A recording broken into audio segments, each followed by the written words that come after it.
Ramona.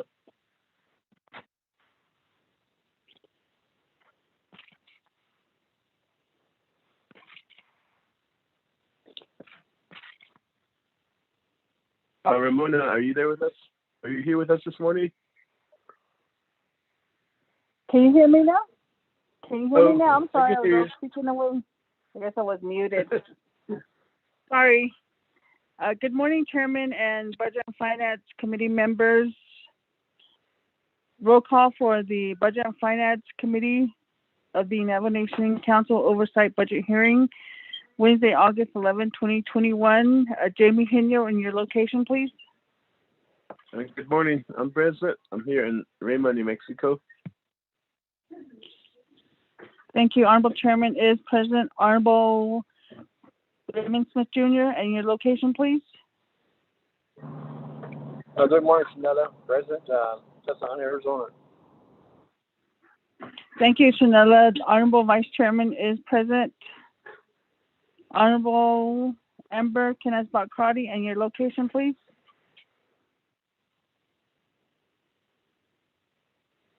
Honorable Amber Kenneth-Bacrati.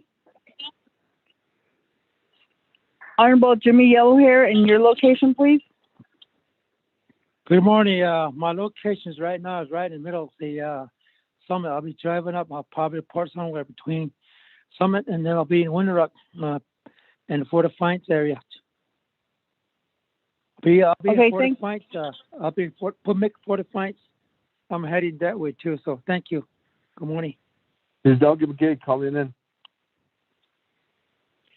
Thank you. Honorable Jimmy Yellowhair is present. Honorable Elmer P. Begay, and your location, please. I'll be over at Ganado or Burnside. Okay, thank you. Honorable Elmer P. Begay is present. Honorable Nathaniel Brown, and your location, please. Yeah, benefit too. Delegate Brown is present. I am calling in from Danahoto, Navajo Nation. Yeah. Thank you. Thank you, Chair. Honorable Nathaniel Brown is present. Honorable Amber Kenneth-Bacrati. Honorable Amber Kenneth-Bacrati. Chairman, we have 5 members entering roll call and 1 member not entering roll call. Chairman?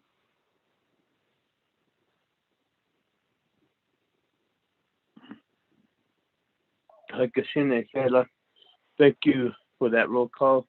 Ramona and also Peggy, good morning. Thank you for keeping us on track throughout this whole process. So with that, let's move forward on our agenda, proposed agenda to invocation this morning. So with that, I'm sorry. We are in recess mode. So I'll call this meeting back to order out of recess, and I'll hand the gavel over to Vice Chair Smith.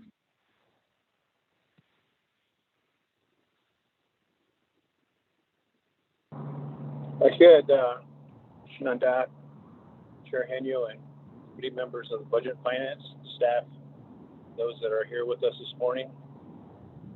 Peggy, do we go through the invocation and also the recognizing guests?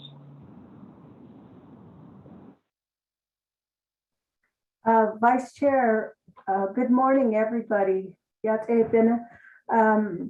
We didn't do the invocation and we didn't recognize guests. This is a whole new agenda.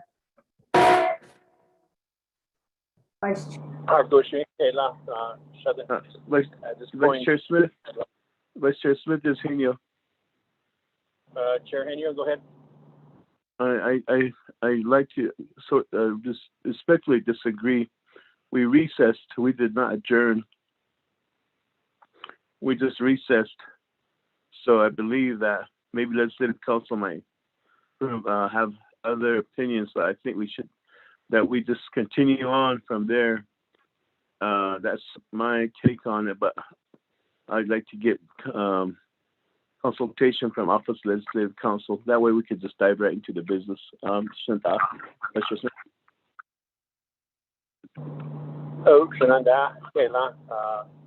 Chair Henyo. Legislative Council, could you interject here regarding the recess versus the new agenda? I know I signed a document memo regarding a meeting for today at 08:30. So, Legislative Council. Thank you. Good morning. This is Dana Bobroff. I'm going to cover for BNF for about 45 minutes. Laura Lynn had an issue this morning. So the first question I need is, was this today's meeting set up separately than the prior 3 or 4 meetings? Legislative Council, this meeting is a continuation of the budget hearing.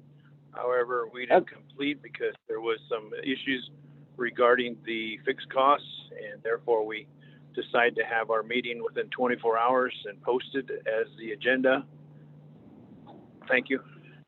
Thank you. If it is set up under a separate agenda, a separate posting, it is treated as a new meeting, and so you should go through your regular meeting steps. I hope that answers the question. Thank you. Thank you, Legislative Council. Let me get this straight. Therefore, we go through the invocation and introduce guests and recognize guests. Is that what you're saying? Yes. Yes, Vice Chair, that is what I'm saying. Thank you very much. At this point in time, committee members, we have an agenda in front of us. Invocation. Chair Henyo and Dish Ash. So the Khan, they Hashwada.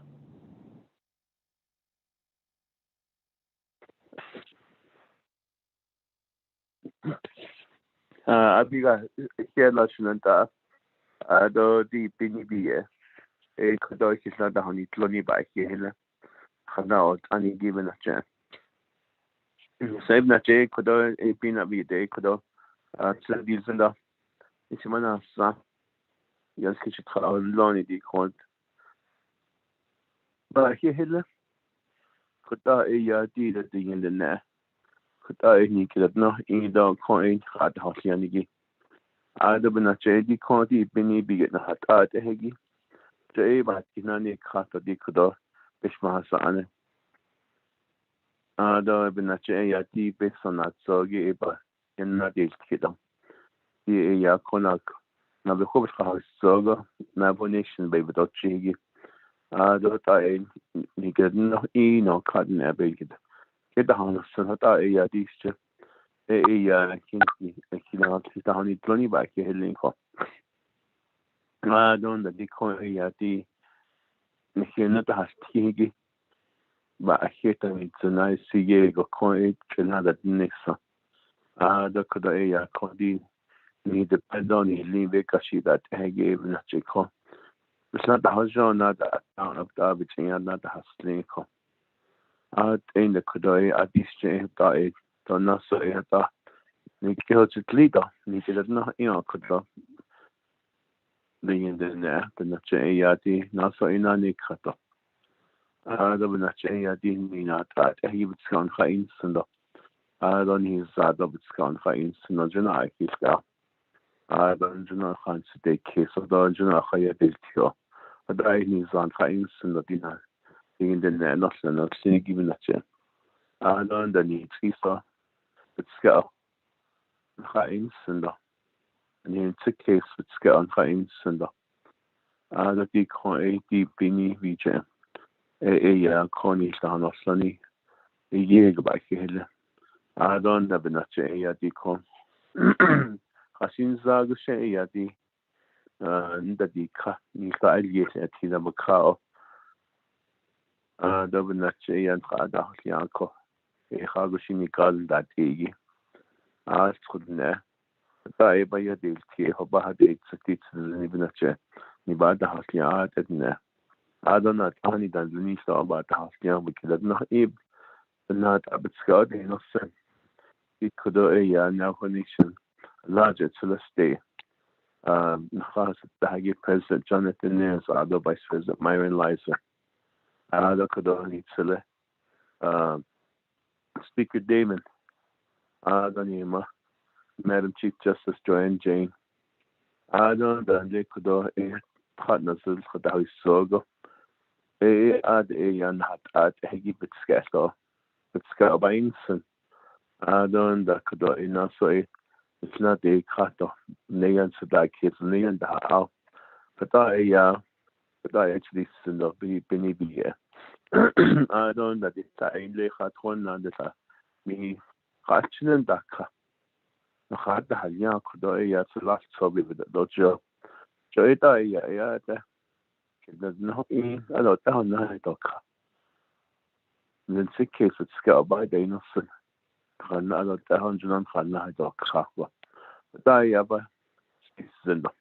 I don't know ni kid that hegi ni hade jada ni nala that hegi ni tsida that hegi that hohasin sogushi ki de chaos of United States way without jegi hagushi but god that nation that nishada ana ko the nedan love it I baby the hat was no cardinal.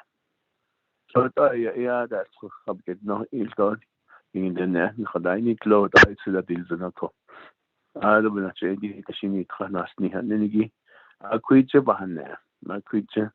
Yana had said they go not is Kido, you never not die this Nahano. Dot had Kodo Yati as Zagi they did hand Avanache and so.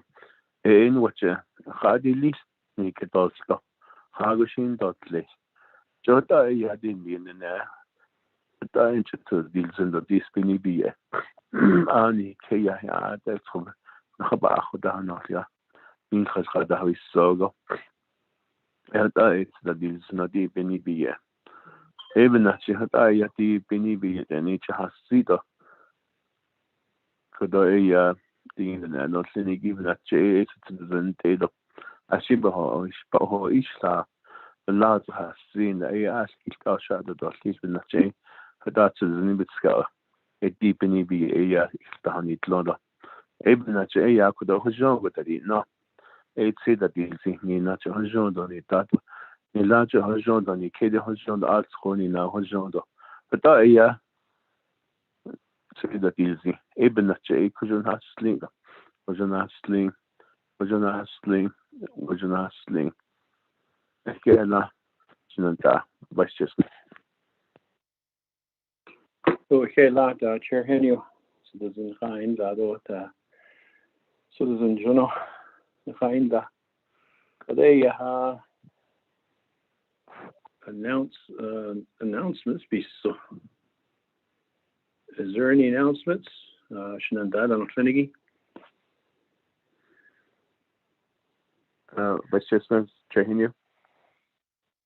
Chair Henio, go ahead. Just tomorrow night, NFL starts. Finally here, football's here. Go Cowboys! That's it. We got those ceremonial bandage deco. Here. You guys are going to the ceremonial. Vice Chair Smith, this is Delegate Crotty with an announcement. Hagushi, Shmayaja, you have the floor, Honorable Crotty. Oh, yeah, this shows. Thank you. Chairman Henio for your prayer, getting us back into balance here. I do want to thank Vice Chair Smith for reestablishing the Navajo Nation Code Talker Day as a paid holiday and not just in observance. So we will graciously honor their legacy on Friday, and I appreciate that, Vice Chair. Thank you. Thank you very much, Maya. That is very important. And actually, that's when August 14th is the actual date of the recognition of Code Talker, and we made that into a holiday. And just for FYI, I understand too that that's when Japan surrendered, and our United States President Ronald Reagan set that day aside for us to recognize the Navajo Code Talkers. And we only have a few left on the Navajo Nation. Prayers for them, their families, and also the descendants, and also those that have relatives that are related to Code Talkers. So the Bahela, his Abe, Kadasi Kli, later Tonanda, Idan, Kijichada, called Bahela. And thank you for bringing that up, Honorable Crotty. We did have a raising of the flag and retrieving the flag at Quantico, Virginia, here August 2nd. Some of the delegation went over there, Honorable Key Allen, Honorable Nathaniel Brown, myself, and Honorable Pernell Halona, Chief of Staff, and Santee Lewis was there. We retrieved the flag from Quantico, Virginia, and yesterday I handed it off to Speaker Damon, and the flag is gifted to the Navajo Nation. They folded the flag, did ceremony for it, and therefore now it's in Speaker Damon's office, and he's going to get a frame for it and put it where it'll be displayed honorably. So thank you. Committee members, any other announcements? Hello, Yate, Vice Chairman Shatsu Adon, Chairman Henio Yate Benetos, my colleagues being the committee members. I just want to bring this to your attention, Budget Finance Committee. Ayoba here in his conditions on the net legislature brigade. August 15th, President signed legislation approve a $19,500,000 for the road 8031. They told me that 17 councilmen, each one of them share, but they share it also that is not share as a whole 24 Navajo Nation Council, 24 councilmen.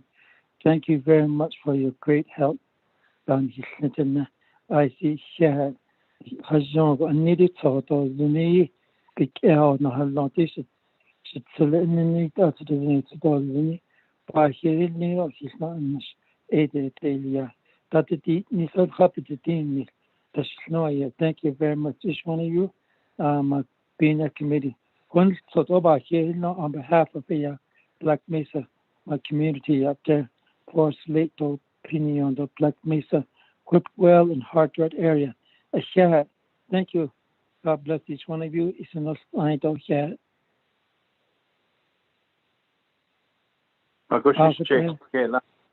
So you got Johnny there. We got Aggie, and Johnny there. A team. Being done in the store team. Just kid had any with the other eto. She Cody Ka. And we can see the grand opening of the road. That's all, yeah. Committee members, any other announcements?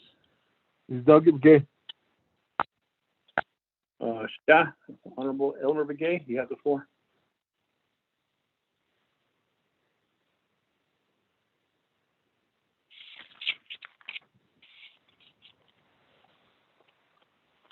Yate Shida. Oh, go ahead.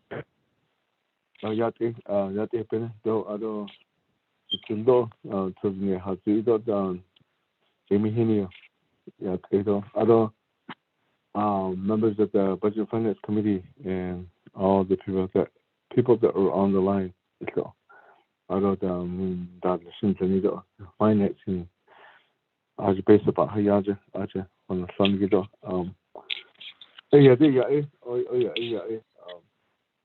I did that now. Monday na Monday evening that he took. Is it that she cost the handle or the yes, no, not clear for. I don't think, but also maybe his holders. don't know the card of the same also. Just September or this year. I'll say that this, but you could then. And that's the reason that when I go places and lay that down, no, I see I hit the hand. Ask in that I could know that take out down. No, I don't know. That's hand suck at Haned la e na ta Hanisa. Da know that they hit it. Na ta Hanoya.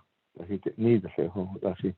Is that the day create or that and here could the about which you didn't have it. It's a zendo, the way the nature goes. The Yahunzen Halo, that he looked now. That is the head recently. So it is, yeah, it does not need handy at the Egypt. The whole Jones not as the Shinto did it. Although, and also, the 8th of 9th September, the worship. Raj, that he can't in couldn't get out of this is that this as it sound to her just of this.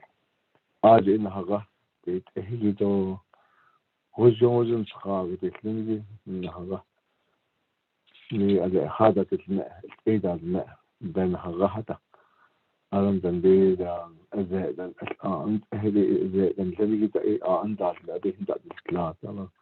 As on not that later, but not a Haga in the vehicle. It is unable to sit at least out of the city, but it's hard that that so it's 100 and then it's 2 years hit out letter. They go places, Tajagado, just because the South is how that Ella Barnet the Hadona. So other Hanne, yet it is Jolie Hanne, that about the Hanne that Ella. So I just want to bring it up. Start BNF committee. Got it. Okay, thank you for that information, Johnny. The Ahas and Do, Nankin, Pisavala, go here last day, who that eggy. If you had it, Nigi, the Ahas. Nasland or the committee members, any other announcements before we move on?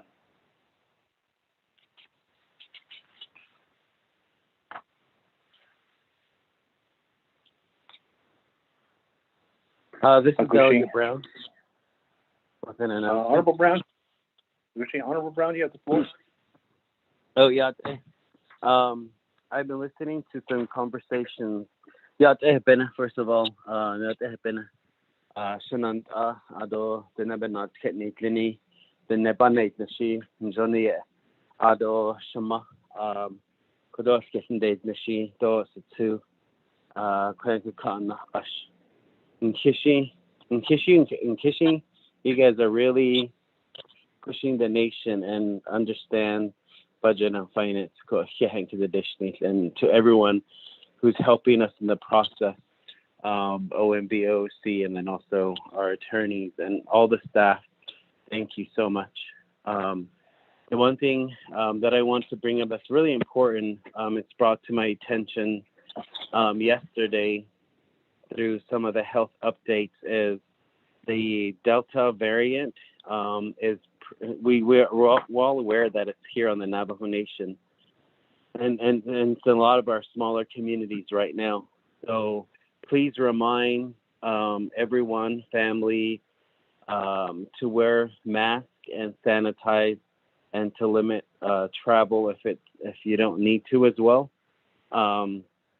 And what my understanding is, it's our Navajo people who did not get vaccinated are the ones that are testing positive and are getting sick. And I know yesterday's report, I think there was five people that have lost their lives to COVID.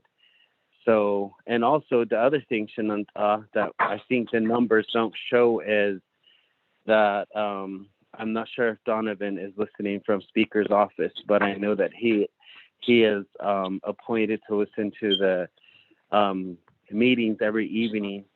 And I don't know how we would calculate this. It's our people who have passed away that are not directly positive from COVID, but I think I know that in some of my communities, some people have left, have passed away because of heart attacks and I think everything right at this moment is almost related to COVID, just because of the sheer amount of stress that families face. So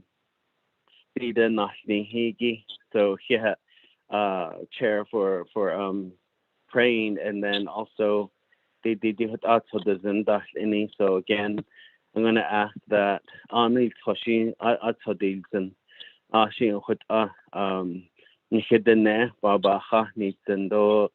and at the same time that there's safe practices that we have learned.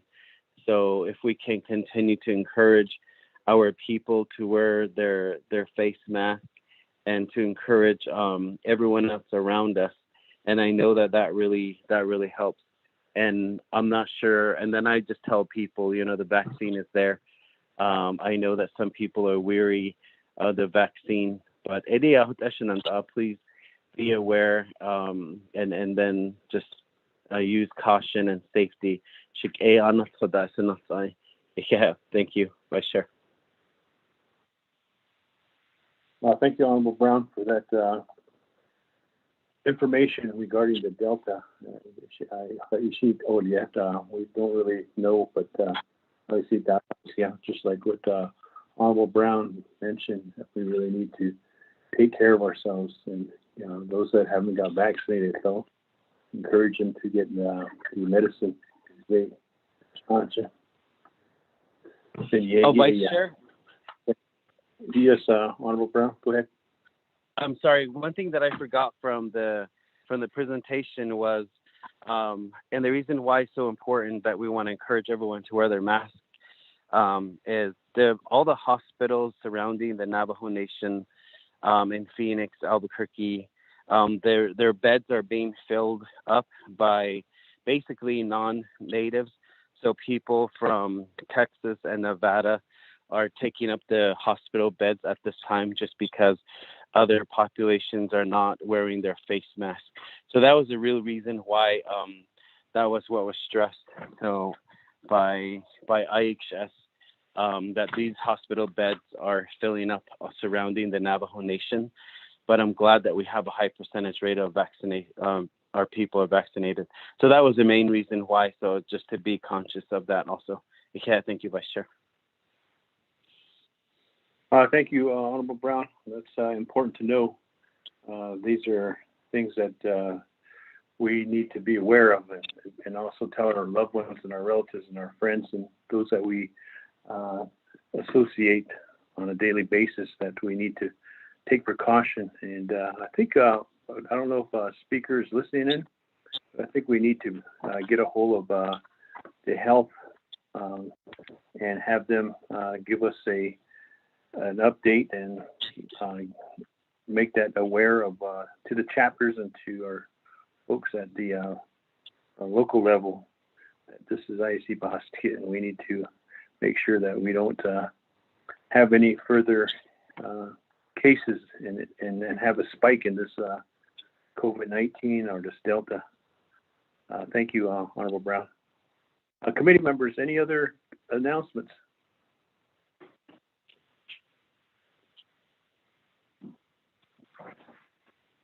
Hagoshi, today recognizing guests and visiting officials. Do we have a Navajo Nation OPVP, Office of President, Vice President with us? Staff or Chief of Staff?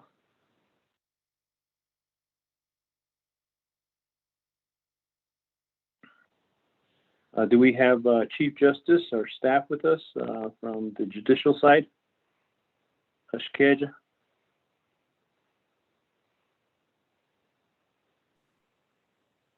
Going down the list, do we have Speaker's Office, Chief of Staff, or Speaker's? Honorable Smith. Speaker. This is Yes. Judicial Branch, Michelle Yazzie present, and Mr. City is also on the line. Thank you very much. Appreciate that. Good morning, Vice Chair. This is Donovan with Office of the Speaker. Good morning, Donovan. with the Office of Speaker. Appreciate your attendance at the budget hearing, finance budget hearing. Any council delegates besides BNF, Navajo Nation Council, distinguished 24th Navajo Nation Council, or even former council delegates? Good morning, Vice Chair. Sherilyn Yazzie from the Office of the Speaker is also on the line. Thank you for having us. Good morning, Sherilyn Yazzie, Chief of Staff for the Speaker's Office. Don't have any Navajo Nation Council delegates on board with us at this point in time. Going down to Office of Management Budget. Do we have Office of Management Budget with us? Good morning, committee members. This is Lisa at OMB. I'm here. Good morning, committee members. This is Dominic Bial. Good morning, Lisa, and good morning, Dominic Bial. Glad you're here to provide information or help the budget hearing with us this morning. Going down to OOC, Office of Controller. Good morning. This is Elizabeth Begay. Good morning, Acting Controller Elizabeth Begay. Good morning. This is Robert Willie, Accounting Manager, Office of Controller. Good morning, Mr. Willie. Thank you for joining us this morning, Wednesday, Hump Day. Any others on OOC? If not, Department of Justice. Good morning, Vice Chair. This is Attorney General Doreen McCall. Good morning, Madam AG. Thank you for being on board with us this morning. Department of Justice, do you have any others that are also with us? Good morning. This is Mel Rodas from the Tax and Finance Unit. Thank you. Good morning. Good morning, Mr. Rodas. Good morning. This is Kimberly Dutcher, Deputy AG on the line as well. Good morning, Ms. Kimberly Dutcher. Thank you for being on board with us. Any others from DOJ? Good morning. This is Barbara Calvin. I'm with the Office of the Attorney General. Thank you, Ms. Calvin. Good morning. Good morning. Moving on down, do we have any one from the General Services? Executive Directors? Mr. Vice Chair, we are here along with the staff from Facilities and the Deputy Division Director. Mr. Chair, Vice Chair. Thank you. Good morning, Tom. Division of Natural Resources, do we have Executive Director or staff?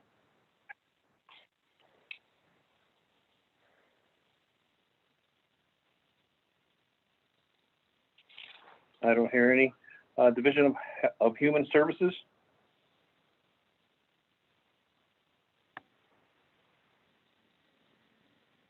This is Andrea with Division of Human Resources with Department of Retirement Services. Present. Thank you. Good morning, Andrea. Thank you for being with us this morning. Do we have anybody from the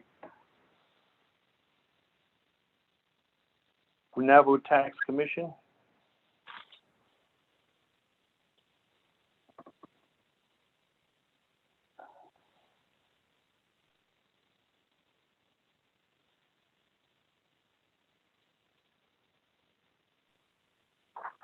I don't hear anybody from Navajo Tax Commission. If I'm missing anybody, please excuse me. But if you are here, go ahead and announce yourself so that we can have you on record that you're here. Vice Chair, this is Peggy. Shada, go ahead. Thank you. Good morning. Marty Ashley is on the call. He just needs to unmute by pressing *6. Thank you, Shada. Marty Ashley is listening in. He's online with us this morning for the record. Goshen, moving forward, we have recognized guests and visiting officials. Do we have any chapter officials on board?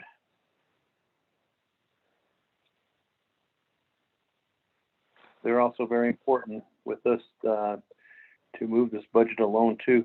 Goshenat, we'll move on to number 3, review and adopt the agenda. Shada, could you read that into the record?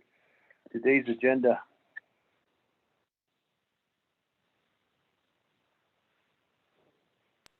My apologies, I was on the phone. Good morning, everybody. The proposed budget is before you. It's on the website, and it was emailed out. Proposed agenda of the Budget and Finance Committee of the Navajo Nation Council, continuation of Oversight budget hearing Wednesday, August 11, 2020. Teleconference, presiding as Jamie Hino, chairperson, Raymond Smith Jr., vice chairperson, placed via teleconference, Window Rock, Navajo Nation, Arizona. 1, call the budget hearing to order, the roll call, the invocation, announcements. 2, recognize guests and visiting officials. 3, review and adopt the agenda. 4 old business.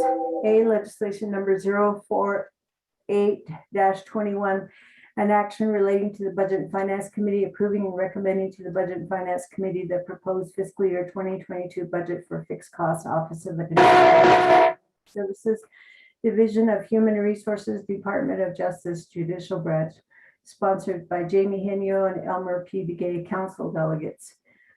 B, legislation number 014-5-21, an action relating to the Budget and Finance Committee approving and recommending to the Budget and Finance Committee the proposed fiscal year 2022 budget for the Office of the Navajo Tax Commission.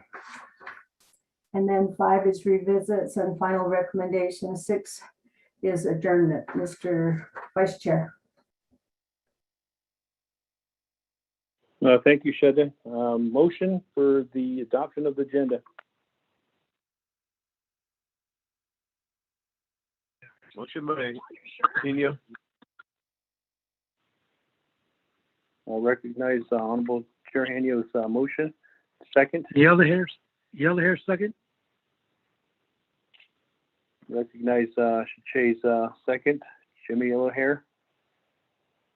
Committee members, questions or comments regarding the budget hearing?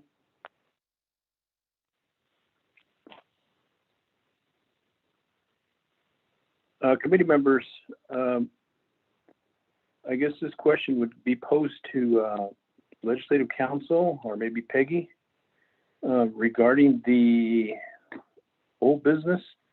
I know we haven't heard Division of Natural Resources, the NGS transmission costs rather. How do we address that? Because we haven't heard their presentation. We've heard number 7, Division of General Services.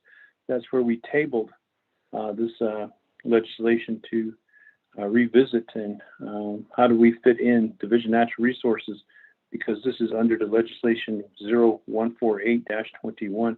Just to be in order, I know that last couple of days ago we were saying that we need to suspend the 4 rules and put Division of Natural Resources in there. Legislative Council? Thank you, Vice Chair. I would like to, if I might, hear what Ms. Nakai is recommending. Since I haven't been at every hearing, I don't want this to disturb your process. Thank you, Legislative Council. Peggy, you have the floor. Okay, thank you, Vice Chair and members of the committee. Thank you, Dana, too. If you look at the agenda, Vice Chair, from August night, the committee recessed at 9 o'clock. And the last topic that you were discussing is the facilities maintenance budget, which is under the Division of General Services. And so if you look at the agenda, I do have a bullet that says, the first bullet says fixed cost budgets. And so I didn't put the facilities maintenance and all of those. That one needs to be decided on, and they do have revised budgets. Then after that, we haven't heard the Navajo Hopi partition lands budget either from DOJ. So that's the second bullet. And then the final bullet is NGS transmission line presented by DNR. So that's how you would complete your hearing on that particular legislation 0148-21. And I'm not sure if Dana has anything she wants to add to that, but I'm thinking that since the Budget and Finance Committee stopped discussing or was discussing the facilities maintenance budget, that is where we would pick up today's hearing and then proceed from there. That would be my recommendation. Vice Chair. Commissioner Shudder, just to make sure that we're in order with the adoption of budget, we got a motion by Honorable Chair Henyo and also second by Honorable Jimmy Yellowhair. Legislative Council, do you have anything to add to this before we move on with the adoption of the agenda? Thank you, Vice Chair. Thank you, Ms. Nakai. That seems like the appropriate way to approach things. Thank you, Legislative Council. We have a motion and a second. Committee members, any comments, questions regarding the review adopt of the agenda, today's agenda? I don't hear any, so Shanella, could you do the roll call vote on the agenda? Sure, Shanella, roll call vote for approving the agenda. Honorable Jamie Henyo, how do you vote? I vote green. Thank you. Honorable Jamie Henyo votes green. Honorable Jimmy Yellowhair, how do you vote? I vote green. Thank you. Thank you. Thank you. Honorable Jimmy Yellowhair votes green. Honorable Amber Kenneth-Crotty, how do you vote? They shouted Delegate Amber Kenneth-Crotty, and I vote green. Thank you. Thank you, Shadeja. Honorable Amber Kenneth-Crotty votes green. Honorable Nathaniel Brown, how do you vote? Delegate Brown votes green. Thank you. Honorable Nathaniel Brown votes green. Honorable Almer P. Begay, how do you vote? I vote green. Thank you. Honorable Almer P. Begay votes green. Vice Chairman, we have 5 members voting in the affirmative, 0 opposing, Vice Chairman not voting. Chairman? Vice Chairman? Well, thank you, Shanella. We have now an agenda in our hands adopted by the Budget and Finance Committee. Now we're moving on to number 4, old business, legislation number 0148-21. Turn the floor over to Peggy to catch us speed on where we're at so that we can move forward with this action item. Peggy, you have the floor. Thank you, Vice Chair. If you will recall, the legislation number 0148-21, the recall motion at 7:17 p.m. And so the legislation is back on the table for the committees for consideration. And the discussion of the committee on the 9th of August ended when you were discussing the fixed cost definition that was provided last week earlier in the budget hearings from DOJ, that certain costs, operating expenses do not fit into the definition of fixed cost. And so the last item that was before you was the facilities maintenance budget. And so Mr. Platero and his staff have already taken the oath, and they have some information this morning on what became of the budget. And so they need to present that information, as well as another budget for the radio communications. And then, so that's where the two budgets need to be reviewed with the committee. Mr. Vice Chair, I'm not really sure what else you need to have me discuss on this, but that was the last discussion that you had on Monday evening. Thank you very much, Shada, for enlightening us on where we're at with this. And also, committee members, there was an amendment passed during the session or hearing that we had Monday at this legislation. It's Amendment 1 regarding the language to waiver. Keep that in mind. So we have one amendment that has been passed, and it was motioned by Honorable Crotty and second by Nathaniel Brown, and it was a vote of 5-0-1, I think it is, on the Amendment 1, if I'm correct, Peggy.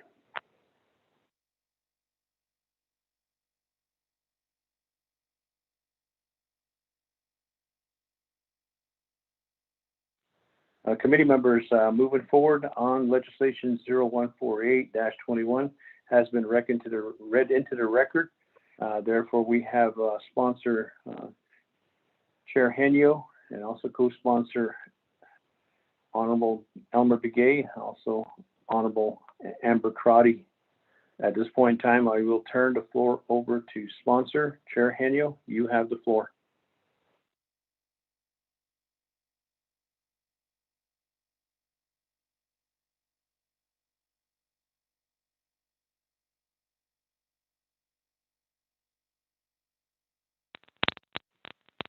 Okay, there I am. Always talking away, but thank you, Sunanta, Vice Chair Smith, Ashananta, Budget and Finance Committee members. DEA, Monday evening at 9 o'clock, we concluded with a recess, and we are back on record. Continuing with this legislation, and hopefully there is some resolution from the Division of General Services as to what the dilemma was regarding fixed costs and the line item of travel. And therefore, if we can move forward, I believe we did have revised budgets that were sent to OMB and also to Peggy, and they've been emailed out to the committee members.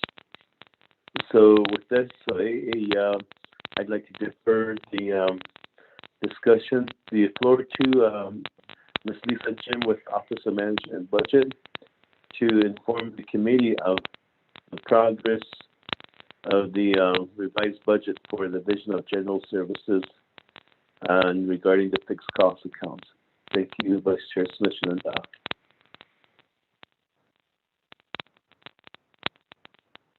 Rashid, Chair Henyo, with that, which one do you want to start with on the facility maintenance? There is some revised budgets that are in here. There's business unit numbers. So if you could refer to which business unit number we're going to be addressing, that would help the committee members to follow along, Chair Henyo, or your agent. I think Tom Botero is on board, and we did take an oath, and he has taken the oath. So therefore, we can proceed with business unit numbers. They've been emailed by Peggy on behalf of the revised. So you have the floor, Chair Henry. Okay. Yeah, that's Vice Chair Smith. I would like to defer to Office of Management and Budget, and Ms. Lisa Jim is on the line. I heard her early this morning, and I'll have her facilitate which business unit she would like to begin with, and moving down the line on Division of General Services. And that way we could all follow along, and she could give us time to look at which business unit she will be talking about. And then to make sure that all the budgets have been received at Office of Management and Budget. Then after that, we could defer to the Division of General Services for any type of further conversation, but I believe this office management budget is the key in this discussion. Shenandoah, Vice Chair Smith. Thank you for that clarification. Chair Henyo, you have the floor, OMB, regarding the business unit number on this facility. You have the floor. Thank you. Good morning, Chair, committee members. This is Lisa with OMB. I will be starting with fixed cost radio communications, business unit 118008. Their budget is the one that has program manager Pearl Lisa at the bottom, dated 8/6/21, and division director Mr. Botero 8/9/21. That's the one I'll be looking through, reviewing, and then for their general funds, their general fund amount was $112,770. The IDC was $373,418. Their overall budget amount for 2022 was $486,188. And that is their page 1 budget form 1. Moving on to their budget form 3. Now they put $150,238 into 5610 wireless. They went into two-wave radio and microwave access. $331,200 went into 6910 other contractual services, and then object code 7110 programs, the filing fee went to $4,750. And that totaled up to $486,188. That was the budget that OMB received from fixed costs radio communications. The other budget was for business unit 118023, facilities maintenance. Their allocation for FY22 was $901,070. The IDC amount for 22 was $1,525,970. Giving you a total amount of $2,427,040. And then that was under budget form 1 that was dated 10/8/10/21 by Delegate Department Manager Herman Begay and signed by Division Director Mr. Botero. Moving on to budget form 4. They budgeted their amounts into 6130 under furniture and equipment, repairs and maintenance services, $755,010. Under external contractors, $6,200 for HVAC and pest control. They budgeted $290,000. Under consulting, they budgeted $1,372,030. Under other technical services, they budgeted $10,000. And that totals up to $2,427,040. Mr. Chair, committee members.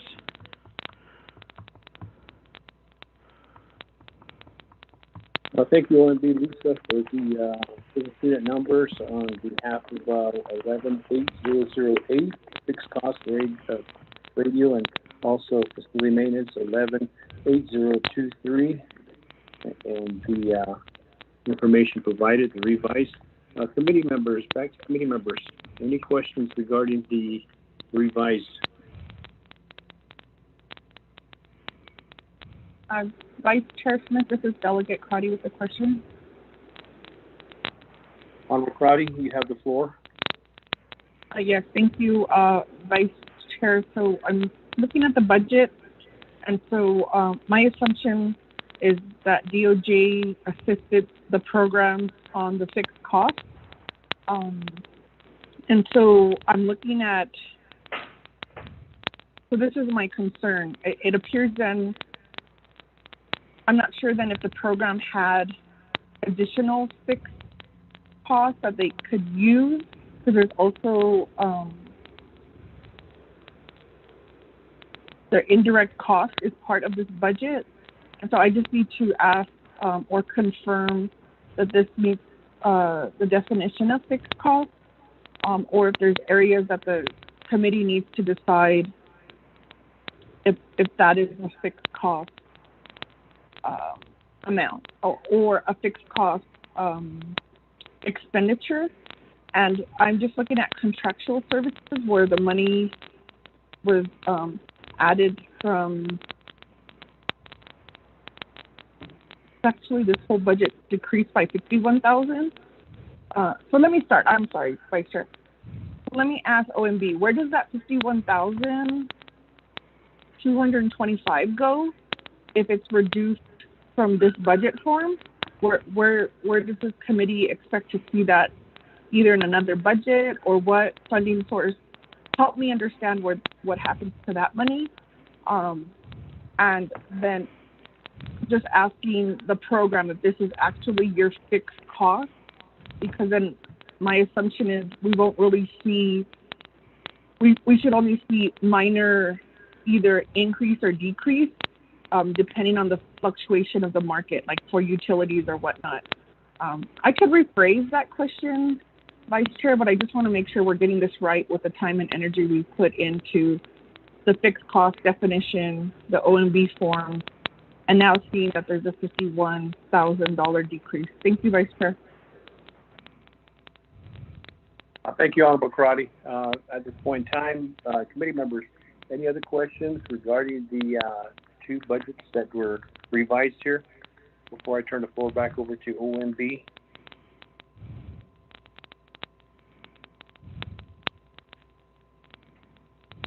I don't hear any, but I hear a lot of crackling in the background. I don't know what that's from, but at any rate, OMB, there's a question posed on behalf of Honorable Crowley's concern.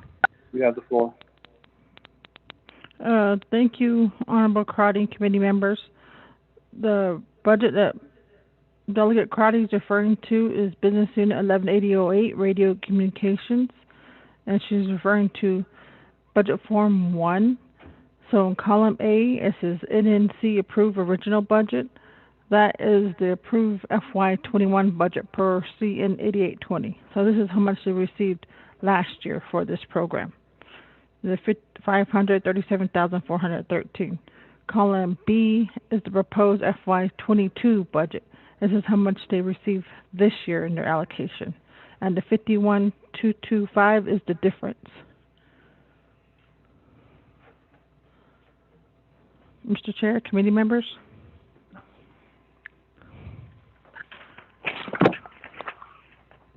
Thank you, Lisa, for the information regarding this budget here for fixed cost radio communications. Honorable Crowley, does that answer your question?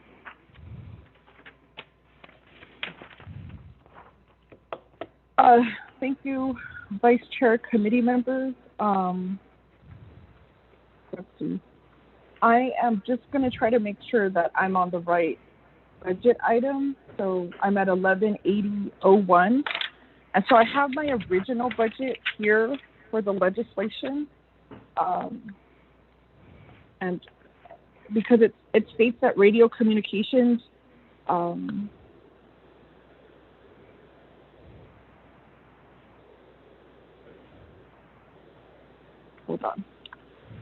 on my exhibit, because I'm looking at Exhibit B, on the legislation, Vice Chair, so if there's a change or a new exhibit, I just need to know. On my Exhibit B, it has radio communications at 112,770. Okay, so I see that. General funds up on top. Okay. And so then the indirect cost. So if OMB can identify what forms or what items in this budget is using the fixed cost general fund to make sure that we're in compliance with the fixed cost definition.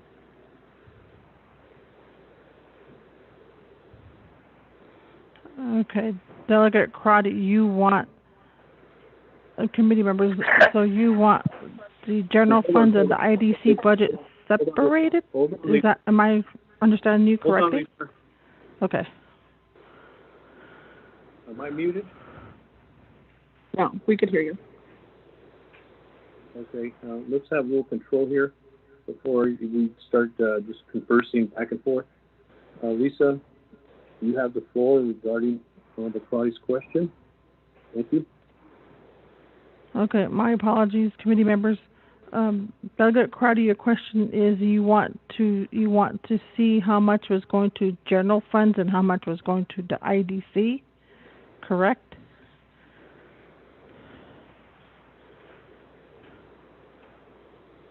Back to Honorable Crowdy. There's a question posed on the specific. Yes, thank you, Vice Chair. I appreciate that. Thank you, Vice Chair. Thank you, Ms. Jim. So what I'm looking for in understanding that these budget forms are combined, IDC has some restrictions, general funds, fixed costs has some restrictions. I just need to make sure all of these items meet that definition, or if there's gray areas that the committee then needs to decide that that's acceptable or not. I just need to know if we're making sure that all of these areas are in compliance with the definitions provided in our financial policy when it comes to IDC rate and when it comes to Navajo Nation fixed costs and that definition. Thank you, Vice Chair. Thank you for putting that into perspective, Honorable Crowdy. Back to OMB, Lisa Jim, you have the floor.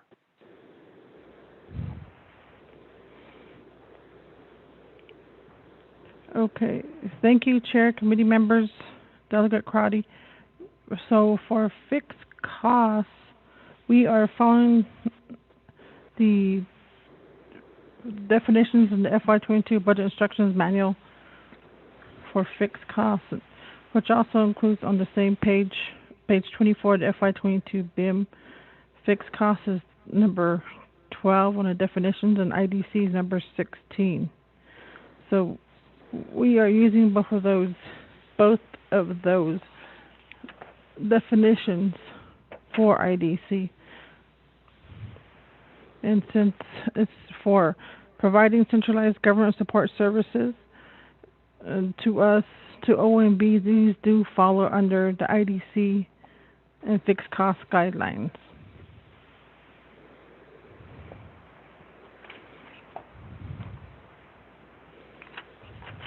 Mr. Chair, committee members.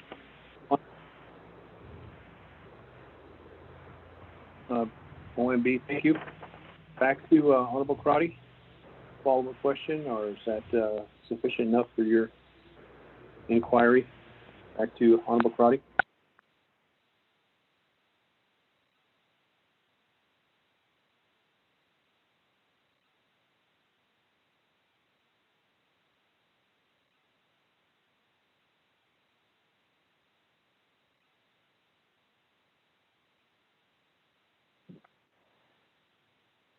Committee members, I think we made I'm sorry, Vice Chair. This is Delegate Crowdy. Honorable Crowdy, go ahead. You have the floor. Thank you, Vice Chair. I'm going to be asking similar questions to each of these revisit budgets, because in part 5 of this budget form, it does state that this budget packet is complete and accurate. And so accurate to me not only means the numbers, but that we're complying with the funding sources restrictions and their definitions. And I would ask if there's areas that still need for the committee action, or like to understand some ambiguity that could be brought forth, so that when OMB finishes the budget policy manual, that we could have a clear idea of when and make sure that we have the intent on how these funding sources were to be utilized. Thank you, Vice Chair, and thank you, Ms. Jim, for that answer. Thank you, Honorable Crowdy. Therefore, there'll be questions posed in the same manner to other requests for the fixed costs,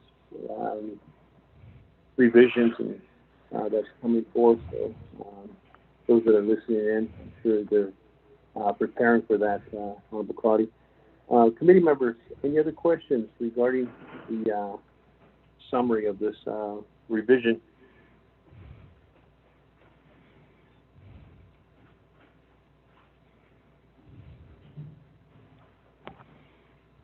I don't hear any questions. Chairman, Vice Chairman, this is Delegate Yellowhair. The Chair Yellowhair, you have the floor. Recognize you. Okay, yeah. I would like to I was looking at Form 1, it's been 24 Budget Finance Committee. As I see, general funds is 112,770. Indirect cost recoveries, which is 373,418. Those two totals is 486,188. These two budgets are mingled, but I'm looking at it. A FY21 budget supplies are 211,200. Right now, for 22 proposed budget is 0. And then communication and utilities this year, 135,453. That is decreased by 14,775, which means that 150,238 for 2022, and that's fine there. But under contractual services, 6500, the budget category, that is this year for $186,000 even. For this coming year, proposed FY22 is 331,200, which is increased by 145,000. And the special transaction is the same, 4,750 both this year, and the same, which means the total is increased by 51,225, which this year budget for 86,188. I think this budget is fine to me, and since they're also decreasing 51,000, except for a huge increase in contractual services. It's only a big one for under to pay for monthly lease for two-ways radio equipment, radio loops, and tower lease space for radio frequency network. That is with total with the contractual services and other services. That makes 331,200. That's an increase. But I hope everything's fine under Tom Patero's operations here. I'll be unless my colleagues have questions. Thank you very much, Chairman. Henio, for the sponsor. Thank you. Gushni, thank you, Honorable Jimmy O'Hare. I'll turn the floor back over to OMB for the question that was posed by Honorable Jimmy O'Hare. Lisa, you have the floor.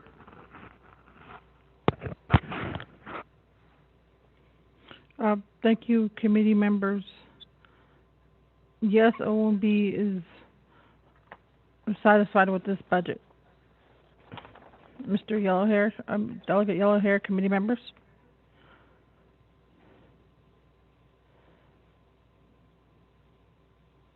Back to the sponsor. Sir Henio, do you have any comments on regarding Honorable Yellowhair's question or comments?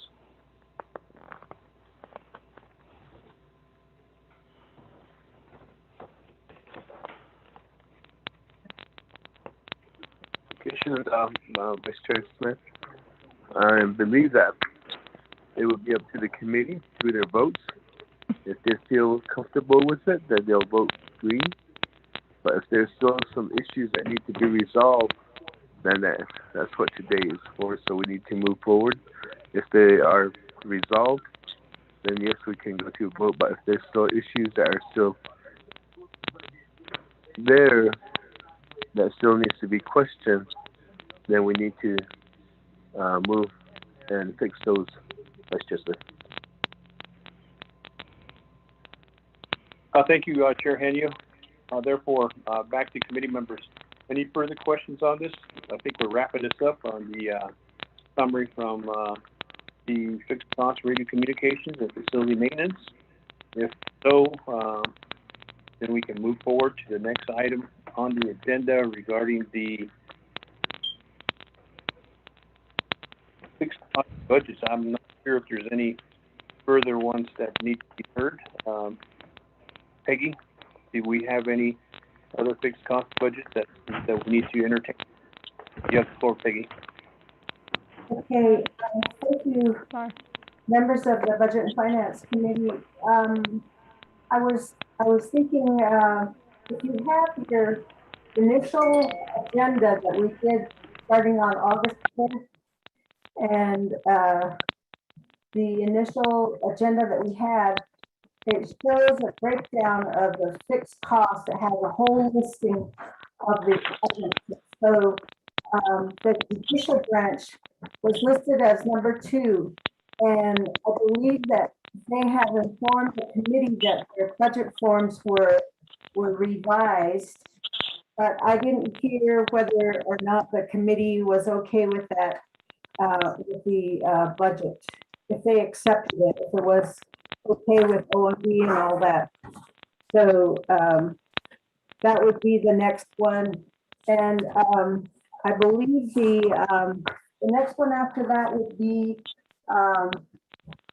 the Division of Human Resources Retirement Office, but I believe that the committee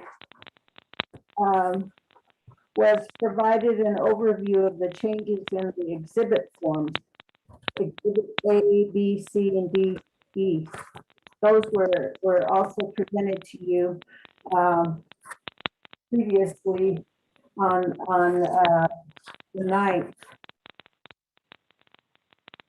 So then after that is number 5, the Office of Management and Budget. It did have, they had introduced a budget for an indirect cost plan, and the committee has not decided on that, whether that's to be deleted from the fixed costs or how they want to treat it. So I believe that those are the next ones that you need to look at in that order. Vice Chair, the other one was the Navajo partition land rental. The budget forms were needed for that presentation, and then we didn't have the presenter at the time too. That was number 3 after judicial branch. That's a new budget presentation. So do you want to go ahead and dispense with the revised budgets first and then go to the presentations for the new presentations of the fixed costs and then the DNR presentation after that? So those are the ones that you wanted to revisit on. And then of course, we've dispensed with the radio communications and the facilities maintenance. Those were done.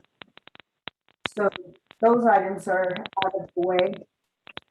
It's just judicial needs to review their forms, let you know how they fixed it, or OMB, if they're good with it. And then the retirement office is done, and then Office of Management and Budget, you want to treat the indirect cost plan.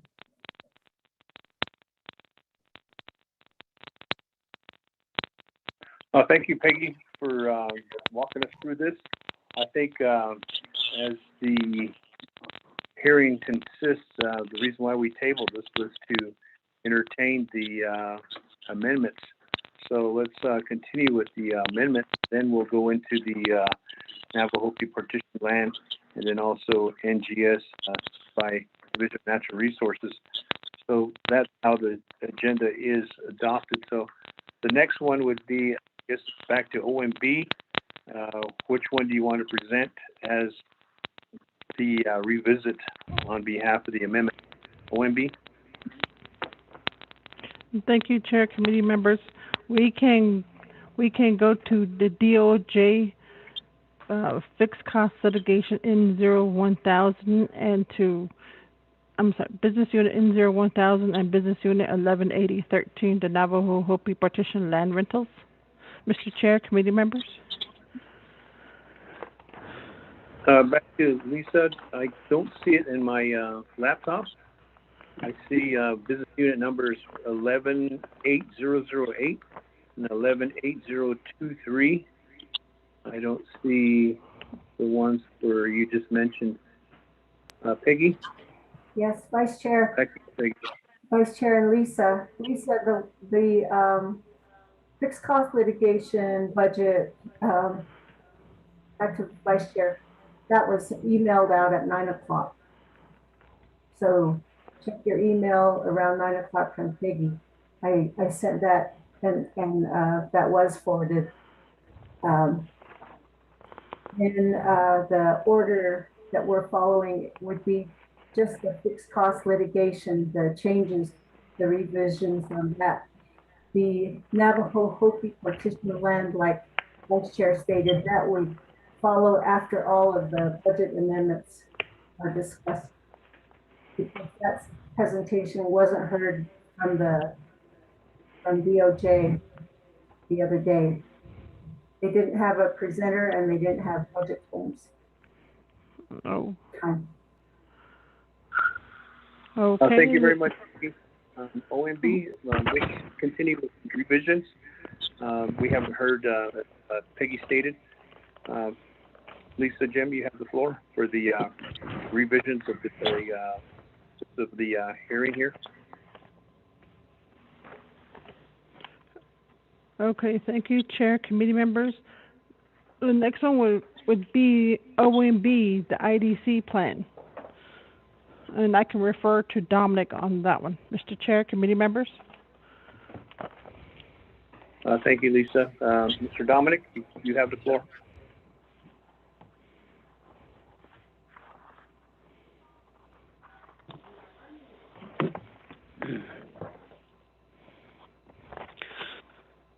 Good morning, Mr. Chair and BNF committee members.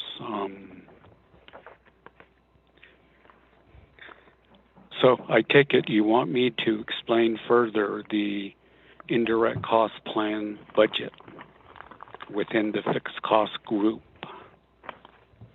So I'll go ahead and proceed accordingly. The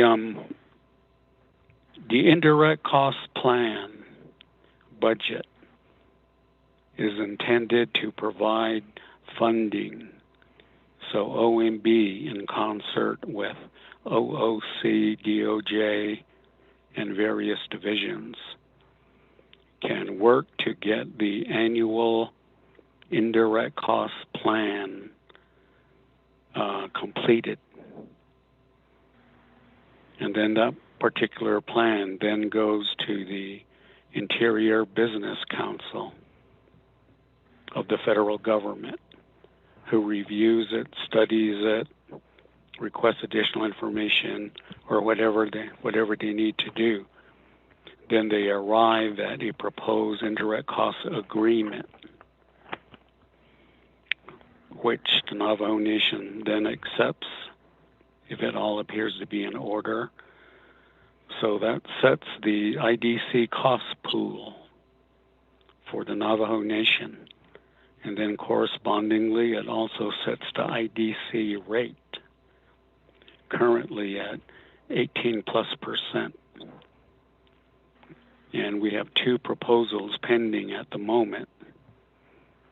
And both of those, if enacted as proposed, would lower the IDC rate down to 15+%. So this is an annual activity that's done. The indirect cost plan includes all external funds in all three branches. So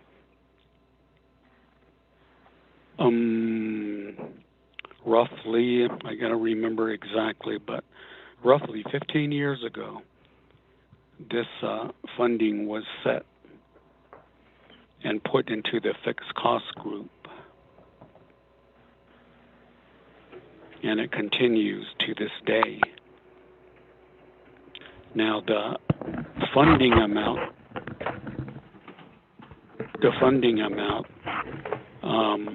differs or ranges each year depending on the company or the firm that bids for it and is selected.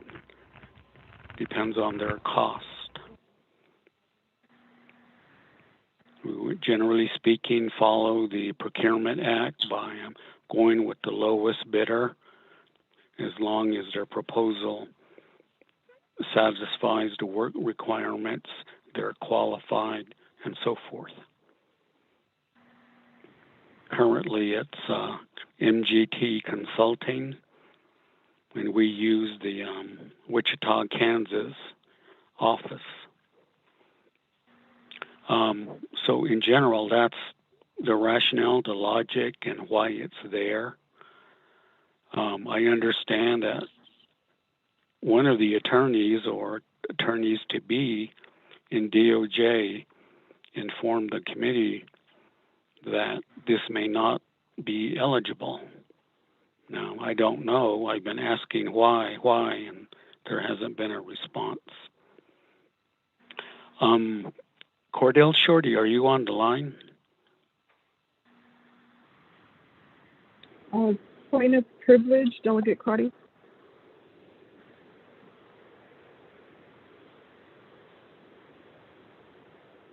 Honorable Crotty, what's your point of privilege?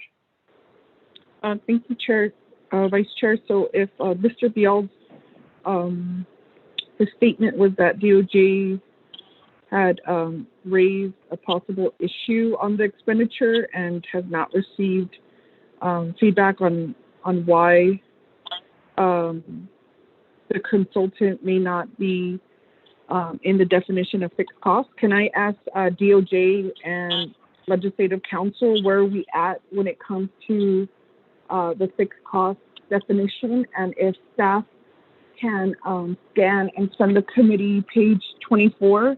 I have limited internet today, so I can't open up big documents, Chair, but I would like to make sure I see the definition and as we had in our last conversation regarding travel, what's prohibited and what's acceptable for this fund. Thank you, Vice Chair. Thank you, Honorable Crotty. I'll go ahead and turn the floor over to Legislative Council and also Department of Justice. Legislative Council, question posed here, point of privilege. You have the floor. Thank you, Mr. Vice Chair. Since this issue keeps coming up, anything that doesn't fall within the definition Who's speaking?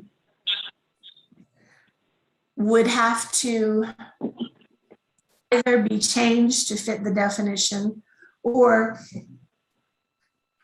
I believe that the committee has authority to pass the budget, notwithstanding the definition. All that would need to be done is the committee to say, we approve this budget, notwithstanding the definition in the BIM. The definition in the BIM is not very, it's not very well written. It's a bit confusing. And in the past, I did with DOJ last night. In the past,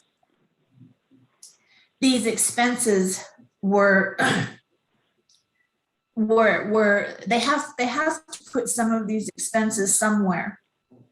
And if they have to fit under the appropriate object code in the BIM, for example, you can't put something like the fleet cost that Mr. Platero was talking about. You can't put that under an object code for, let's say,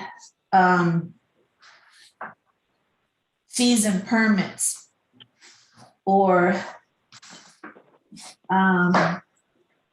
insurance premiums, or something like that. You can't just move something that's the only place it fits is under travel. You can't just move that under something where it just doesn't fit. And so in the past, these things that were not necessarily meeting the definition of a fixed cost, they were approved because the branch chiefs deemed them to be fixed costs. And the Budget and Finance Committee just proceeded from there after the fixed costs were set by the branch chiefs. And that may have included some things that didn't necessarily meet the definition. So I don't know if Kristen or Mel are on the line from DOJ to kind of expound on that, but that's what we talked about last night. And so I would simply recommend that the committee pass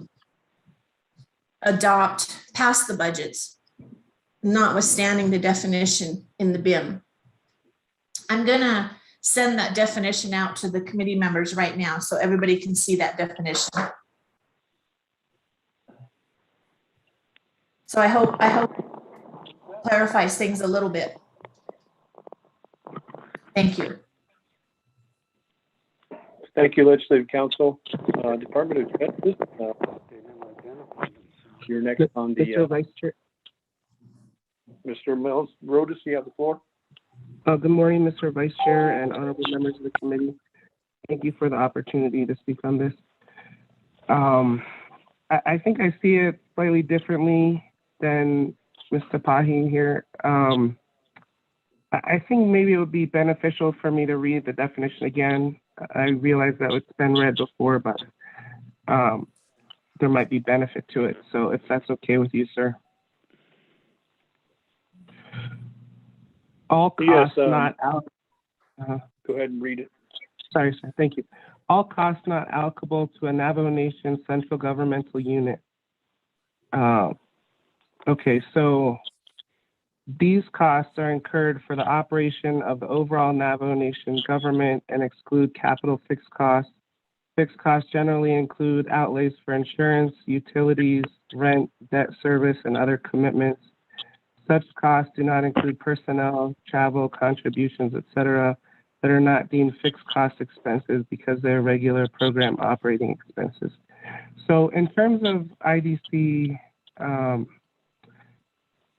my understanding is that last week when I was on leave, my colleague Ajwa gave an opinion that the IDC plan and the IDC cost for IDC consultant was an operating cost of OMB.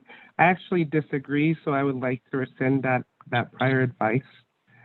I don't think that the IDC plan is an operating expense of OMB. I actually agree with Mr. Bayal that it's something that benefits the Navajo Nation as a whole, and it shouldn't be deemed to be allocable to just OMB.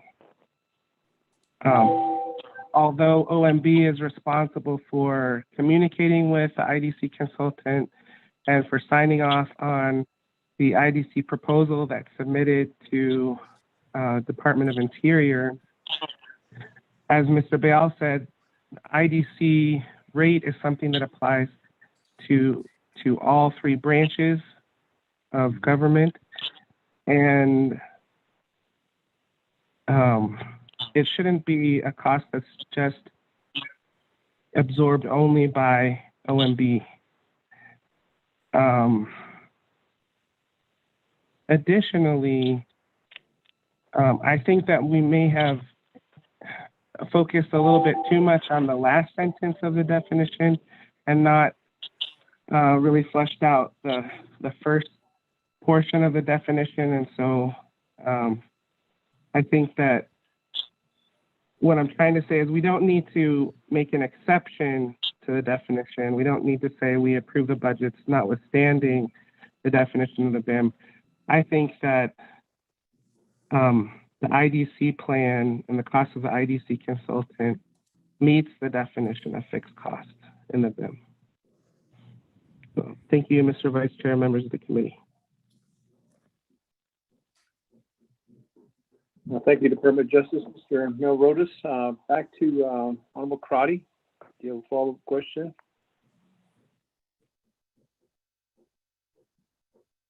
Yes, thank you, Vice Chair. Again, I apologize because of just some internet issues. So my second question was just, so this OMB, I do not have the budget in front of me.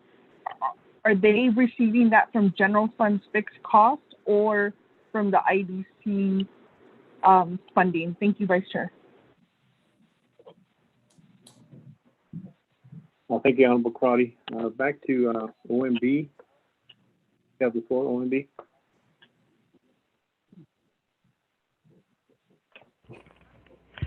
Thank you, Chair, committee members, and Delegate Crotty.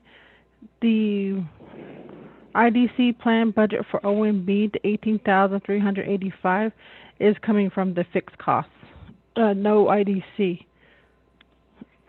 General fund. Yeah, general funds. Committee members. Thank you for that clarification. This is coming from the general fund, $18,385, and business unit number 118017, indirect cost plan OMB. Back to Honorable Crotty. Thank you, Vice Chair Smith. So I just want to, so Mr. Roda's definition was from the fixed cost, and this is an expense that can be covered under the fixed cost. And is there any recommendations that this cost might be able to be covered under the IDC recaptured funding? Thank you. Or the IDC budget. Thank you. Thank you, Honorable Crotty. Who would you like to answer that question that you posed? Vice Chair Smith, Department of Justice, and I'm asking this question because general funds we're using our $40 million savings, so I'm just trying to make sure that we're using it properly. Thank you. Thank you, Honorable Crotty. Department of Justice, Mr. Mel Rodas, you have the floor. Thank you, Mr. Vice Chair, and thank you, Honorable Crotty, for the question. It would be an allowable expense under IDC to, in other words, the cost of the IDC consultant preparing the proposal and assisting with the negotiation of the IDC agreement is an allowable use of IDC. Thank you. Well, thank you, Department of Justice, for that clarification. Back to committee members. Any further questions? Honorable Crotty, do you have a follow-up on this? No, thank you, Vice Chair. I was acting on a point of privilege, so I'll yield back the floor. Thank you.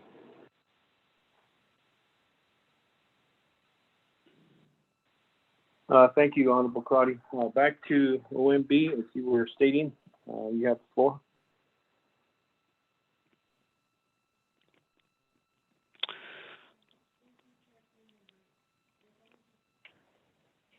Mr. Dominic Bial, you were talking about, you were ready to call for Mr. Cordell Shorty. Has that taken care of the issue here with the point of privilege and the discussion? Mr. Chair, committee members, Delegate Crotty, and others. I think the basic question has now been answered. by Mr. Rodis by saying that this particular budget, this cost and expense meets the requirements of the fixed cost definition. So hopefully that'll satisfy everyone. And that's where I was getting to when I was asking the question, you know, who and why said that it doesn't meet the definition and therefore shouldn't be funded accordingly. So I think that's clear now. And I was suggesting that Mr. Cordell Shorty could add to my remarks, but I don't know if he's on the call. Mr. Shorty, are you there? Yes, I am. Okay. I don't know if you heard my prior explanation and so on. And I was asking if you wanted to add anything more.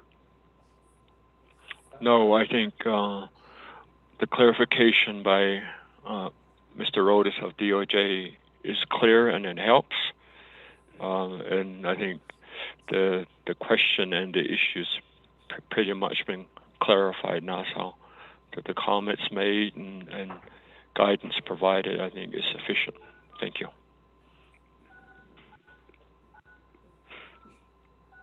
Mr. Vice, I appreciate it and the dialogue that we have, Mr. Dominic and Mr. Cordell Shorty. Committee members, any further questions regarding this? Vice Chair Smith, this is Delegate Crotty with a question. Sure, you may proceed with your question, Honorable Crotty. Thank you. I'd like to ask Mr. Bial, if this cost is eligible under the IDC, what action does the committee need to take, or what is the process that OMB can then take this funding out of the IDC?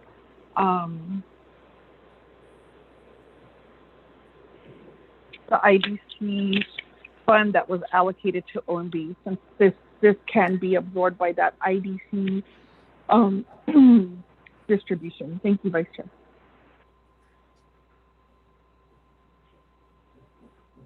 Thank you, Honorable Crotty. Committee members, any other questions? We'll turn the floor back over to the presenters, agents.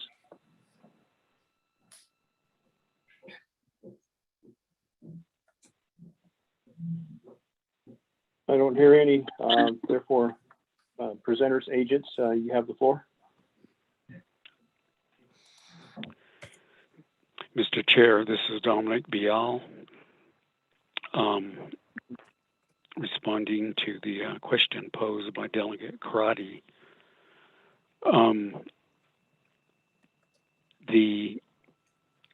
With the information and the statement made by the attorney, Mr. Rodis, that the IDC fund itself can fund this particular expense. I wasn't aware of that until now. So in the future, we can work towards doing that. So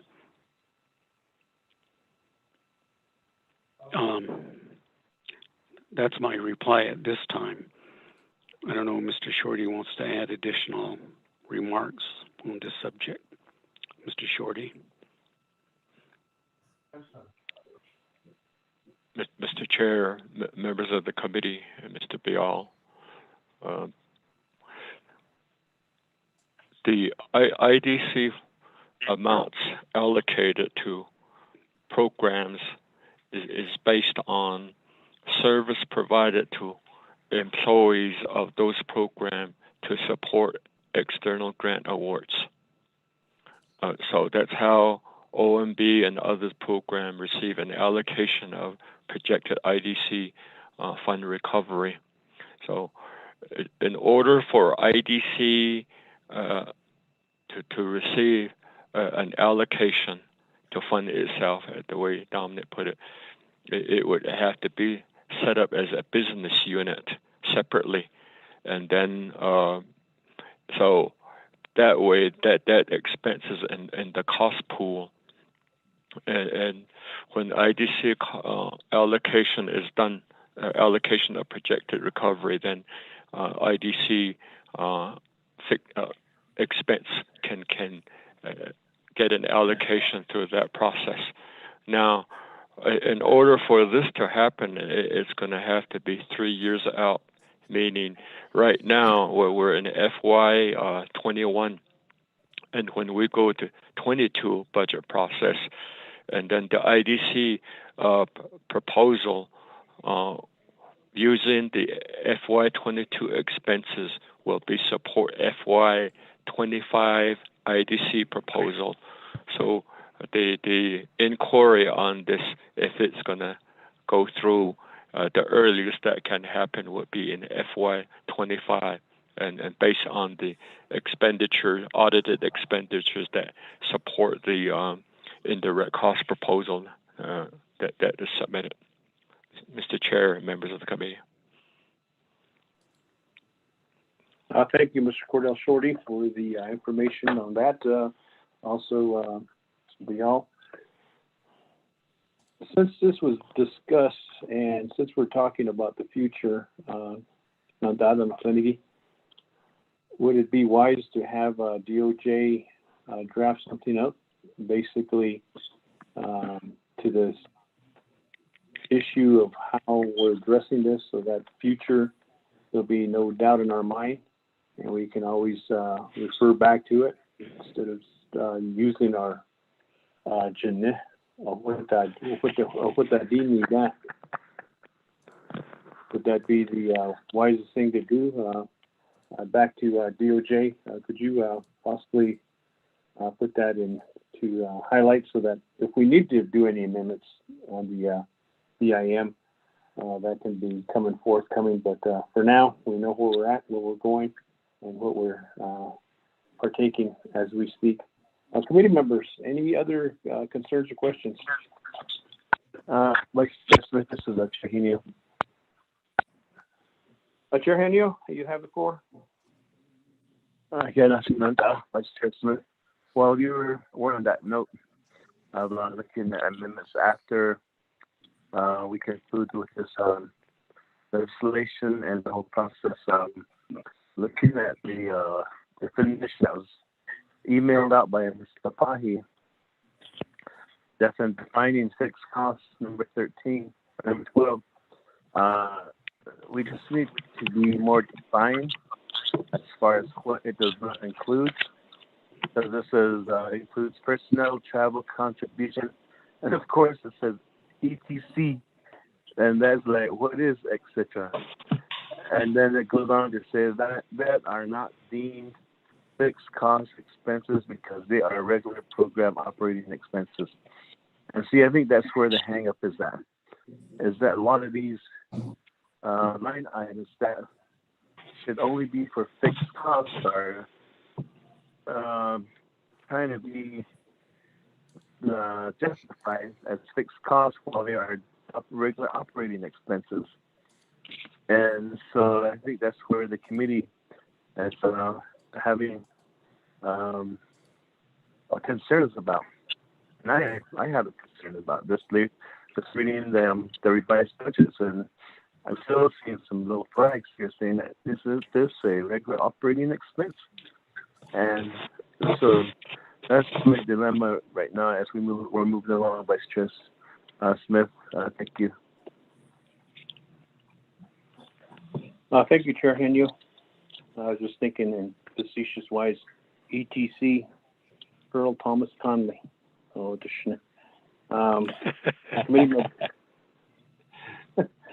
any other comments or questions pertaining to what OMB has presented and where we're at with this? We need to move forward. I think we overstepped judicial OMB. They have a revision, I think, OMB.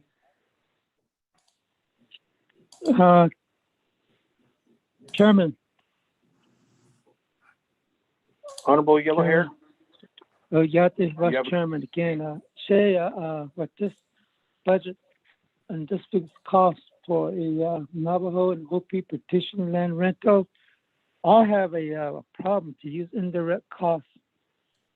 Indirect costs, one, it was distributed by rating by like for 638 employees. There's a percentage we're used based upon that we're split by the percentage.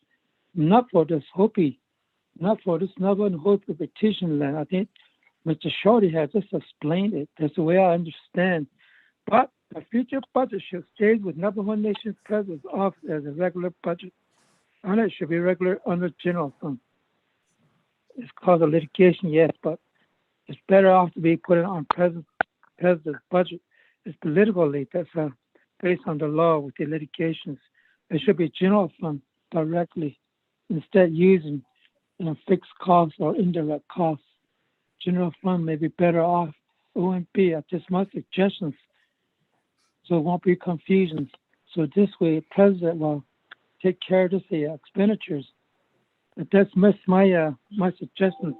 My chairman should too. So sponsor Mr. Henio, Honorable Henio. Yeah, going back on mute now. Giving the floor back to you, Vice Chairman Smith. Is there any questions about OMB? Thank you, Che, for that. Back to OMB. Let's get back to the agenda on this. I think we overstepped justice on this. Could we continue with the revisions of the budgets?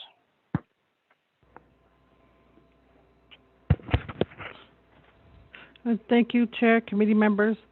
We're going to Business Unit 118019, the Navajo Nation Integrated Justice Information Sharing Project, which we refer to as NIJUS. Their budget was for $375,000 to fixed cost general fund, and they revised their budget. Their budget was submitted with Mr. City's signature on 8/9/21. Also, Chief Justice Jane of 8/9/21. That's the budget I'll be reading. They budgeted $650 and 5310 meeting space. They also budgeted internet and wireless for $155,004.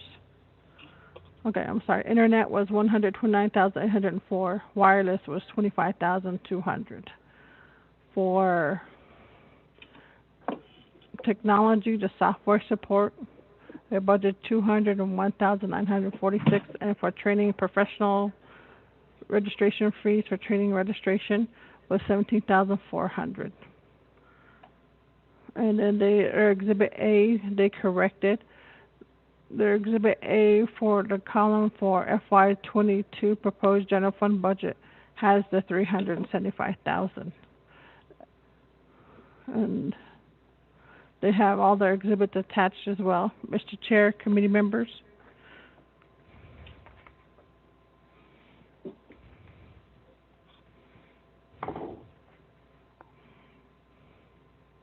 Thank you, Lisa, for the reading of the revised budget for Business Unit number 118019, Navajo Nation Integrated Justice Information Sharing Project, also known as NNIJISP. Committee members, questions?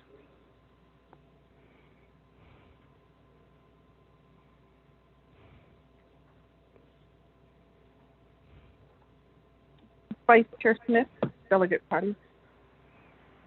Honorable Crotty, question on Business Unit number 118019. You have the floor. Yes, thank you, Vice Chair. So, Mr. Rodas, I was going to ask for each one of these revisions, if these items are in compliance with the definition of the funding restrictions. Thank you, Vice Chair. Thank you, Honorable Crotty. That's a specific question to the Department of Justice. Mr. Rodas, you have the floor.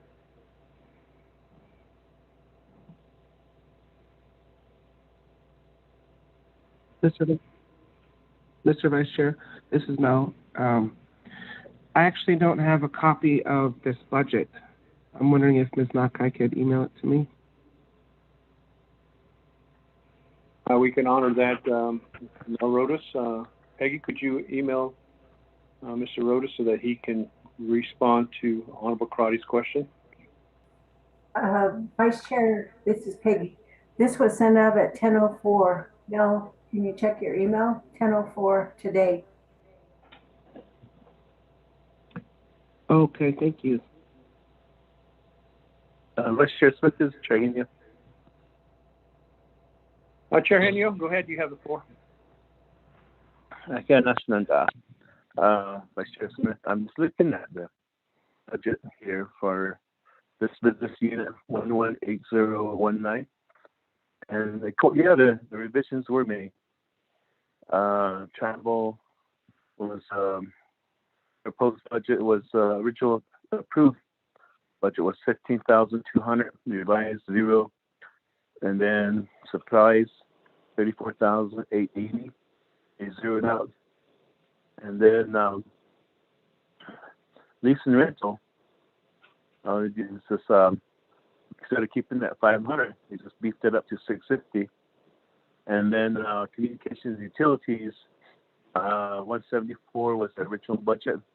The proposed was 15004 now, minus the difference of 18,996. And so special transactions stays the same, $17,400. Repairs and maintenance is where I have the issue now. It seems like the original budget was 133,020, and they just beefed it up by $68,926. I mean, my thing is that shouldn't this be deleted, reduced total, reduced by 15,000, reduced by 34,000, reduced by so forth? And therefore, under column A has 375,000, and then column B should be minus less what the travel and the supplies were supposed to be, and that's how I was thinking that we're going to move forward.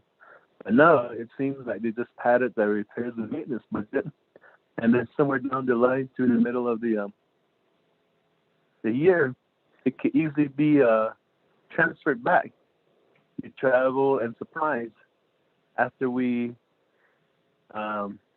approve this legislation, go on our merry ways, and then we're looking at somewhere, and next thing you know, they're going to be over there doing budget revisions. And that's the thing that what I'm seeing here. And so and the way we should approve it is it should be minus, the column B should be less, that's $15,200 and $34,880 and so forth. Vice Chair Smith.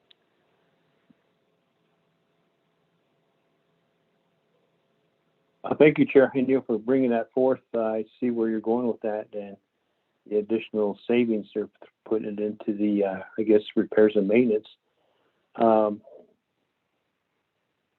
Committee members, do we have a question on that Form 1? Is there any concerns? That I hear Honorable Crotty. Honorable Crotty, you have the floor. Yes, thank you, Vice Chair Smith. I appreciate Chairman Henio. I have similar concerns, and can the committee receive a quick update on how the fixed cost allocation, how this total came about, this 21 million? And in those conversations for the fixed costs, who was responsible to make sure that the definition was applied and that these expenses met the definition? Because I agree we're tightening up on the definition of fixed costs. What the programs are doing are now moving the money to other areas. like the radio, they moved that to other contractual services. And now we're seeing this money moved. So it seems like they're trying to move the money just to meet the definition, to keep the money. But I'm not exactly sure if they need this money to cover their fixed costs and if they just plan to move the money later on. So I appreciate Chairman Henyo's, but I'd like to know then from the beginning how these fixed costs are put together. Do all of the programs, my assumption is there's a call out, all of the programs say this is our fixed cost and this is our need, and that's how this budget is constructed? Or is it opposite, where we just look at last year's budget and try to mimic those fixed cost accounts dollars? Thank you, Vice Chair. If I could get some understanding on how we got to this fixed cost number and how the programs get their funding, because of these areas of where we're seeing the budget items are not matching up to the intent of the fixed cost fund. Thank you, Vice Chair. Thank you, Dr. Cotty. And also, committee members, any other questions pertaining to the fixed costs? I think we're asking some very, very good questions. And there was 2 questions posed by Honorable Crotty. Could we have the presenters respond back to how this 21 million was constructed and how the programs get their funding back to the OMB? You have the floor.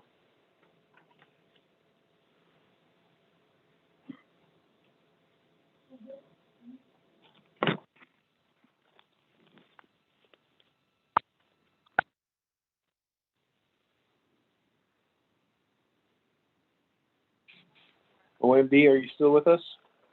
Lisa, Jim, Dominic Bial? Mr. Vice Chair, this is Dominic Bial. I was muted and unmuted, so I'll provide an overview and explanation. Annually, prior to the beginning of the budget process, OMB will look at all of the various budgets and compare it to the general fund revenue projection. And so with that, we make recommendations to, in the case of executive, to the president's office on the planning allocations accordingly to the divisions, and then the divisions do the same thing internally with whatever their planning allocation is. So now in the case of fixed costs, remember that that particular amount, once it's determined, which in this case is 18 million general fund, it's taken off the top. And the logic is because fixed costs are deemed and considered to be costs that are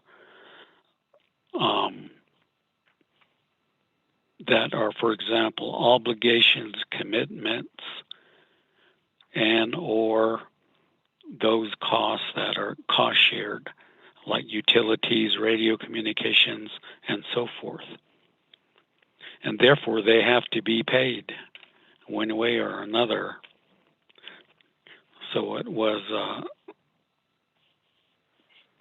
almost as long as I've been here at OMB, which is over 20 years, that's how we did it. So when we look at the branch chief's agreement, you'll notice that fixed cost is the first amount that's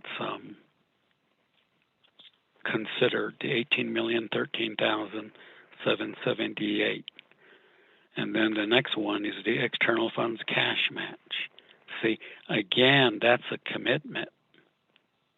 So those two are taken off whatever the total general fund revenue amount, which is the $177,000 or million, $205,000. Then the discretionary part is the amount to the 3 branches, chapters non-administrative, and so on. So that's the rationale, the logic, and reasoning that goes on at the start. Now, more specifically to the fixed costs, as you heard me say in the case of IDC, it's been there for some time, and it's an annual cost. So OMB sends a memo to all of these programs who have fixed cost budgets and asks them to submit their needs. Typically, they would submit a budget that's on the high side. By that I mean they would say they need, let's say, 100,000, when in fact they only really need 75,000. Particularly when you look at their spending pattern of this year and then in prior years. So that's how OMB arrives at a figure that we're willing to forward by recommendation to the branch chiefs, the divisions, and then of course finally to the Budget and Finance Committee. So most of these costs are not the original request. They've been pared down because it's taken off the top. See, it affects the rest of the balance, revenue balance that's available for all other costs. So generally speaking, that's how it's done. So in this case, we arrived at the figure of $18,013,000 and $778 per the budgets that are now before you. Now, some of them will submit unmet needs, just like any other program has the right to do so. So again, the branch chiefs agreement and the BNF resolution, you'll notice that out of the or included in the fixed cost budget is $3 million from personnel lapse funding to fund part of their retirement need. And you heard that the budget before. I'm not sure if it's up for reconsideration today.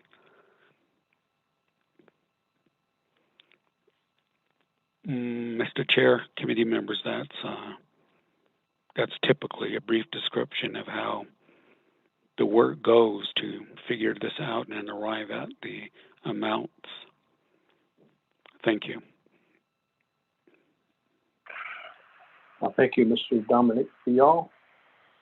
Back to Honorable Karate. Do you have a follow-up question?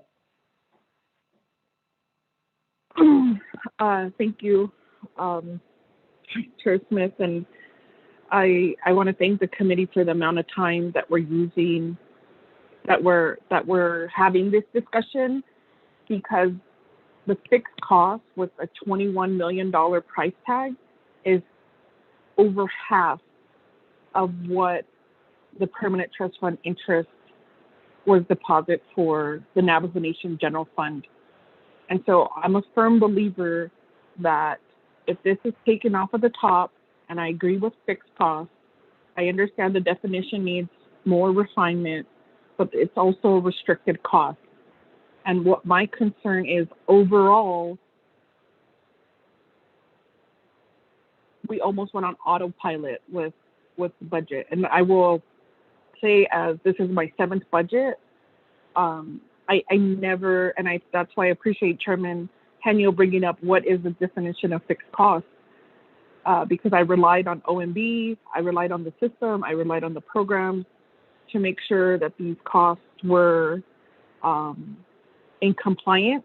And I had a big aha moment when the nation decided to purchase the Washington office, and we found out that the Land Acquisition Trust Fund funding wasn't being used as indicated. So I think it's the time for reckoning for this fixed cost, and that everyone review what the definition is, and when they're and making sure. So I do want to ask our legislative council, and I understand Mr. Pahi, this is your first time, and I appreciate your assistance. I agree that the definition needs to be reviewed and sharpened, and I think that's why we've been waiting on these budget policies. But if Ms. Barbroff is on the line, I'd like to get a little bit more insight on what are our options as a committee. Maybe there's areas right where we red flag and let the branch chiefs, because this is just for executive and judicial branch, there's no legislative fixed cost to meet the definitions of what this restricted fund covers and does not cover. And I go and I start each question by saying, is this part of the program's operating budget? Rather than trying to defend and say how this budgeted item meets the definition, I'm first trying to say that, because that's very clear that it should not, that it's somehow not allowable in the program's operating budget, and I'm not seeing that yet. So I need more information. And thank you, Ms. Tapahi. I did receive your email with the one-page definition. Vice Chair, if I could have Ms. Barbroff enlighten myself and the committee and those on the call so that we can tighten up this fixed cost and really, run our nation that we're in a $40 million deficit, and we're running on the fumes of our future when we dip into the permanent trust fund interest. Although it was set up for this time, as leaders, I still believe we should try to be as conservative as possible so that we trim down these budgets and really possibly move these funding to the places they should be at, and our priorities as a nation, which is water, public safety, and other areas. Thank you, Vice Chair. Thank you, Honorable Karate. We'll go ahead and turn the floor over to Legislative Council. Ms. Barbroff, are you available? Yes, Vice Chair, I am available. And I have been listening, and I think that there are some questions that Mr. Bial knows, DOJ knows, Legislative Council knows, but they haven't quite been explained to the committee. So that may be some of the frustration or the challenge here. So I'm going to do my best. So the very first question is, what is a fixed cost? And I don't mean how it's defined in the budget instructions manual. In the budget instructions manual, it speaks to what categories fixed cost dollars can be budgeted for. But that is not the same actually as what a fixed cost is. So we're going to go way back to the beginning. A fixed cost is a cost that is not going to change. It's not going to increase or decrease substantially in the amount of revenue that the nation receives. So, for example, regardless of whether the nation has a banner year revenue-wise or a slow year revenue-wise, you are still going to have some costs that are going to basically stay the same all throughout. those costs are things like utilities. Utility costs are going to be approximately the same regardless as how much revenue the nation brings in. Litigation costs are going to be substantially the same regardless of what the amount of revenue the nation receives.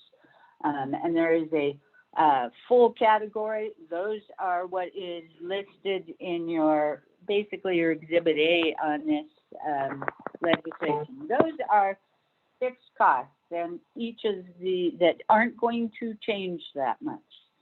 So then the next step, once those are determined, and those determine, as Mr. Bial explained, those fixed costs are basically projected as one of the, right after the revenue projection is done, then each program does its best to project what their fixed costs will be for this year, for the coming year. For example, what is an estimate of what all the utilities are going to cost for the Navajo Nation government? So that projection is made. Then, as you're aware, those fixed costs are deducted from the revenue projection, and then the dollars or the 3-branch allocation is done. So that's the first step, is determining what those fixed costs are. And those are costs that don't substantially change each year.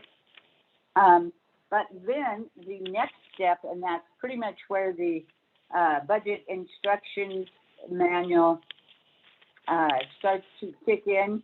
And I think we all agree that it is time to take a look at the definition in the BIM and amend it as appropriate. But what's in the budget instructions manual is what business unit object codes can be used to budget those fixed cost dollars. And so those are things like, for example, insurance. The nation has a pretty good example or a pretty good idea how much the nation's, let's just say the nation's insurance premiums, whether they are going to outside or since we're self-funded, but they know. So then the question is, how do you budget for those fixed costs? Those fixed cost budgets, that's what the BIM is speaking to. They wouldn't include personnel because you're talking about a standardized payment. In most instances, do not include personnel, and that's how it's written in the BIM. So they trying to think what else I could say here. So I hope that's helpful. One of the things that I felt like reading the definition of what those fixed costs could be budgeted for is, if you'll notice in the definition, it does say such costs do not include personnel, travel, contributions. I believe those are broad terms. It doesn't say such costs do not include a travel account. You know, the nation's account system puts certain broad categories under travel. I mean, fleet is under travel. Actually, fleet vehicles aren't your standard travel definition, but that's where the nation has to put them in their accounts. So hopefully that helps some of the explanation. And if it didn't, I apologize, but I did my best. I can see this conceptually. I hope I was able to articulate that. Thank you, Chair and Delegate Crotty.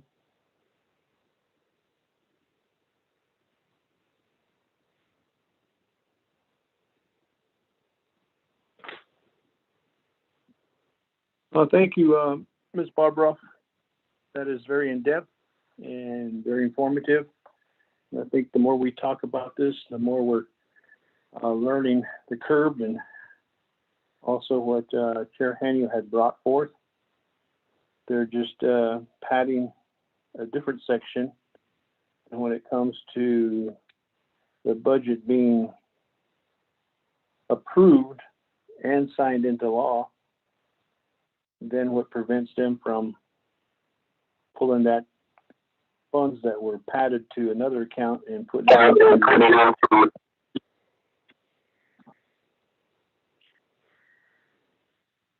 So that's the question at hand. And Honorable Crotty, do you have a follow-up question?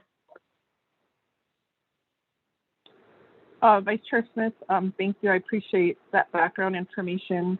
And Chairman Henry, if I could just request for the committee that we have a follow-up discussion on fixed costs. I understand we're in the middle of the budget process. I'm not sure, because of these costs, if we're going to have to waive any type of language. But I do believe that all of the programs should be put on notice about the definition, and also there should be an opportunity for other programs to be included in fixed costs. As recently we heard from Tax Commission that they're paying $90,000 on their rental, and it hurts their operating budget, and it just appears that that could be a possible fixed cost, rather than, for example, what we're seeing on these budget forms, millions of dollars for consultants, excluding the indirect costs from OMB and possibly the RVK consultants for the operation or the controller's office. Thank you, Vice Chair. I'm not sure if the committee members have any recommendations on judicial's budget, because I do see training, and I'm not sure if that's training for the whole nation, so that it meets the definition of fixed costs. Thank you, Vice Chair.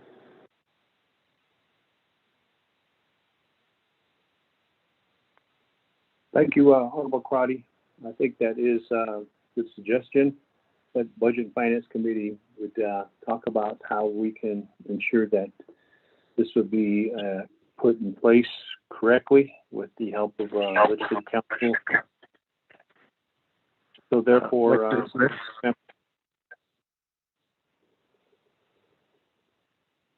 I hear background noise. Back to committee members. Any further questions? Chair Haney. Chair Haney, I'll let you have the floor. Thank you, Vice Chair Smith. I'm sorry.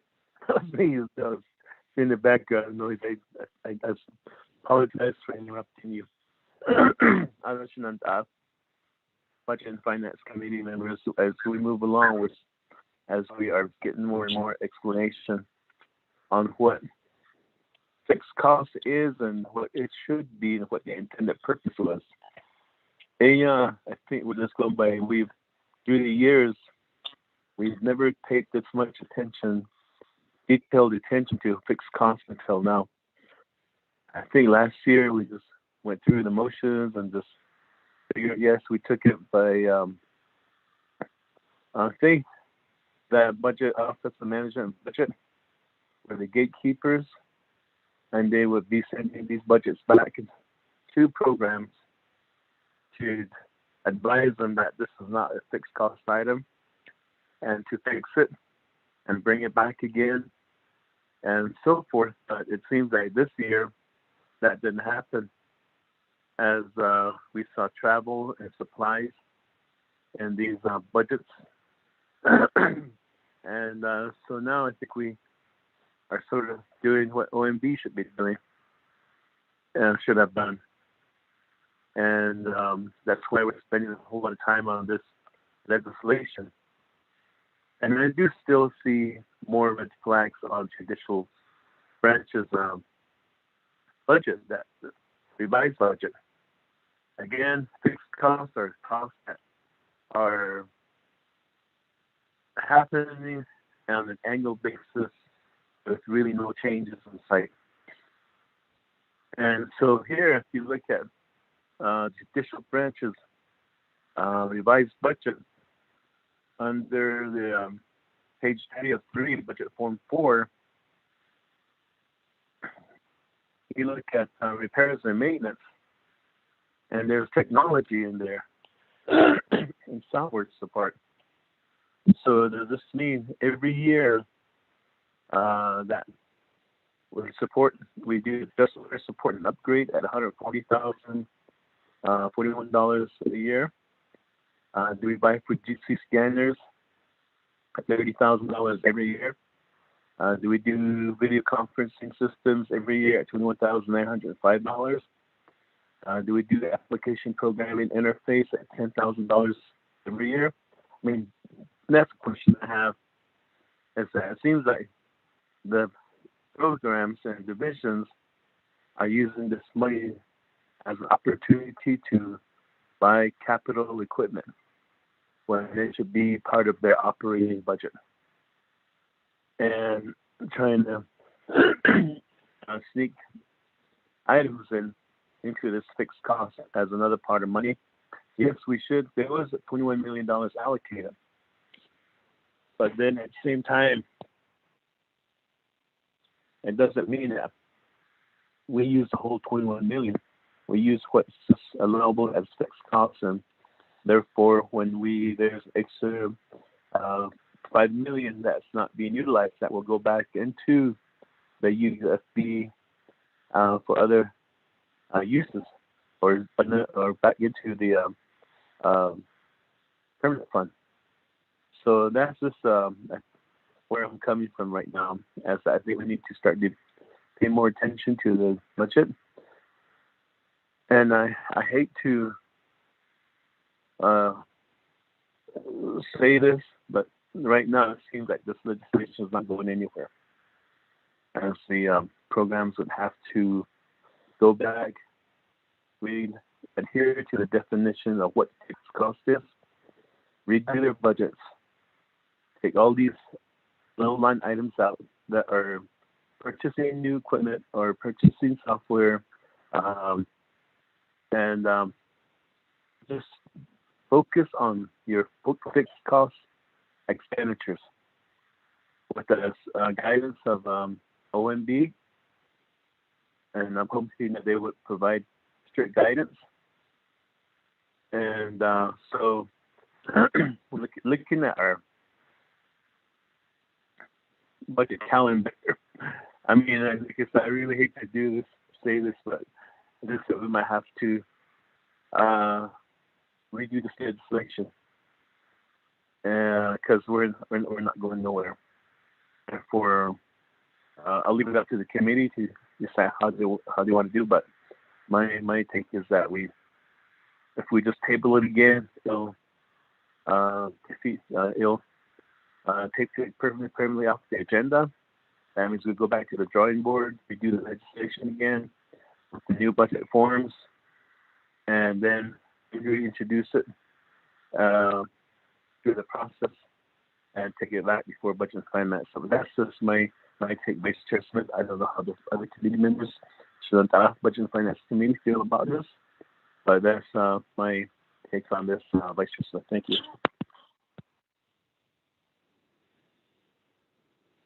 Hello, Chair. Thank you, Chair. Regarding Vice hold on.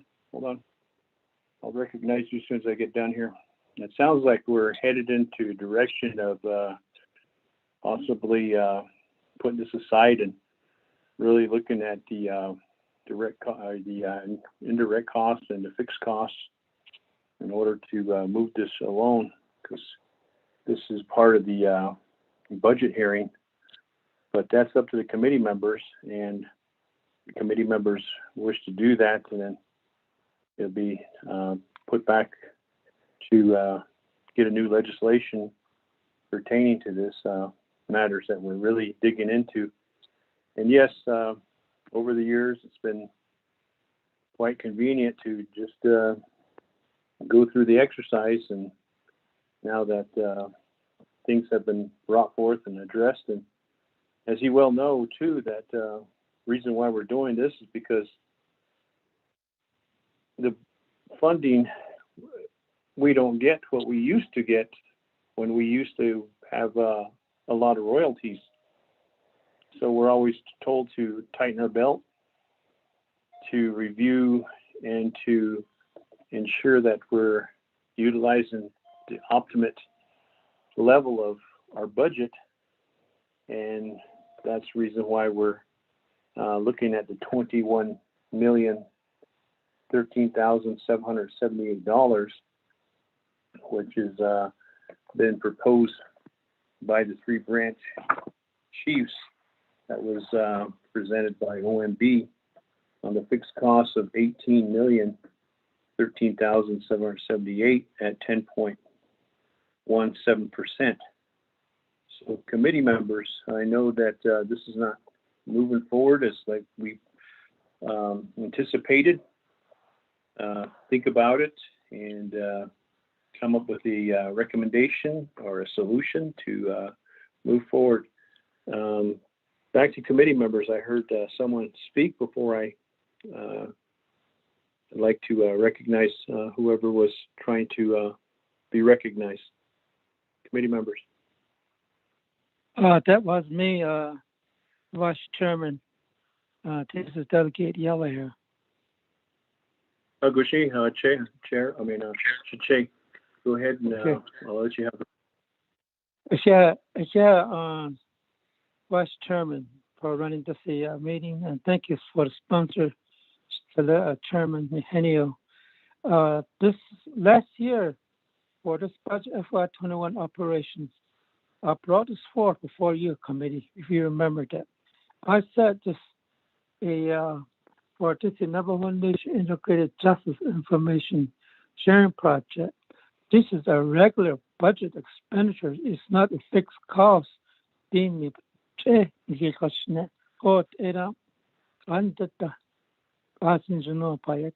I agree with my brother, Vice Chairman Henio, sponsor. He the business travel has done. Yeah, adjusted or needs to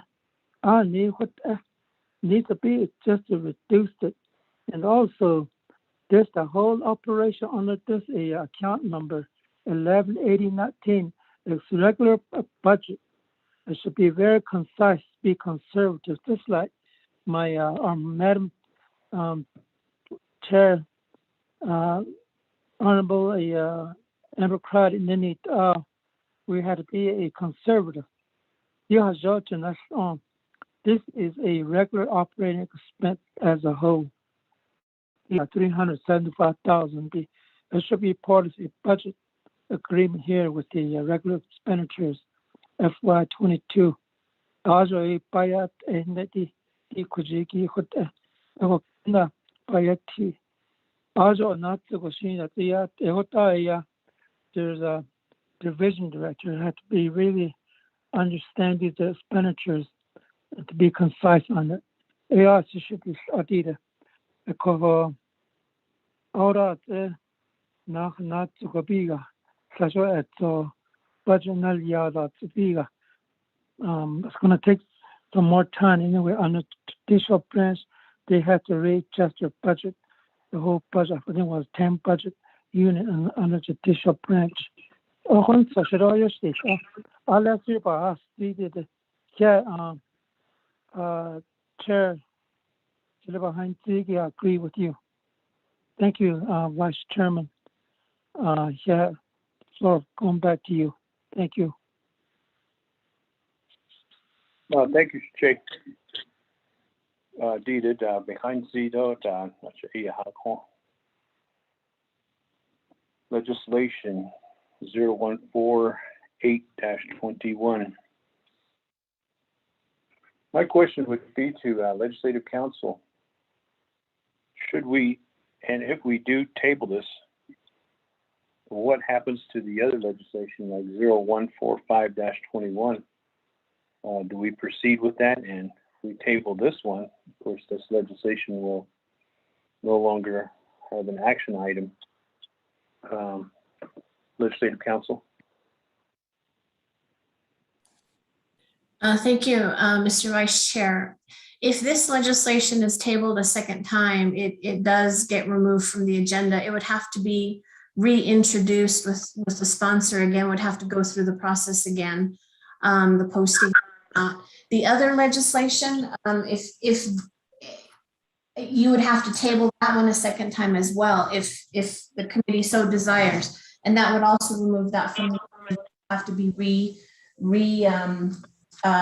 introduced again. But tabling this one would not have any effect on the other. You'd have to act on that other one separately. Thank you, Mr. Vice Chair. Thank you for that, Legislative Council. Back to committee members. We are still on 0148-51.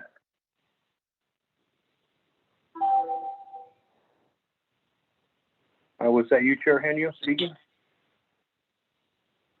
No. I heard somebody in the background. Vice Chair Smith, this is Delegate Crotty. Honorable Crotty, I'll recognize you. Go ahead, you have the floor. Yes, thank you, Vice Chair Smith and everyone on the line. So I just want to remind Office of Management and Budget, as a member of your oversight, the time that the committee is taking to revise these budgets is noted. I would like to ask Legislative Council if there's either a condition of appropriation or a legislative concern to address this matter. And I'm not sure how, and the programs themselves in terms of producing budget documents that do not comply with the funding restriction. And so I think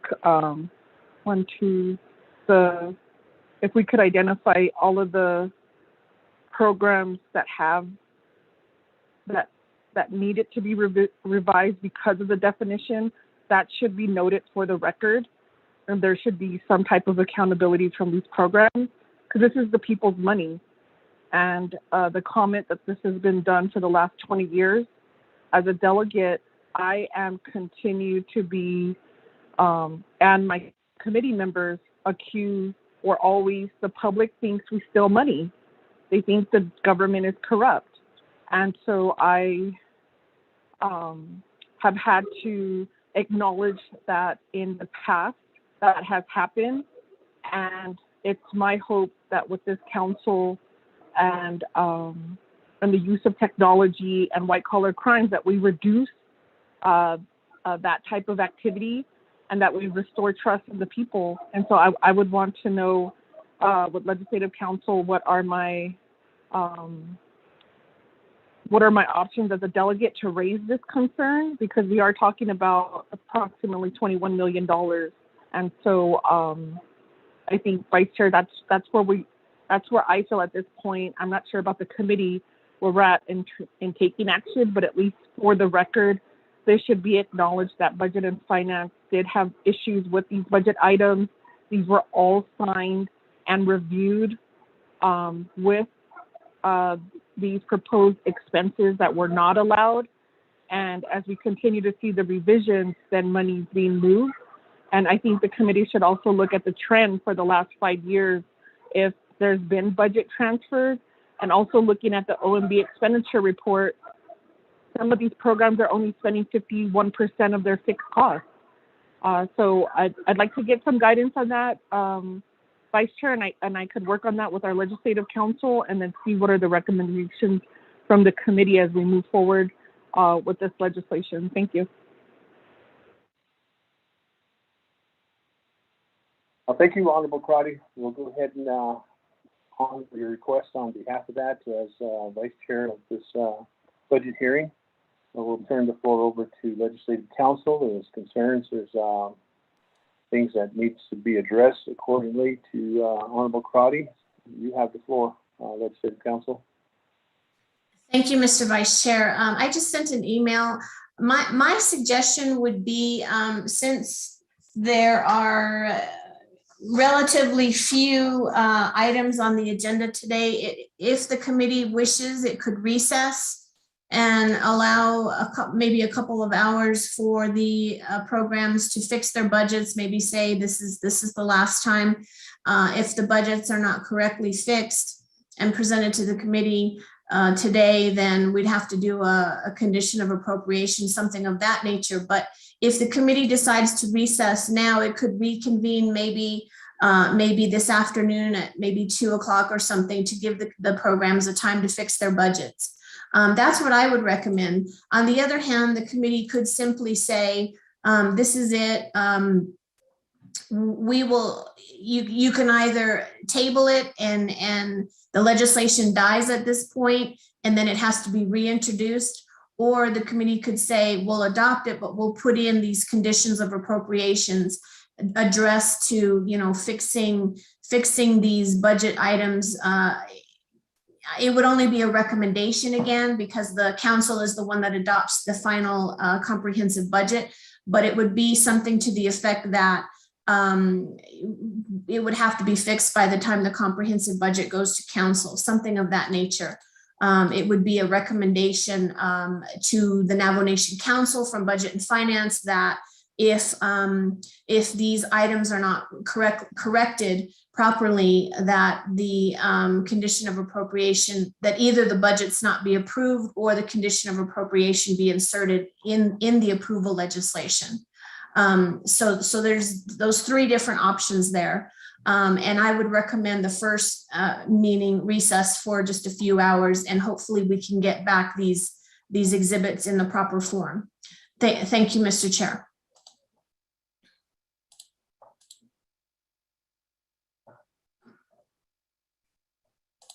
Thank you, Legislative Council. Committee members. This is Dana. I believe there is another option that wasn't put forth. Dana, I'll go ahead and recognize you. Go ahead with the other recommendation. Okay. Thank you very much. I may not be popular with this recommendation, but it might be doable. Okay, so in the context of things, it sounds a little weird to say but what the Budget and Finance Committee is doing right now, they're acting as an oversight committee. They are recommending a budget to the next step, which is the Budget and Finance Committee. And that information, this legislation is a recommendation to Budget and Finance Committee. It doesn't actually have to be followed when it gets to Budget and Finance Committee.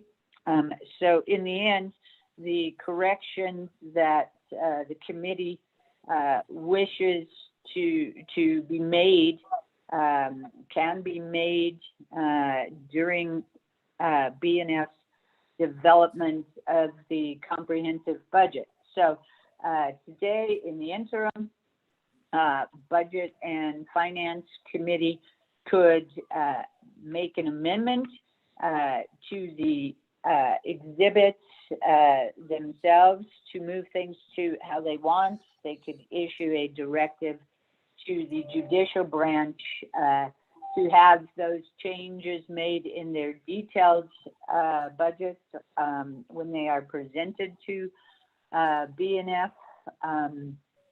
So I think you could also proceed that way without having to table recess for very long or drop new legislation.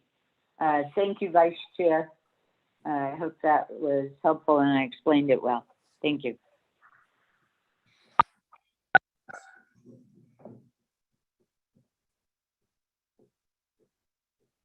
Thank you, Dana, for that information. Committee members, there was 3 present suggestions. Back to the committee members. We are at legislation 0148-21. We need to move forward. Need a recommendation on this.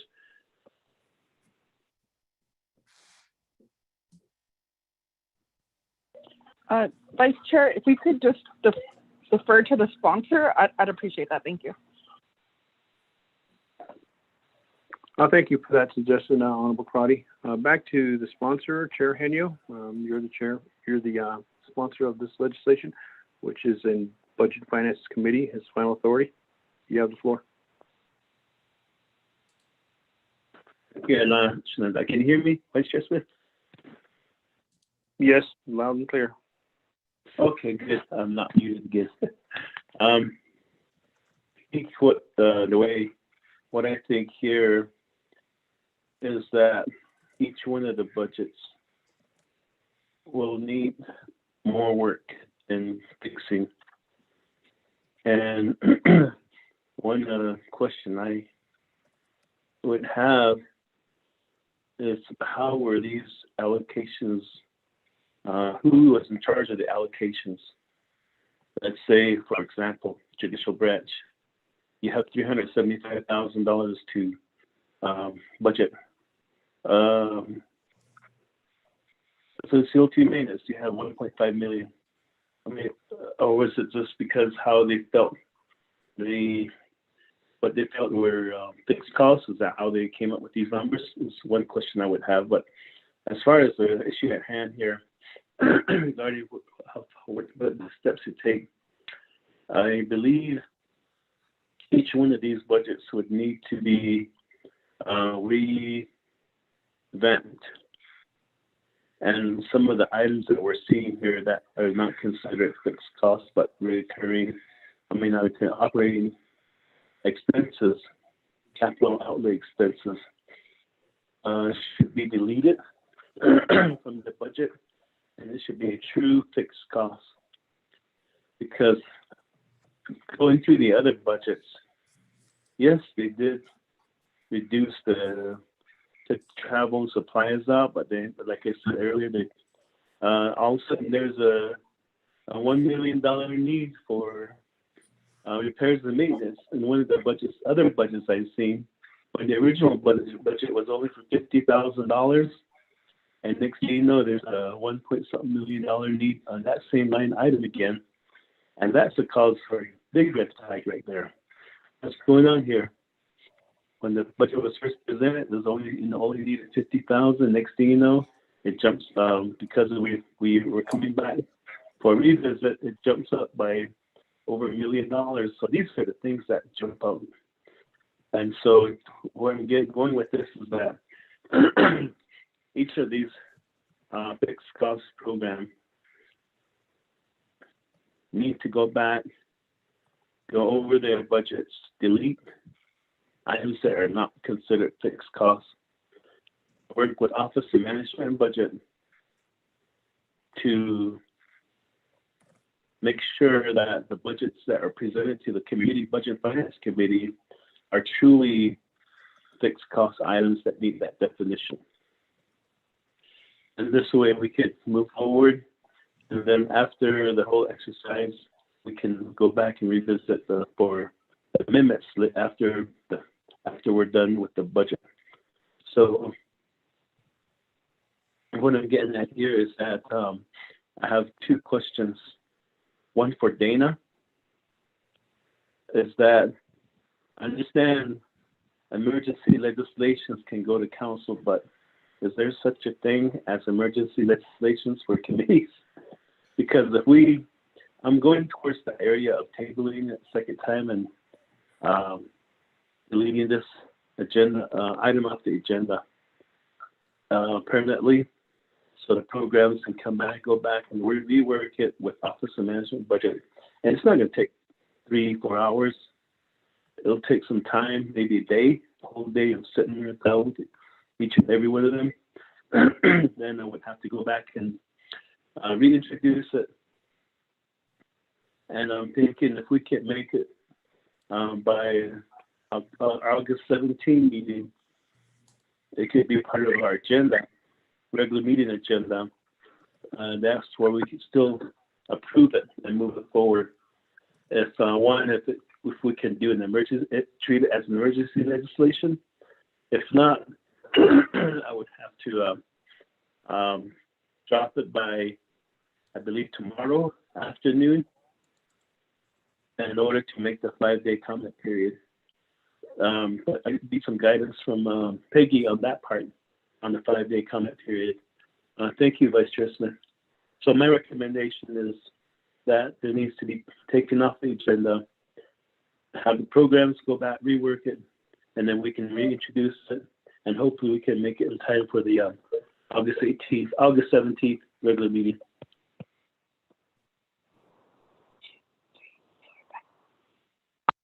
Thank you for that information, Chair Henio. Back to Legislative Council, there was a question posed in there for emergency legislation for BNF. And before I turn the floor over to Legislative Council, I was thinking too, Shenandoah Sinigi, we still have Navajo partition land, and we still have NGS. I know that time is of the essence. I don't know how long it'll take for these programs to amend their budget and bring it forth before the end of the day. If they could do it before the end of the day and they can get it done accordingly, committee members, could we hear these from Navajo Land Petition and also Division of Natural Resources, and then come back to the amendments that are requested, if all possible. If not, then we'll go with what Chair Henio had recommended. But I'll turn the floor over to Legislative Council. There was a question posed by Chair Henio. Legislative Council. Thank you. This is Dana.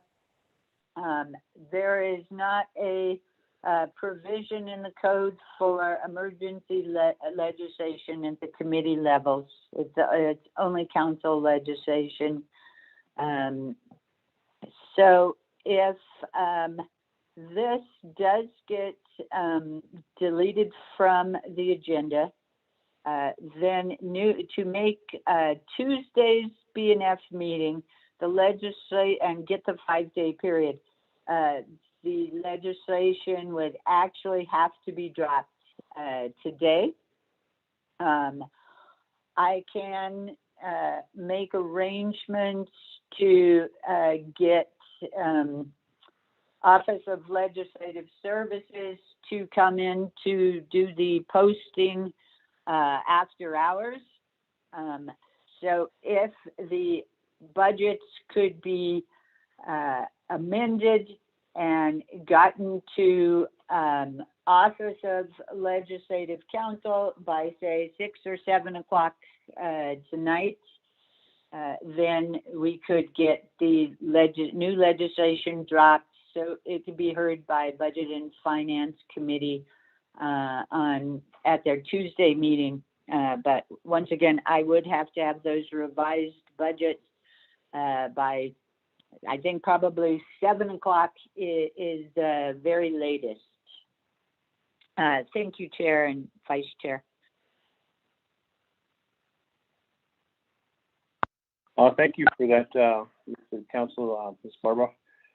Apparently, it looks like we're going in that direction to take this off the agenda and head towards the legislation, and work is cut out for those that will be needing to revise their budget and have it in before 7 p.m. Committee members, any other questions or concerns? Vice Chair Smith, this is Delegate Crotty. Honorable Crotty, you have the floor. Yes, thank you, Vice Chair Smith. In understanding that some of the programs have met the criteria, I don't want to penalize programs who have provided a budget, and we've just heard from OMB that their budget is in order. Could we identify the programs' budgets that are in order and move forward? And I could make the motion to delete from the legislation those programs who need to resubmit, and they could be part of the Hail Mary legislation, because I just want to state too, I want to thank the staff, because if this is going to take time, that means they have to stay, and there's a whole legislative process when developing a legislation and a whole internal review. So I'd like to move forward with those programs that are in order with the definition of the fixed costs, and if they included IDC and that meets the definition. Chair, if we could have staff review that list to us, and if I'm in order, I'd like to make then the motion to delete those programs who need to revise their budget. Thank you, Vice Chair Smith. Thank you for that, Honorable Karate. That is very concise. That way we know exactly who's got to do what and who's okay to proceed. Therefore, we'll honor that request. Staff, do we have a concise listing of who is in line to continue and who needs to revise their budget so that Honorable Karate may make a motion to present that to the committee members so that we will have the program reset with their budgets accordingly. Thank you.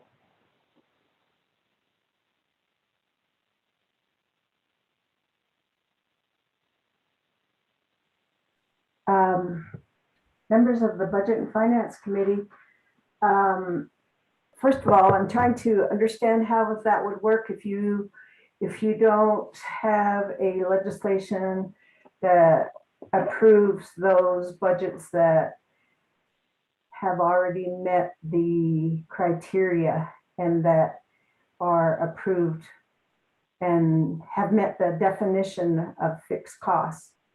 What happens to them if there's no legislation for them that covers them? That's a question that came to my mind. But in response to your question, let's see, as far as fixed costs,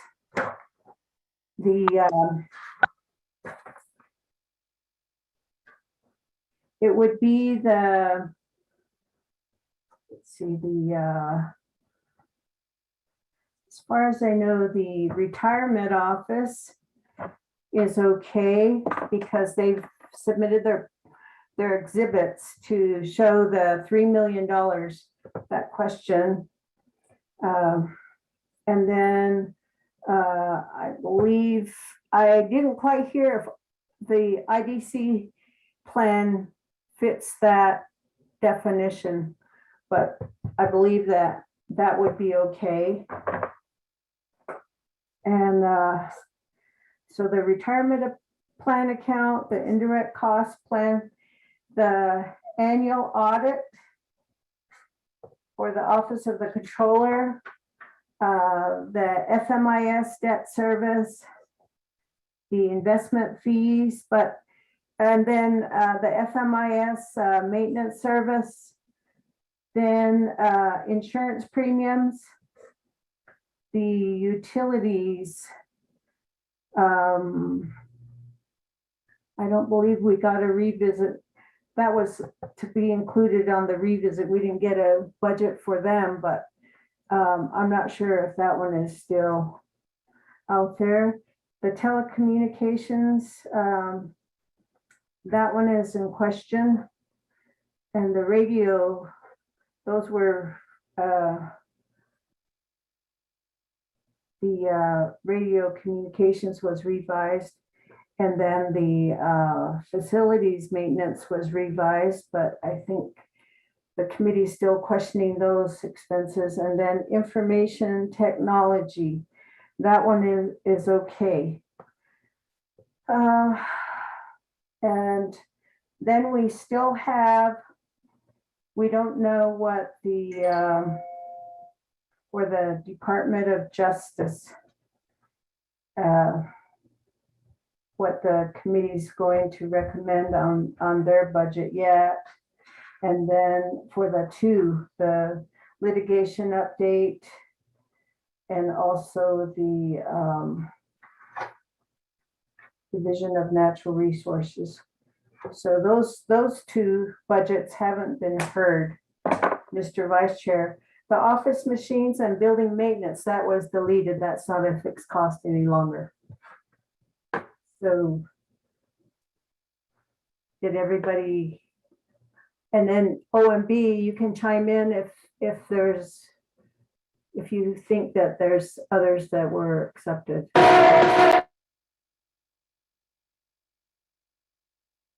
Well, thank you, Peggy. Exhibit B shows exactly the executive portion of the fixed costs. And there's 16 programs with business unit numbers.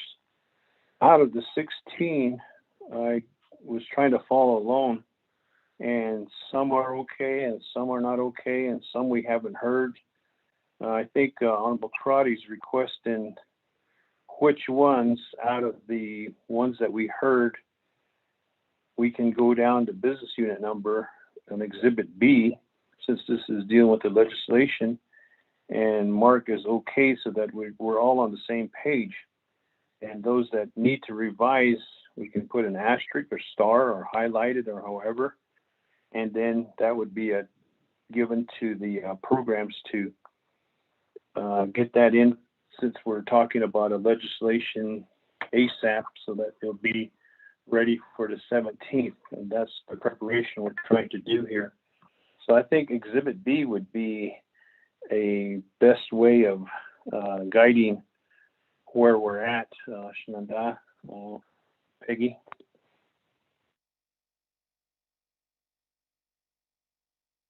Vice Chair, I'm sorry, I didn't hear your entire question. Exhibit B. I know you had a question on that. I was distracted for a couple of minutes here. So you want me to go down that list on the Exhibit B? Is that what you were suggesting that I do? Yes, Peggy, Honorable Crotty's wanting to know who's okay to go forth and who isn't ready, that needs to be amended on their for their budget. Okay, so what if I'm understanding you right, then we would be deleting those programs that did not meet the definition from the legislation, so that the legislation could be approved going forward with the ones that pass the test, so to speak. So 118001, the annual audit, that one's okay. The insurance premiums, do you want me to go by business unit, or can I just go down the list, the names?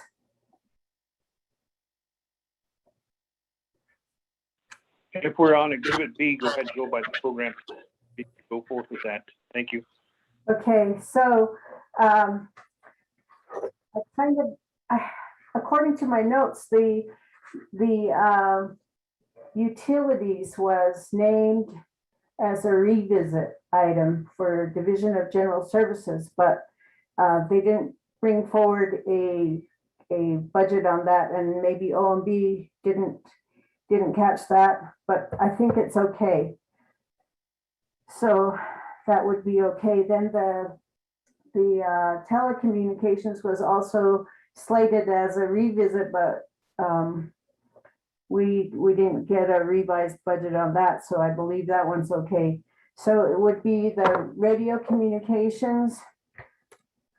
There's a question on that. And then the FMIS debt service, that's okay.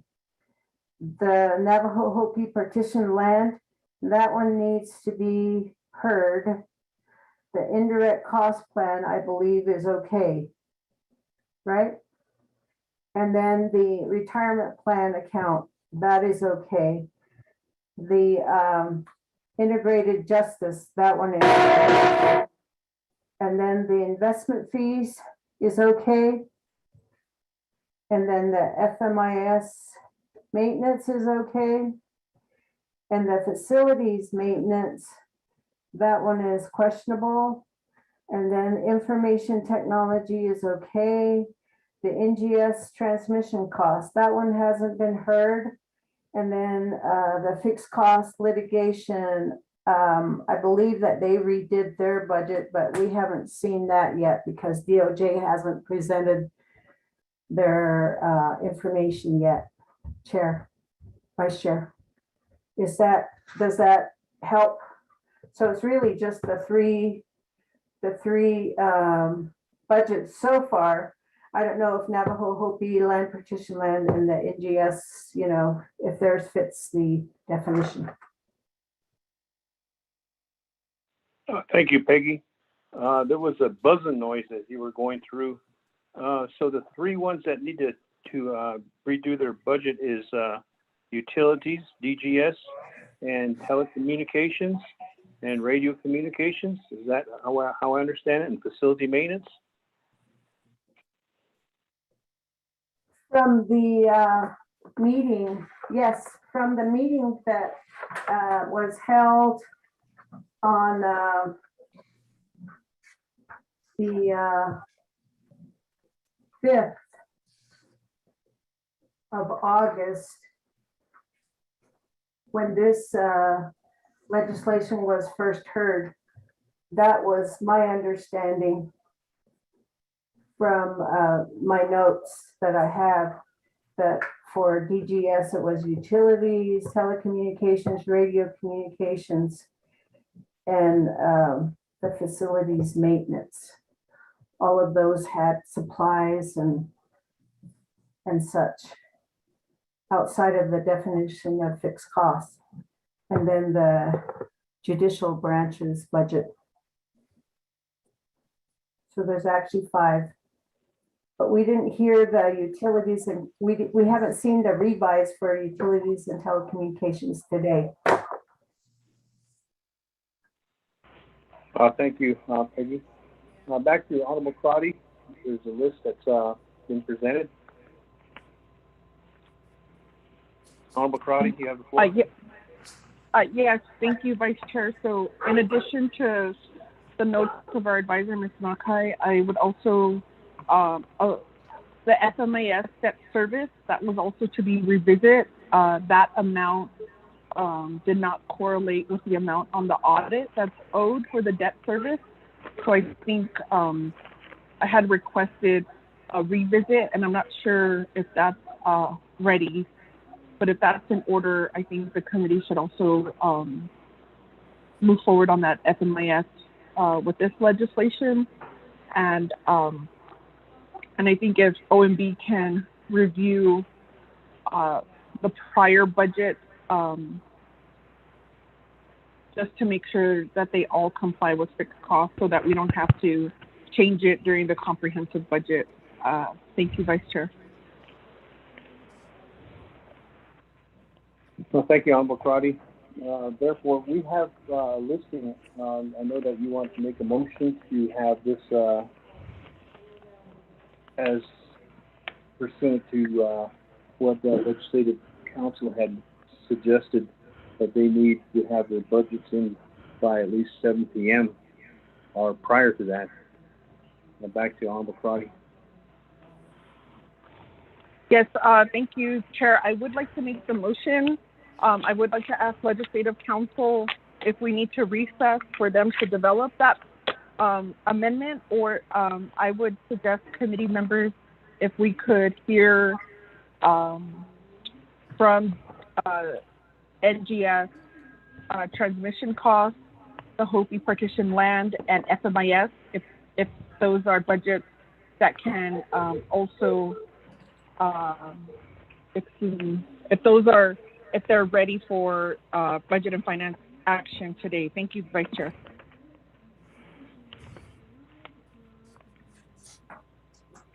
Mr. Vice Chair, I have a question. This is Peggy. Okay, Honorable Crotty, we'll go ahead and have Legislative Council. Legislative Council, could you look into that? Peggy, do you have the floor? Okay, I just needed clarification on whether the IDC cost plan was a fixed cost, because I didn't really hear it in the discussion.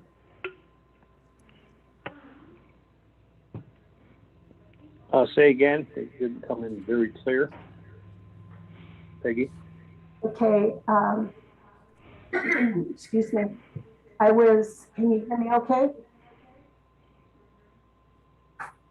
I kind of muffled. Okay, what about now? A little bit better. Okay, I had papers on my microphone.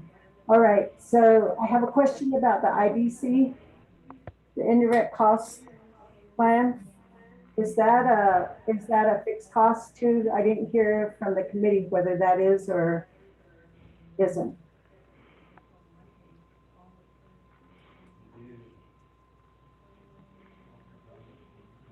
Committee members, there's a question posed by Peggy. Crotty, do you have the answer to that? Thank you, Vice Chair Smith. If Ms. Nakai, can you provide an example? When you're saying IDC costs, I do see on the fund source that they're commingled with fixed costs. Is there a program on this listing that is solely out of the IDC funding source? Thank you, Vice Chair. If I could get an example for clarification. Thank you, Honorable Crotty. Back to you, Peggy. Need an example. You have the floor. Somewhat a small one. It's actually the budget for the indirect cost plan, 118017 is number, and I was just asking if that was considered a fixed cost by the committee. So if it's not, then that would be also, I don't know if it would be reprogrammed into OMB's budget.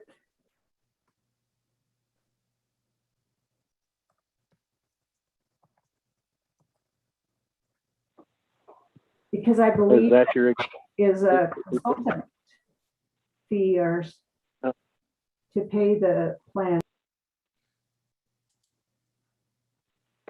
Peggy, is that your example? This is Delegate Crotty. Hold on.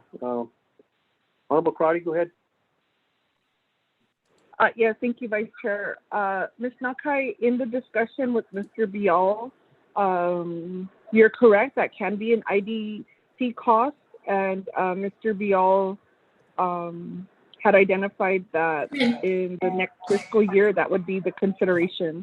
So DOJ thank you so much.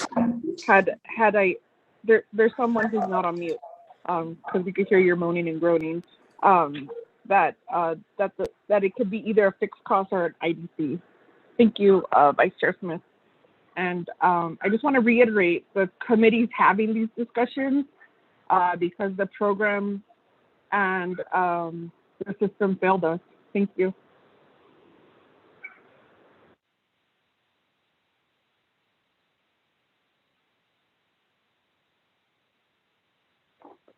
Thank you, Honorable Crotty.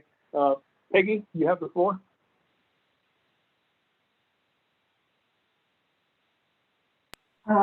Vice Chair, what was I supposed to respond to?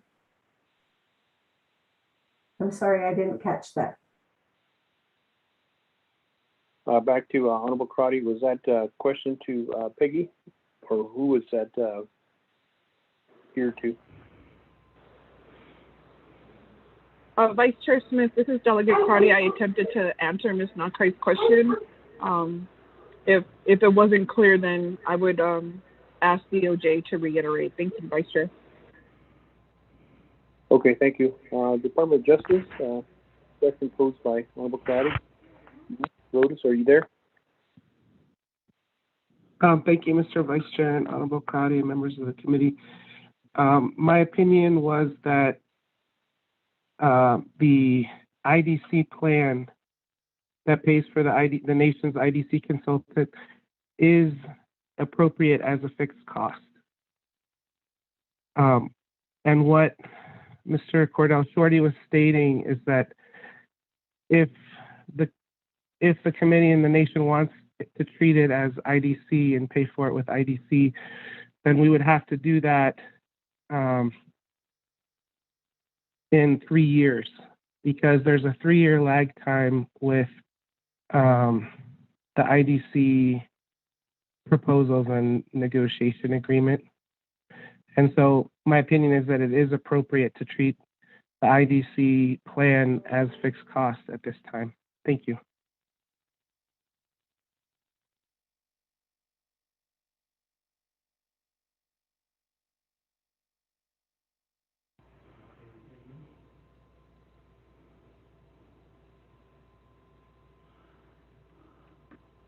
Well, thank you, DOJ. I was switching phones. My other phone was battery was going dead. Back to Honorable Crowley. Vice Chair Smith, I concur with DOJ. Thank you. Okay, thank you. Back to Legislative Council. Do we have the drafted proposed on this motion that Honorable Crowley wants to make? As long as I can, sorry, this is Lurleen from OLC. I'm working on the 3 deletions from Exhibit B. As long as I understand which changes to Exhibit A and Exhibit B need to be made, then I can draft this up. I'm starting to do it now. Perhaps if I could ask Ms. Nakai to email me so I am sure to do the amendments correctly. I believe we have to amend both Exhibit A and Exhibit B. But I need a little bit of guidance in writing from Ms. Nakai. Thank you. Oh, I don't think it's necessary to recess. I can get it done shortly. Thank you, Legislative Council. How much time do you need? Maybe we can take recess. I would say 30 minutes, no more than 30 minutes. Okay, thank you very much for that. Committee members, let's take a recess, regroup, and come back, and we'll have a amendment or the motion that Honorable Karate is requesting for this legislation. Thank you. We will be back at 12:15. Vice Chair Smith, this is Delegate Cruddy. I just wanted to thank you for being in recess. So, Ms. Tapahi, in reviewing my notes, it looks like the committee still needs to hear from FMIS maintenance because they had supplies on there and the reduction of FMIS. So I just wanted to just let you be aware, but my hope is that with their new budget forms, that's been fixed. Thank you, Ms. Tapahi and the committee members and sponsor Henio. Thank you for that, Honorable Karate. Honorable Karate, yes, we still have several that are needing to be heard, I think, and without going into recess, we could go into hearing FIMIS from the Office of Controllers. I think that was supposed to be a revisit. I'm trying to catch up on all this. I'm on Exhibit B, and what we have gone through, some have been okay, and some have not been heard, and some have revisit, and some have no budget, but okay.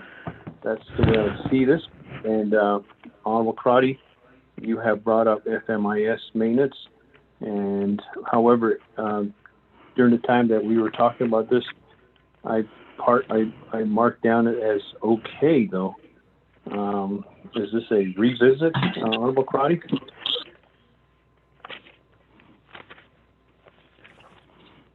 Vice Chair Henio. Vice Chair, Chair Henio, go ahead, you have the floor. Vice Chair Smith. Just one note here, as Commissioner Delegate Amber Crowley has stated that we still need to hear from FMIS and Office of the Controller.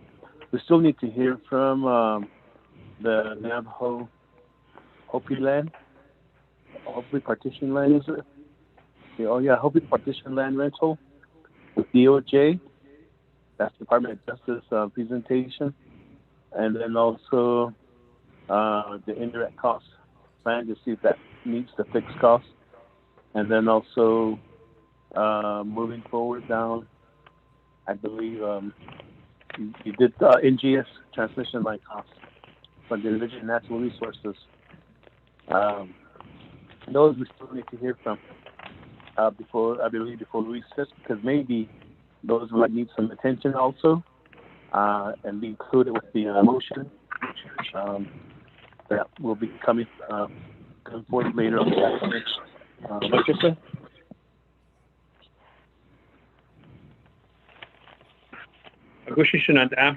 I'll refrain from the recess. On behalf of that, we still have 3 or 4 more programs to hear from.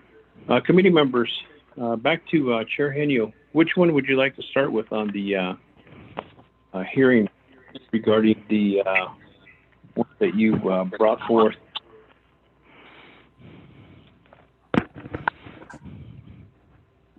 Okay, Vice Chair Smith, I believe we could start with the revisits first, which is FMIS, the maintenance from the Office of the Controller. That's a revisit. And then I believe that's the only revisit we have, unless the debt service, I'm sorry, FMIS, the debt service also. I think that's a revisit. And then moving down, then we could hear from the new programs, which is a open partition land rental, and it would give time to for Peggy to reach out to Division of Natural Resources to come on the line also, because if they are not on this call by the time we get to them, in my opinion, they would lose out on $1.9 million. Thank you, Vice Chair Smith. Thank you for that, Chair Hill, as responsible for this legislation. Therefore, I honor that. OMP, could we go into the business unit number, if I'm correct, 118022 as a revisit? I think that's been provided for the committee members. And you may proceed, OMP. Vice Chair, Mr. Peggy, the question. Peggy, go ahead. You have the floor. Vice Chair, the FMIS maintenance service was provided, an overview was provided by Laura Johnson. And there's no notation from, I usually note right there, you know, if a committee member says this needs to be a revisit, and there wasn't any suggestion to revisit that item. Maybe OMB may have caught something on that. Thank you for that, Peggy. OMB, is there anything that we need to entertain on this business unit number that was brought forth by Chair Henio on the FMIS business unit number 118022 specifically? Good afternoon, Chair, committee members. This is Lisa with OMB. I believe Chairman Henio was questioning the supplies, the amount in supplies on FMIS maintenance 108022, the 35,252. Mr. Chair, committee member, Mr. Vice Chair, committee members. Thank you, Lisa, Jim, OMB. Back to Chair Henio. Is that where we're at? This supplies, your question on that? Hold on.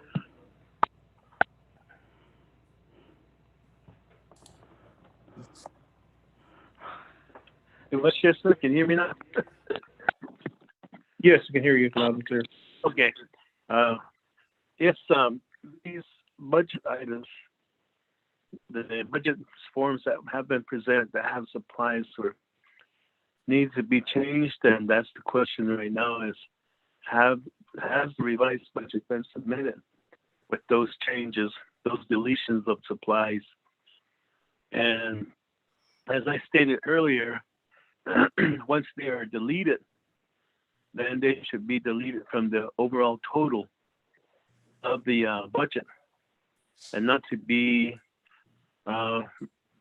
reprogrammed to another line item to pad that budget. it should be deleted off the entire total, and then there will be savings for the funding source. At the same time, like I said earlier, there was all of a sudden a need, and I believe it was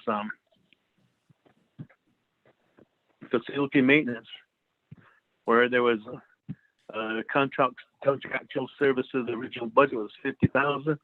All of a sudden, it jumped up to $1.something million. Those are the things that we see, and I'm just hoping that that's the instructions that I want to give out.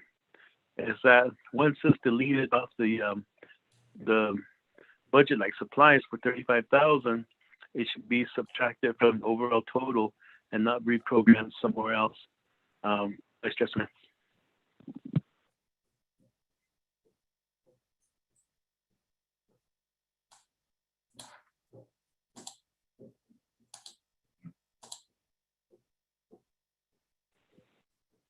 Thank you for that clarification, Chair Henio. So therefore, do we still need to revisit this business unit number 118022? I hear that supplies and the complete deletion and not put it into another line item. I'm trying to look for that 118022. I got my laptop here. Peggy, could you help me out? When was that sent?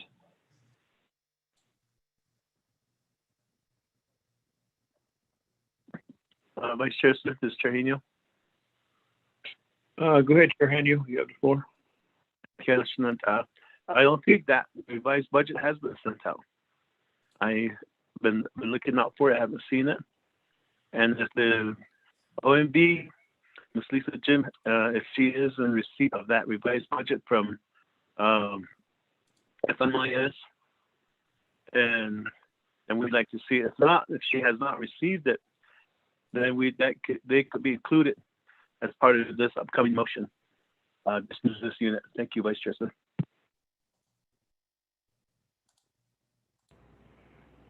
Thank you. Perfect. That's the kind of answer that will help guide in moving this forward. OMB, do you have a revised copy of this FMIS maintenance from OOC? Good afternoon, Vice Chair Committee members. No, as of today, OMB has not received a revised budget from FMIS Maintenance Business Unit 118022. Mr. Chair, committee members. Thank you very much, Lisa. Peggy, make that a note. This will be included in the motion, that there is no revised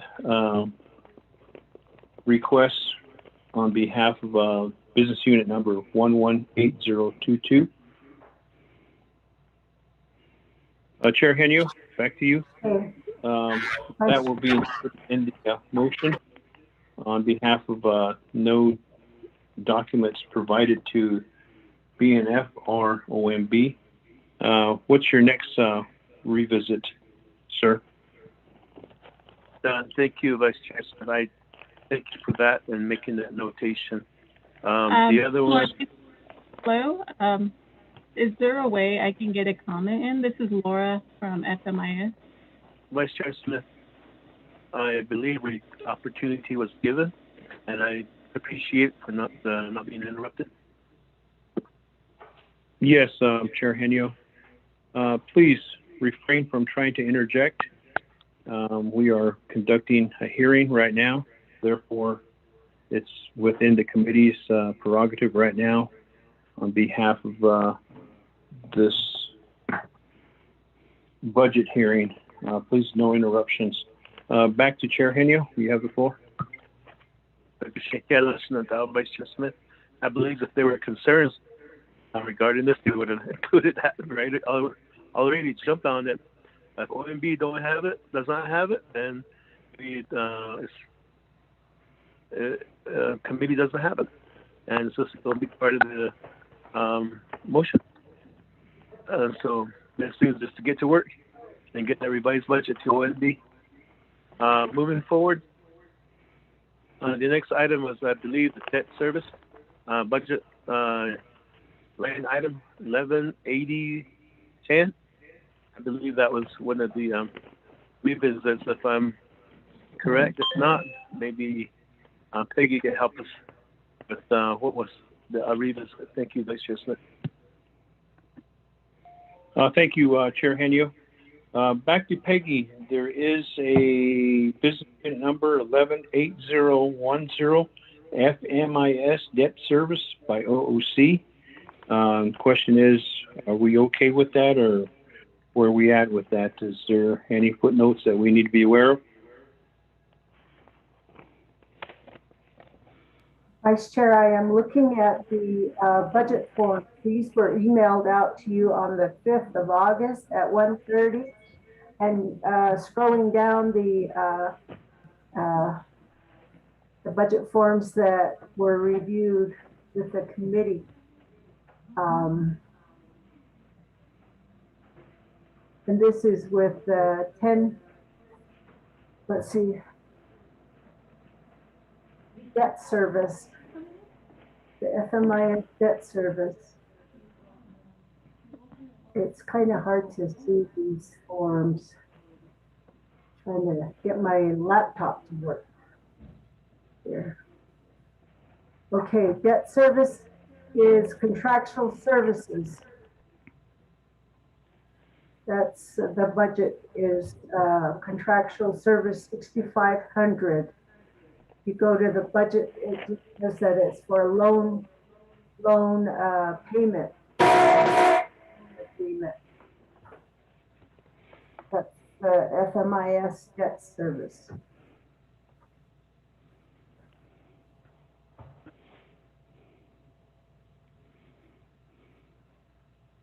So members of the committee, if you're looking through those exhibits, the budget forms, the detailed budget forms, it does under contractual services says this $807,744 is to pay a debt on the FMIS. But Delegate Crotty had a question or wanted a revisit on this budget. Maybe she can enlighten us on that.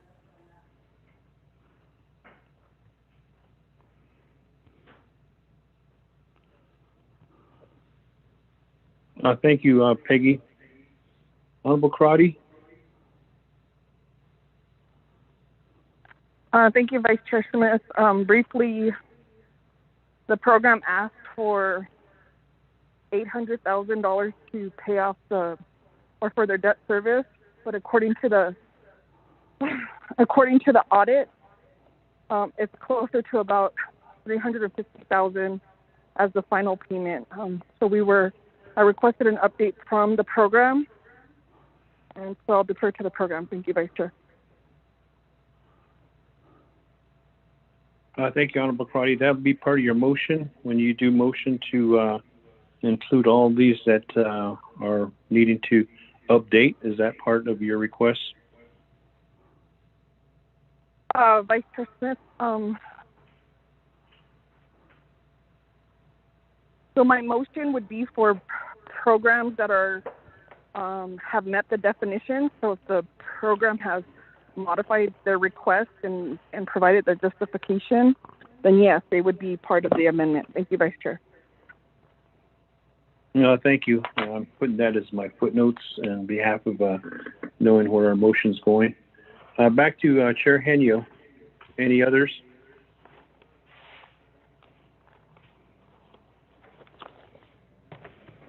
Vice Chair Smith, thank you for letting me have the floor again. I believe there was also a question on budget unit 118017, indirect cost plan. If this should be part of the fixed cost or not from Office of Management and Budget. If we can get an explanation on that before we move forward.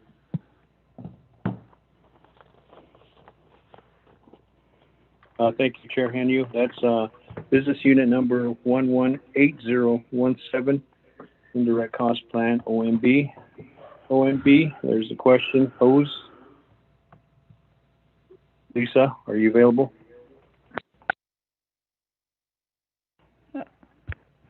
Thank you, Vice Chair, committee members. Yes, I am here for OMB. I believe DOJ, Mr. Rodas clarified that the indirect cost plan for OMB is considered fixed costs, so the funds for that account are in compliance. Mr. Vice Chair, committee members. Back to Chair Henio. Does that answer your question? Oh, yeah, unless Vice Chair Smith, so we can move forward. I believe that's all the revisits that we were looking at, except for the ones that have been already mentioned. That would be part of the amendment. Hey, I will go back into that. So now I guess Department of Justice with their Hopi partition land rental, we can hear from Department of Justice on this item. Thank you, Chair Henio. Committee members, we are going to be hearing the Navajo or Hopi partition land rental from DOJ. First in order would be usually we hear the OMB has already provided the summary report. I'm going backwards on this. So therefore, Hopi partition land, Department of Justice, are you available? Yes, this is Doreen McPaul. I'm prepared to present this budget. I have Barbara Calvin also available to assist with the forms.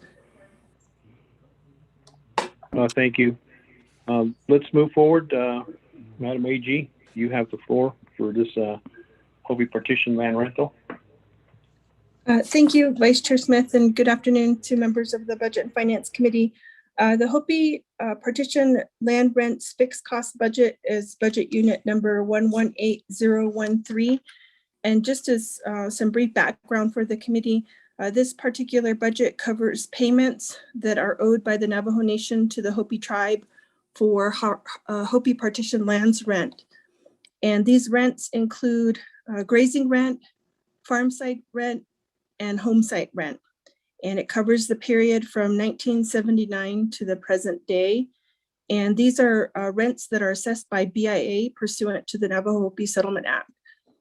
BIA assesses these rents against the Navajo Nation for home site farming and grazing uses of those Hopi partition lands by members of the Navajo Nation. And the payments are also the subject of litigation in the case of Hopi tribe versus the Navajo Nation, as well as multiple federal administrative appeals to the Interior Board of Indian Appeals, which is why the Department of Justice continues to be involved in this matter. And the rents and the rent calculations, just for the committee's knowledge, are complicated, and they vary by type, by time frame, by whether the BIA has actually assessed a rental amount, whether those amounts have been appealed to the IBIA, whether there's a court order addressing the rental amounts owed, and whether the rental amounts are final or subject to ongoing legal challenges.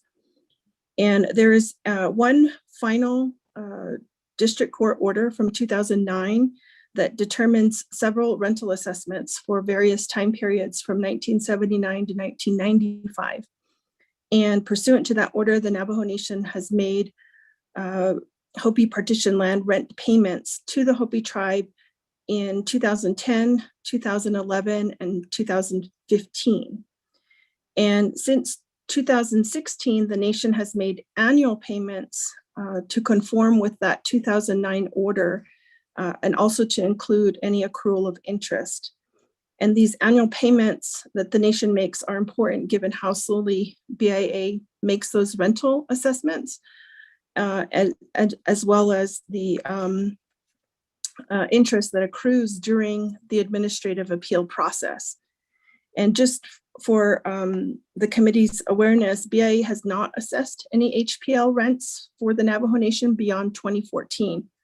So just as an example, by the time BIA assesses those 2015 rental amounts alone, if they did that tomorrow, the nation would owe 6% interest on that amount going back at least 6 years.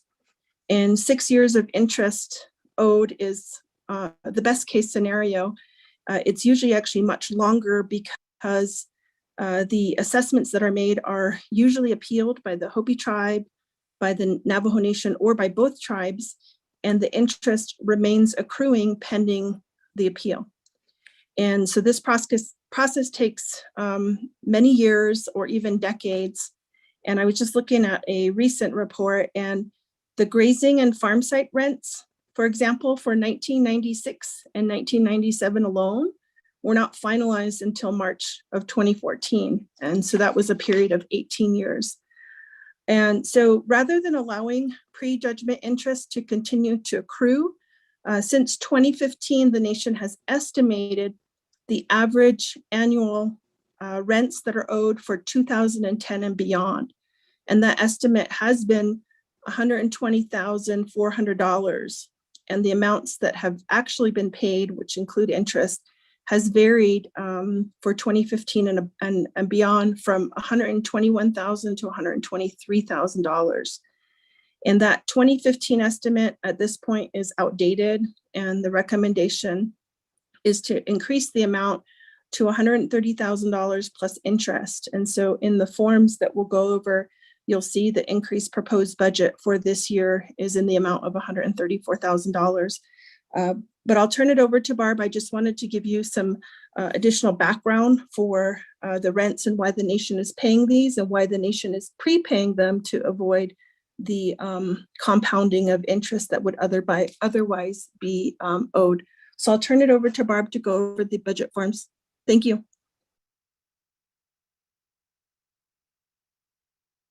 Thank you, Madam AG. Next, who's agent? Go ahead.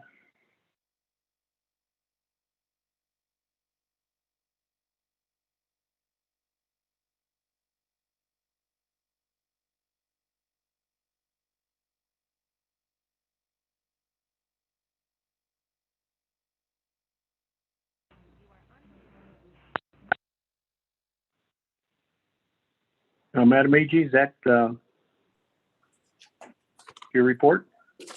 I'll go through the forms. I don't know if she's having trouble getting unmuted on the call here, but the program budget summary, budget form 1 for budget unit 118013 has one budget item for object code 5000 under lease and rental.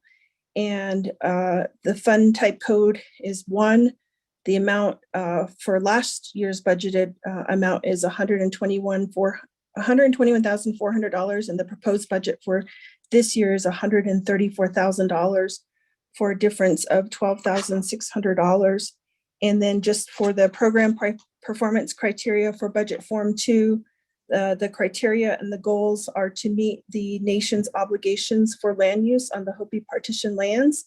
And the measure and objective is to make those payments to the Hopi tribe for the Navajo families under the Hopi Agreement for Land Use, Grazing, Home Site, and Agriculture. For the detailed budget and justification, budget form 4, the object code 5100 lease and the object code 5130 for land lease payments to the Hopi tribe for the Navajo people for the use of the Hopi partition land rentals totals $134,400. And that completes my report, Vice Chair. Thank you. Thank you, Madam AG. Committee members, any questions pertaining to this Navajo or Hopi partition land rental?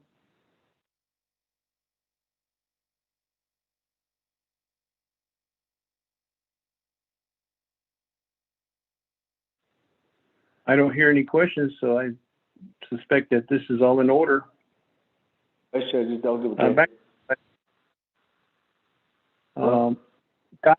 Honorable Elmer Begay, you have the floor. Okay, here is the 이걸 옛날 나다 이게 that's Jimmy. Hey, the Budget Finance Committee.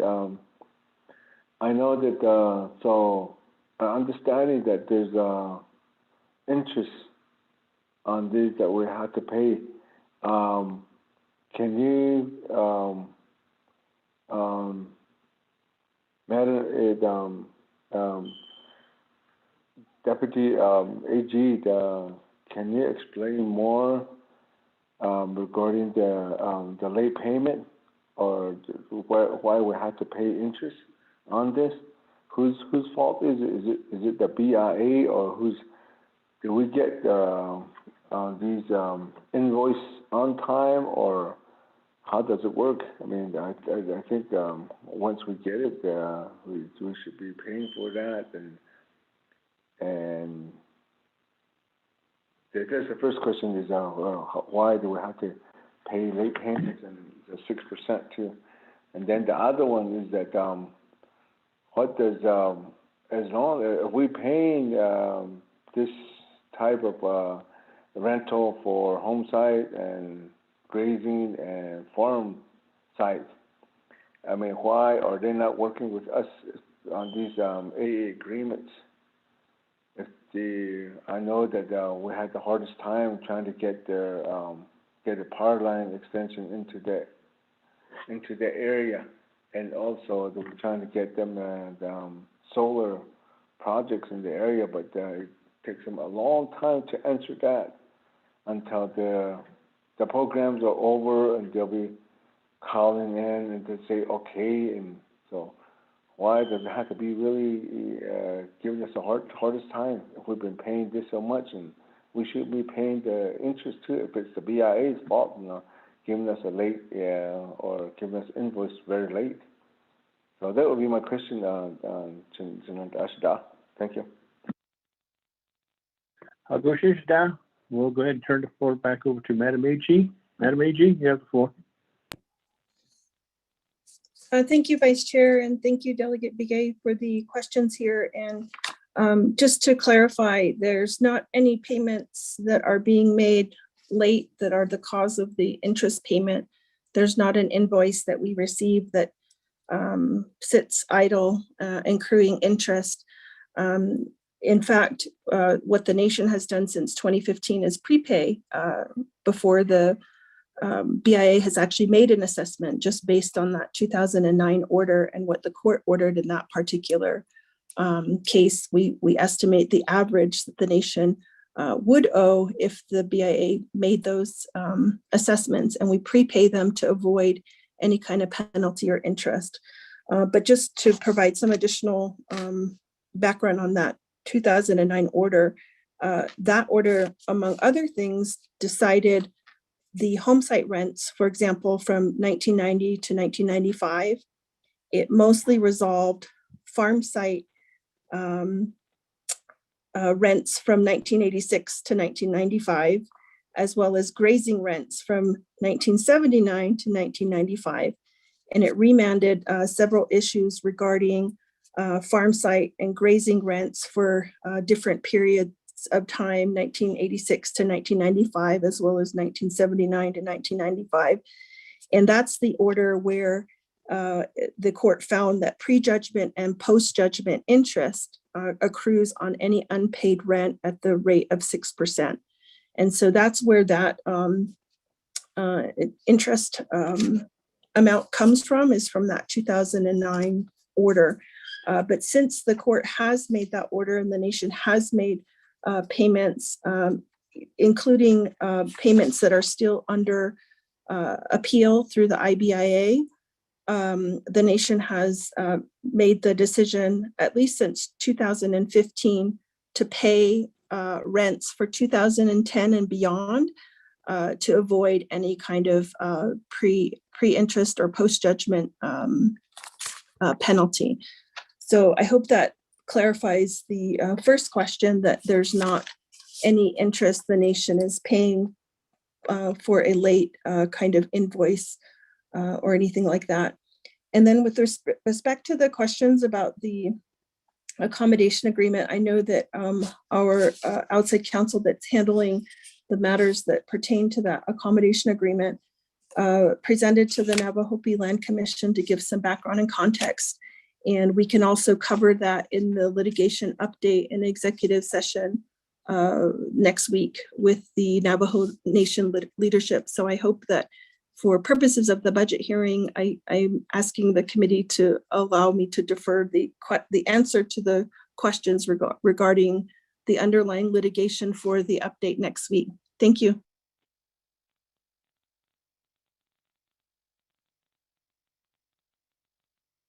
Thank you for that, Madam AG. Back to committee members. Any follow-up questions or further questions?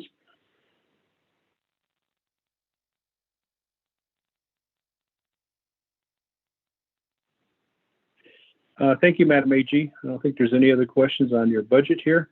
Back to Honorable Chair Henyo. We have heard business unit number 118013. There's no revisits or no concerns on that. What's your next presenter? I believe the last, Vice Chair Smith, thank you. I believe the last presenter that we need to hear from is the Division of Natural Resources for their fixed expense requests. Maybe if you call them out, see if they're on the line. Good afternoon. This is Dr. Rudy Archibala, Yate. Okay, hold on, Mr. Shabala. Thank you, Chair Henyo. We'll go ahead and move on to Division of Natural Resources. We have Dr. Shabala on the line. Dr. Shabala, this is the new, yes it is, it's new business unit number. NGS transmission costs, Division of Natural Resources. Dr. Shabala, you have the floor. Thank you very much, Tashato Sashi. Hello. I think we haven't had you take the oath yet.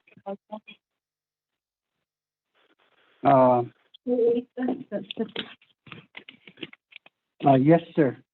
So we are. Hello, Mr. Dr. Shabala. Peggy, could you do the oath for Division of Natural Resources? I know that Vanjie did the oath, but I don't think Dr. Shabala has.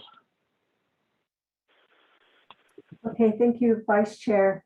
To Dr. Shabala, could you state your name for the record, please? Rudolph R. Shabala. Okay, and anyone else that will be speaking to this budget that hasn't taken the oath, could you state your name for the record, please? Okay. Good morning. This is Brenda Holgate. Okay, thank you, Brenda. Would you both please raise your right hand? Do you swear to tell the truth in the testimony you're about to give? Yes. I do. Thank you. Vice Chair. Thank you for that. Go ahead, Dr. Shabala, you have the floor. Okay, excellent. General funds fixed costs again a $1.9 million a day Nikkei. It's for the annual NGS transmission costs. And we understand that it fluctuates, that price. And we also have an additional $85,297 that for that same cost on top of the 1.9 million. But for unmet needs and myself and Brenda Holgate will both take turns, as needed to answer these questions if you have any. Thank you.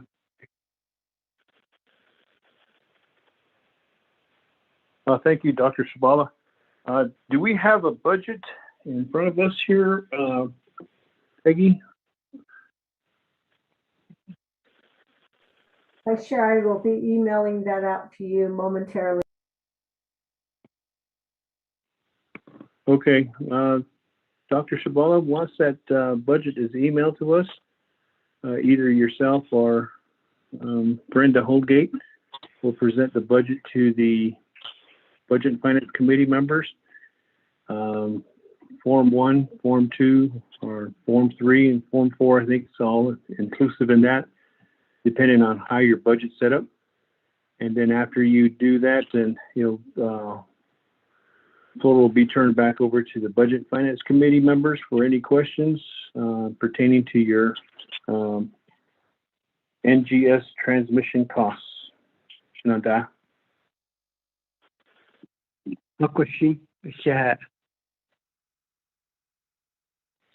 So therefore, we'll wait till we get that email to us, and then I'll let you have the floor. Thank you, sir.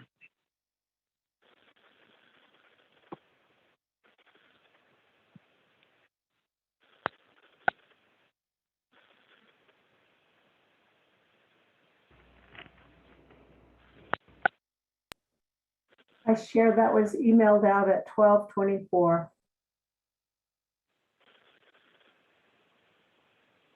Thank you, Peggy. Committee members, budget has been sent out. Therefore, we may follow along. Dr. Shabala, you have the floor.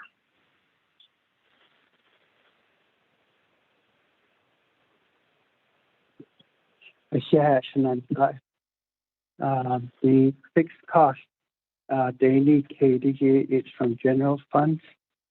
Auto is for the fiscal year, the term 10/1/21 through 9/30/2022, and the amount is $1.9 million. And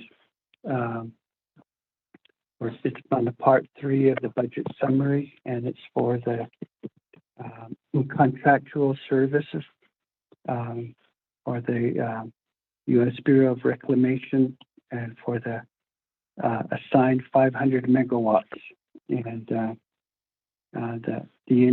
NGS transmission costs. Thank you.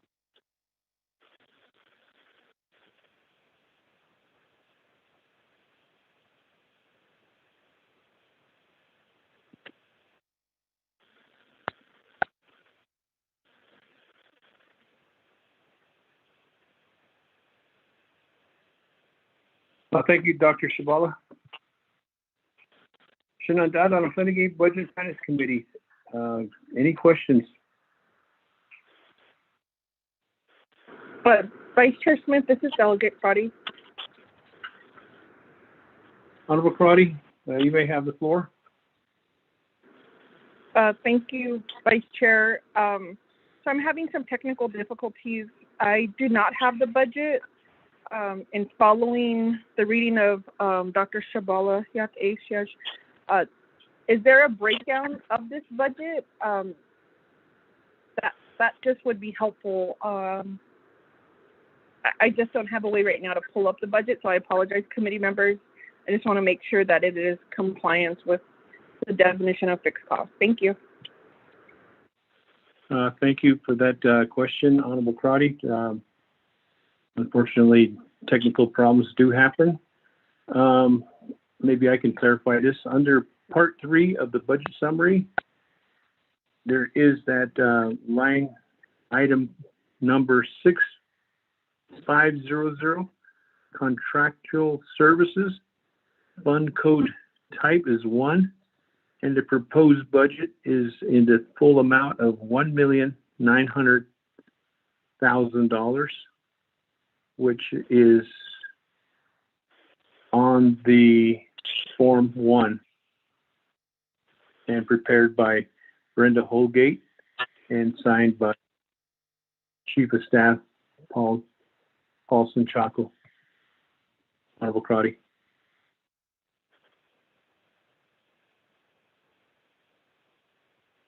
Thank you, Vice Chair. I appreciate that. So if it's under 6,500, I just want to make sure that's considered a fixed cost. If DOJ can concur, thank you. Back to Budget Finance Committee members. Any questions on this proposed budget for Division of Natural Resources?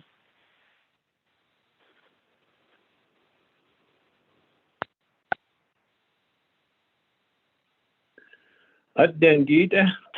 Thank you, Dr. Shabala and Ms. Holgate. That concludes the new budget unit for your contractual services. Yeah. Back to Chair Henyo. Any further follow-ups that we need to be aware of? You have the floor.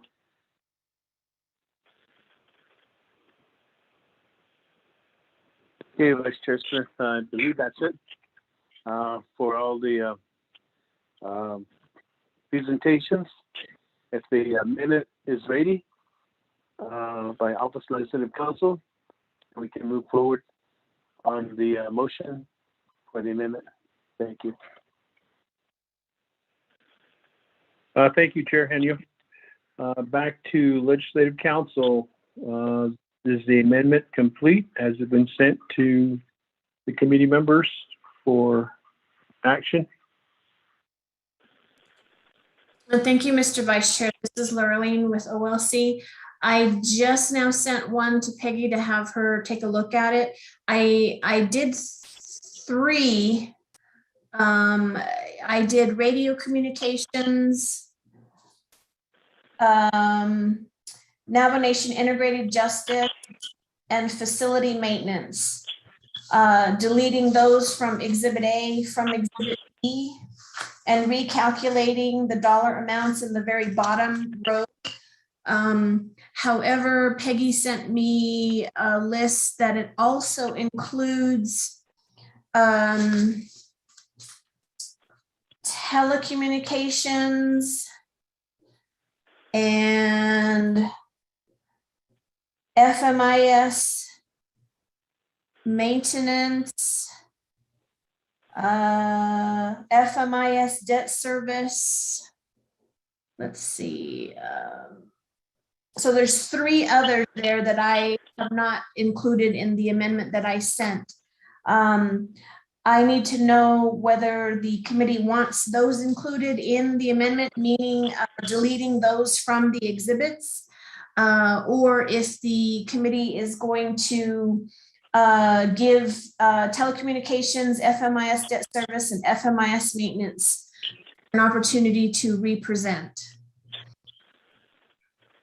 And if I'm so instructed, I will include those additional 3, which will make a total of 6 line items that will be deleted from legislation 0148.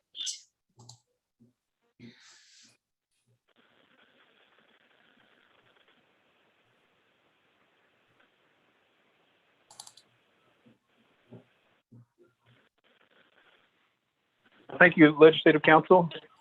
Back to committee members. Honorable Cody, is that sufficient? Have you received the copy of the proposed amendment? Yes, thank you, Vice Chair Smith. I'm pulling up that amendment, and I would need your help. I am having some technical challenges here and on the phone with IT. If the committee members can, if we could get some concurrence to move forward. Thank you, Vice Chair. Thank you. Honorable Crotty, I'm still looking for the amendments. I don't see it on my laptop. Peggy, do you have a copy of that? I just forwarded it to committee members, Mr. Chair, Vice Chair. Thank you. I've received it, Legislative Council. Honorable Crotty, do you have a copy of that amendment? I'm opening it up right now.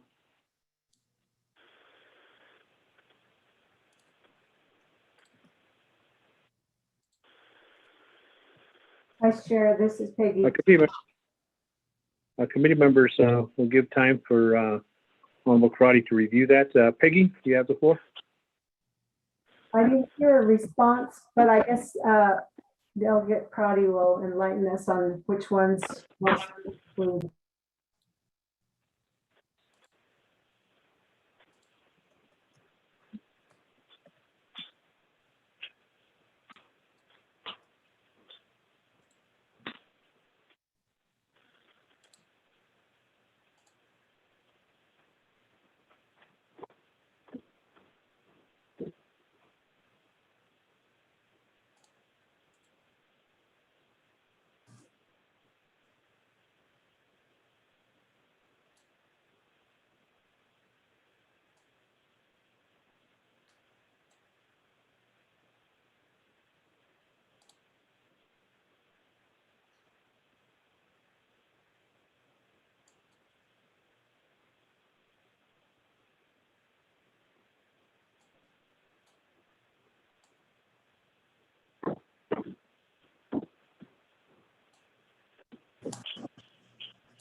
Vice Chair Smith, this is Delegate Crotty.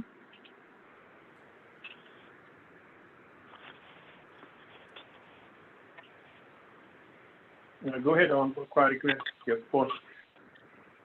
Yes, Vice Chair, so I'm reviewing the amendment. Thank you, Ms. Tapahi.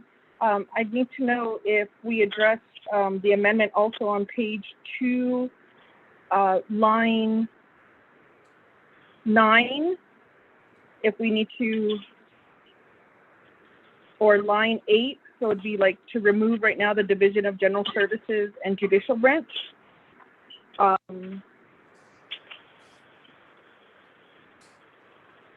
That would be my question, just reviewing the amendment right now. Thank you, Vice Chair. Thank you for that, Honorable Crotty. Back to Legislative Council. Question posed.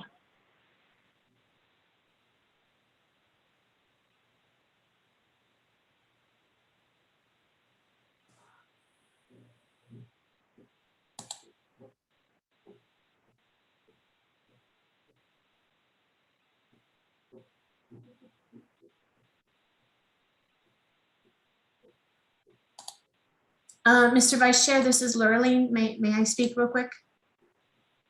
Yes, go ahead, Legislative Council. You have the floor. Okay, thank you.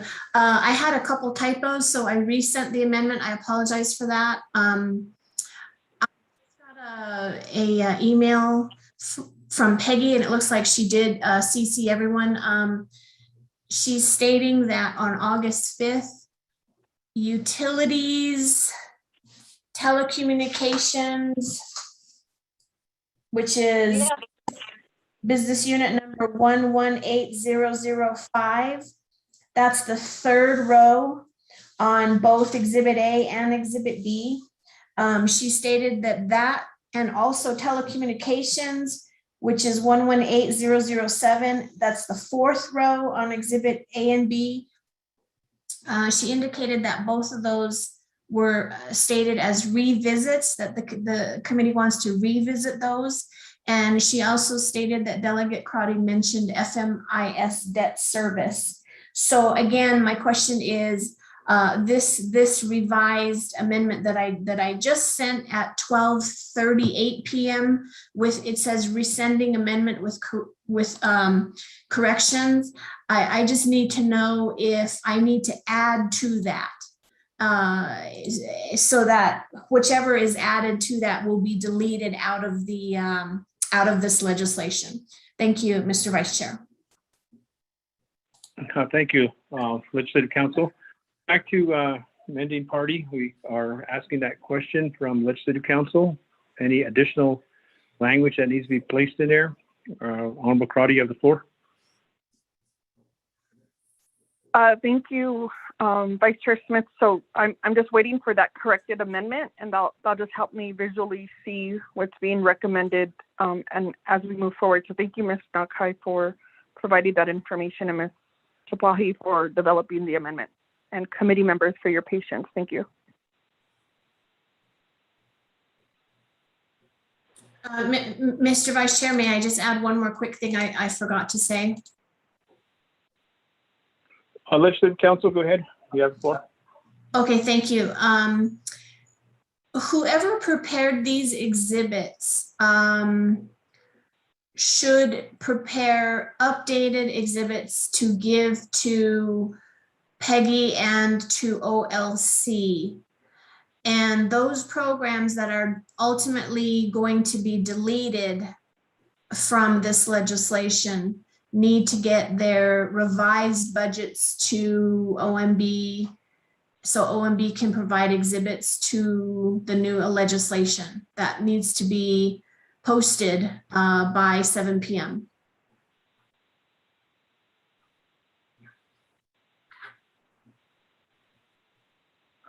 Thank you, Legislative Council. Chair Henyo, you're the sponsor of this. I'll turn the floor over to you. Vice Chair Smith, believe that there are 6 business unit numbers that need to be addressed in this amendment. And so hold on here. Rescind the amendment. Okay. Let me see here. Hold on.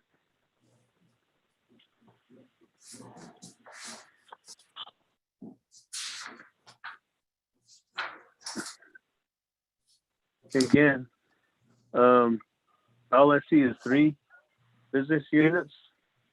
There should be 6. It's what we were at counted up. It's just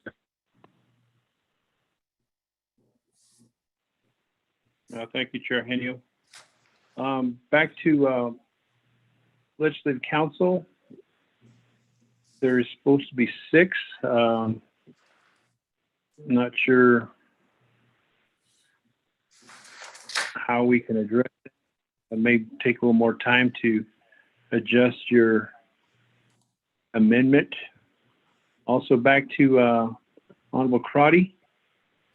There is 3, but sponsor is saying that there needs to be 6 listed on the Amendment 1. But just Chair Henyo. Chair Henyo, go ahead. Okay, let me run down the list I have. Maybe that will help. Vice Chair Smith. Business Unit 118005 Utilities. Department Division of General Services. I believe there were some revisit, but they did not submit their budget to OMB. If I could get clarification on that, if OMB received their revised budget. And then the next one is Business Unit 118007 Telecommunications. Same thing. There was a revisit, and I don't know if OMB has a revised budget. The next one is 118008 Radio Communications. If OMB has their revised budget in place. Then, of course, the other one that we're looking at is Budget Business Unit 118019, which is on the listing already.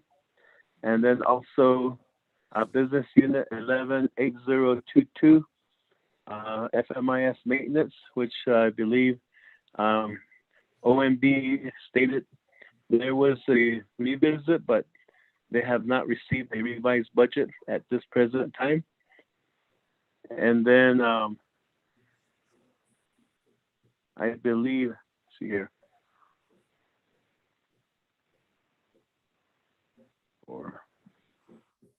And then also Business Unit 118023, which is the facility maintenance budget. So those are the 6 I have on my listing as we're moving down on their debate. Thank you, Vice Chair Smith. Thank you, Chair Henio, for that clarification. Back to OMB. Chair Henio has questions on business unit number 118005, 118007, 118008. 3 of them. Do we have a revised budget?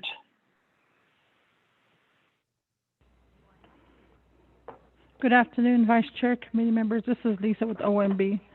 I just had a question on 2 of them.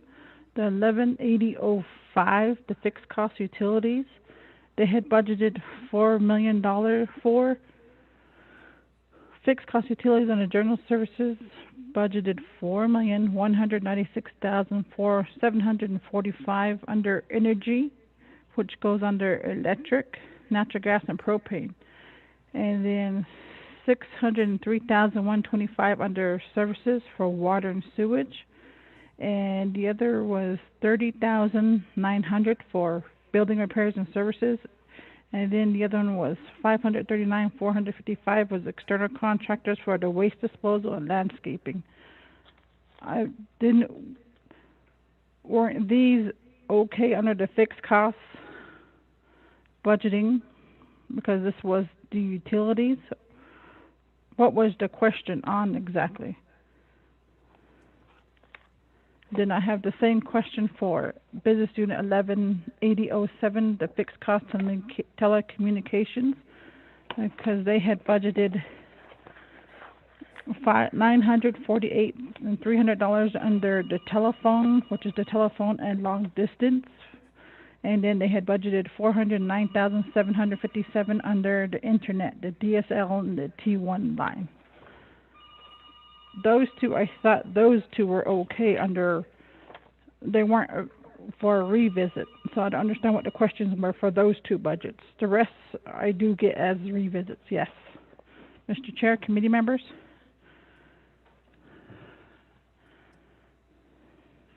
Thank you, OMB. You lost me there. I was asked a specific question on behalf of Chair Henio on these 3 business unit numbers. If you had received a revised budget and then you went into more depth, I hadn't have no budget in front of me regarding what you were saying. So, Chair Henio, did you catch that? Did that answer your question? Chair Smith, this is the Budget Finance Committee. I did catch it. I'll just go to my Peggy's notes. I believe she noted revisits on these 2, but in the eyes of Office of Management and Budget, if these two business units are good to go, then they shouldn't be included as part of the amendment 05 and 07, or 05 and 07, I mean. Those two should be good to go according to Ms. Lisa Jim, and I'll rely on her expertise. So there should only be 4 business units there. Yes, sir. Thank you, Chair Henry. Just to ensure that I'm on the same page as you all are, I understand that business unit numbers 005 and 007 are okay, and the rest will be 4 that will need to be included in this Amendment 1. Is that what I understand, Chair Henry? Vice Chair Smith, yes, business unit 8005 and 8007 are good, and they could be part of the legislation. That's just the other ones. 8008 and that radio communications, which I believe needs to be revised. Thank you. Thank you for that clarification, Chair Henry. Committee members, any further questions regarding the amendment? We have a motion for Amendment 1. However, I think there needs to be an additional language put in there regarding the other one more. I think that is 118008, if I'm correct on that. If I fall alone on this, I'm having a little technical difficulties too on my side. Bear with me. Thank you.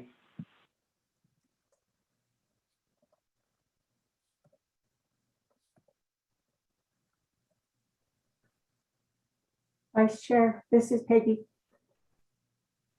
Peggy, go ahead. Okay, members of the committee, I believe the FMIS maintenance was one of the 4, 118022. That's not on this amendment, the one that we're looking at.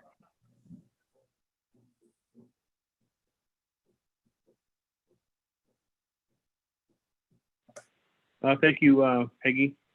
So that needs to be added under, according to your records, 118022. Back to Honorable Crotty. We have 4, according to the Amendment 1. There's only 3, so that needs to be also included in this amendment. Honorable Crotty, you have 4. Thank you, Vice Chair. So I appreciate Ms. Tapahi. I received the modified amendment. So the 4, if we can be clear for our staff and for myself. So the 4, what would that be, Vice Chair? I have so many notes, like scribbled, circled, underlined. I just need to know where we're at, which ones are not ready. And because I have on my, I don't know if I'm going to consider it a revisit, but 118010, that's the wrong number. That's unless they have justification. And 118022, FMIS maintenance, I have that they have supplies on their listing. So I just need to make sure those are corrected too. Thank you, Vice Chair.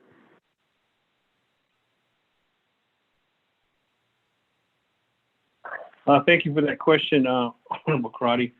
I'm trying to keep in line here too. Maybe Chair Henyo can correct me if I'm kicking us off in the wrong direction. But according to my notes, I have 118008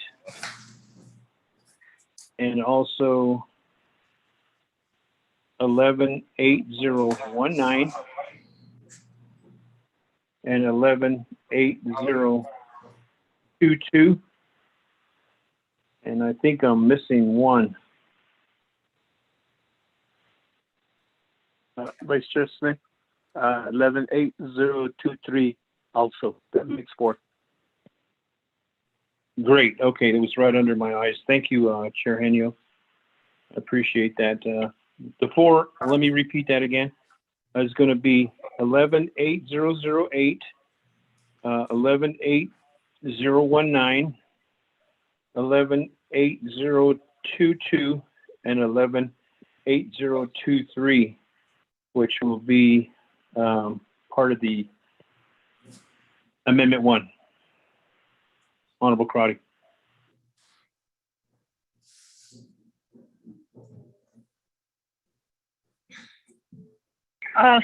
Thank you, Vice Chair Smith. So these, when we say these 4, these are going to be excluded. Oh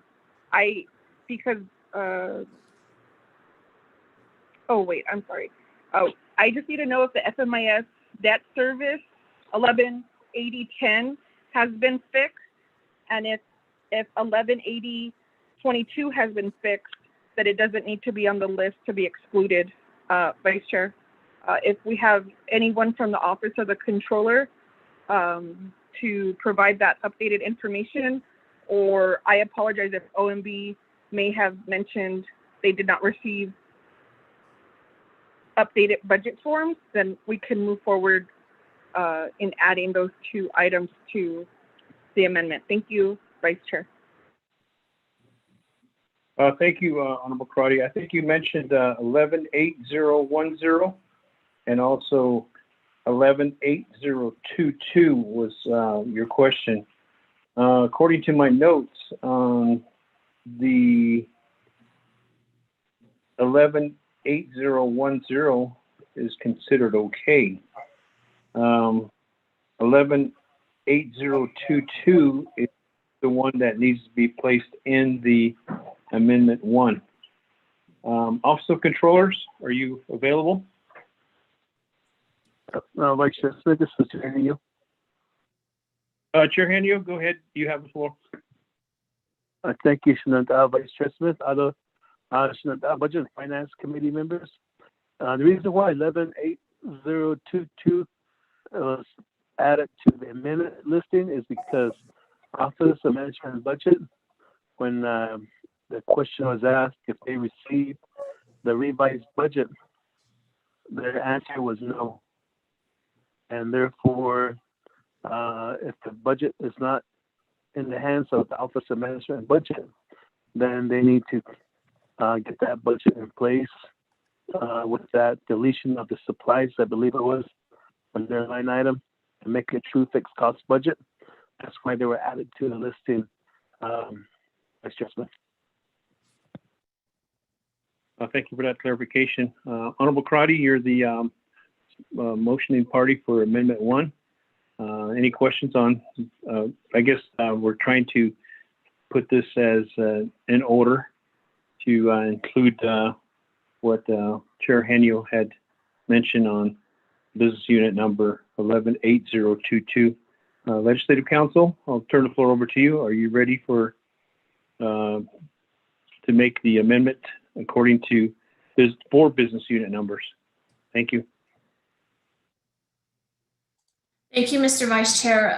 This is Lurleen with OLC. I'm going to need at least about 15 minutes. I'm frantically inserting things. I do have the 4 now. It's been made clear that I believe this is what needs to be in the amendment. I have 118008 radio communications, 118019 Navajo Nation Integrated Justice, 118022 FMIS Maintenance, OOC, and 118023 Facility Maintenance, DGS. And so I'm inserting these, and I'm going to have to go through the entire legislation to delete anything else other than it's more than just changing the exhibits. Any language mentioning them in the legislation has to be deleted as well. So I need at least about 15 or 20 minutes. Thank you, Legislative Council. Those are correct numbers, and committee members, Legislative Council is requesting to have a little time. Chair Henio, I have a question since you're the sponsor. Yes, Vice Chair. Thank you. Real quick question is, I know that we're going to be doing an amendment here once that amendment passes. And then I guess we call for the question for this legislation with those that are not included in here. And is that the way I'm following it?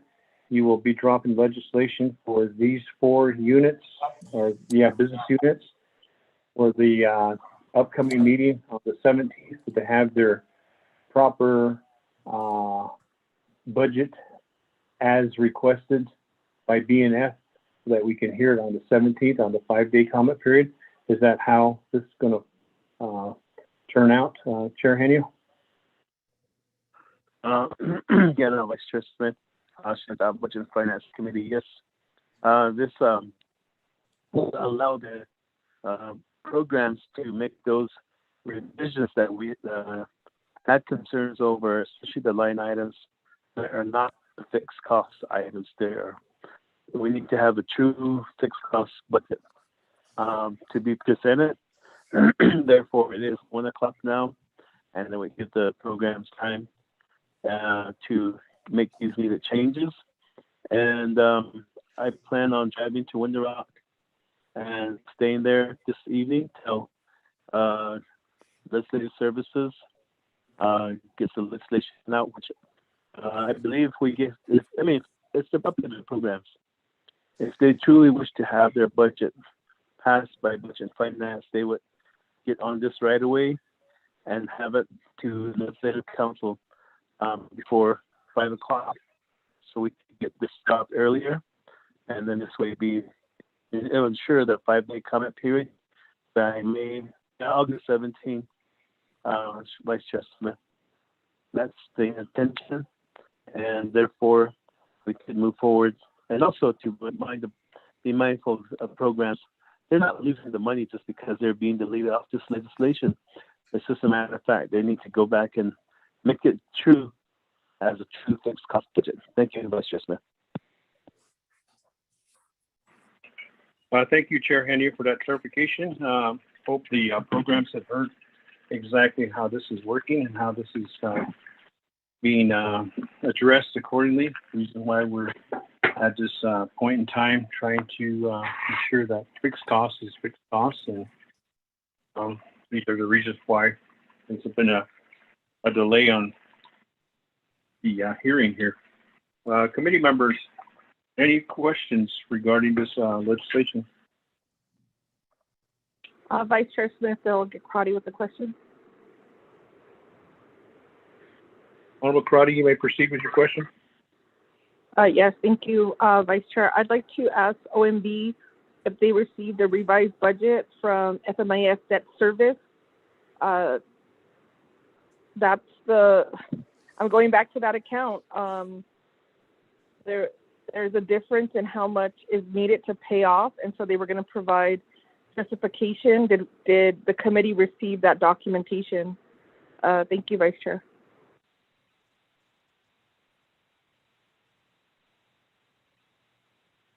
Honorable Crotty, okay, thank you for that. Office of Management Budget, Lisa, you have the floor. Good afternoon, Chair, committee members. No, I have not received the justification for Business Unit 118010 FMIS Debt Service. Committee members?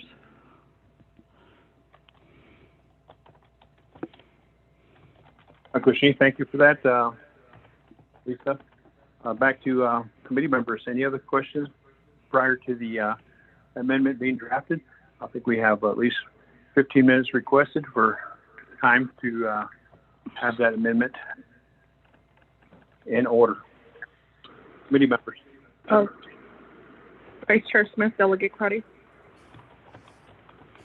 Honorable Crotty, I'll recognize you. You have the floor. Thank you, Vice Chair. I did ask if there was any, if we could see if there's anyone on the line from the Office of the Controller regarding 118010. with their request, or I will have to add them onto the amendment, as they do not need that amount according to the audit to pay off that debt service. That's I think they didn't look into it. I need to see those documents, and that was not provided to OMB, Vice Chair. Thank you, Honorable Crotty. Office of Controllers, are you available? There's a question posed on the fixed costs and the costs that's incurred. Or do you have? Yes. Yes, Mr. Vice Chair, Budget and Finance Committee, Crotty, this is Elizabeth Begay. We revised our budget. We ran the amortization schedule, and we calculated we just need $350,000 for that debt service. And I already signed off on the revised budget. We just need to submit it to Lisa by OMB. Thank you for giving us a chance to explain it.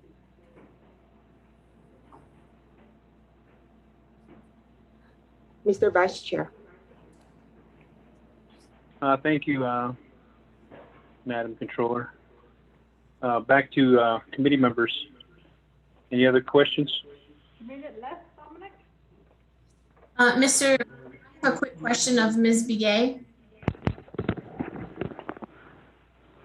Okay, well, that frees up some money then.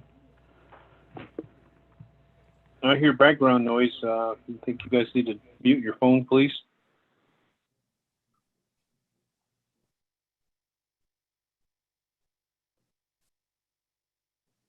Mr. Vice Chair, this is Lurleen. I have a quick question of Ms. Begay, if I could. Repeat your name again, please.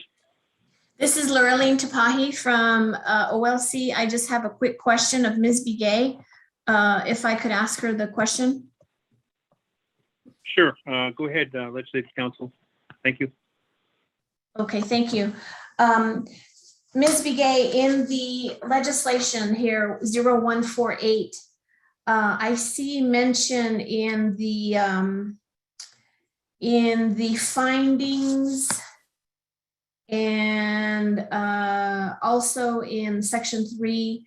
So it looks like page 2 at the very top, line 1, it mentions building maintenance. And on page 2, line 19 and 20, it also mentions building maintenance. These were deleted from previous legislation, I believe. Do they need to be deleted in this one? Yes, correct. We did not get any fixed cost budget for building maintenance.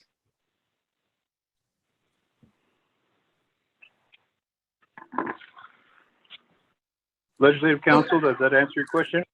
Yes, thank you. I'll do that. I'll make that deletion as well. Thank you very much. How much more time do you need? We may just take recess here. That would be wonderful. I hate to rush through and get these figures wrong and make mistakes. I need at least 30 minutes, sir. Okay, committee members, request for recess. It's right now at 1:08 p.m. We could recess for 30 minutes and go grab lunch, go grab something to refresh yourself. We'll be back at 30 minutes from, that'll be 1:38. Let's make it 1:45. Let's just make it 1:45, committee members. Vice Chair Smith, thank you for the recess. This is Delegate Crotty. I needed to ask a question. If the Office of the Controller's debt service is going to be reduced, it's going to be about, there's going to be a reduction, and so there's going to be about $450,000 left over. The committee, we're going to need, because this is what's going to hurt Ms. Tapahi, is all the numbers are changing because the total amount changes. Unless committee members, are we going to develop a budget for fixed costs for that amount. I think I'd need to get that answered. If there's going to be a reduction from that account at 118010. Thank you, Vice Chair. Thank you, Honorable Crotty. We'll go ahead and turn the floor over to Acting Controller, Ms. Begay. You have the floor. Yeah, thank you, Mr. Vice Chair, Budget and Finance Committee and Delegate Crotty. Yeah, it will free up that money that we do not need. The reason we budgeted in the first place the 800,000 is because that's the money we got, I was informed, allocated to us by OMB. But since we ran the amortization schedule and we determined we only need 350,000, that will go back to the UEFB, I'm assuming. Mr. Vice Chair.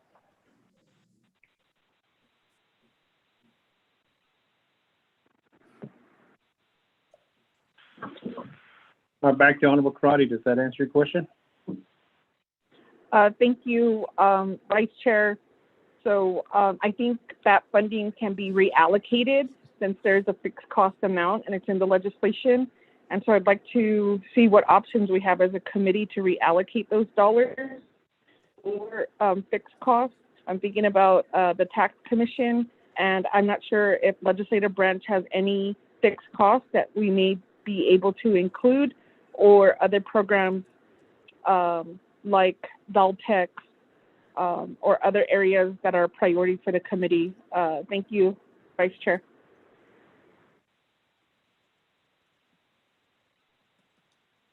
Thank you, Honorable Crotty. Just to catch up to speed, when you say reallocate, are you talking about the fixed costs reallocating to other rather than to the one that is within that department, division, or however that money was supposed to be utilized? Is that how you're thinking? Vice Chair Smith, this is Delegate Crotty. I was thinking as a committee we could have a discussion on how we can, since there's a surplus of, and I don't have the exact numbers, but it's approximately 450,000. If there's other fixed costs that are available, and adding that onto this budget, or make a recommendation if we're doing this other legislation that will be sponsored by Chairman Henyo. And I'm up for any discussion from the committee members on how we want to move forward. But I did hear from Tax Commission that they have the 90,000 in rent. That's a fixed cost, and I'm not sure if there's other fixed costs that could be available to other programs who could utilize these dollars. Thank you, Vice Chair. Thank you for that answer, Honorable Crotty. I appreciate that. I understand what we're trying to accomplish here and how we're going to utilize that for the FY 2022 budget to help our programs or those that need additional help with the additional savings. Committee members, any other questions? Should we recess now?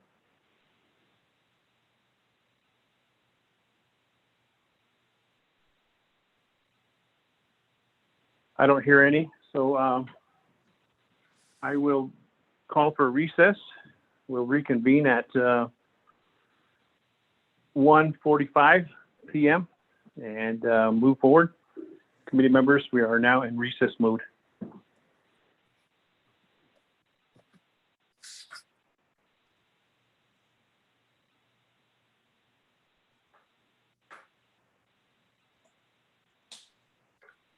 Okay, thank you, Budget and Finance Committee members. We are now in recess until 1:45. Everyone, just letting you know. Thank you.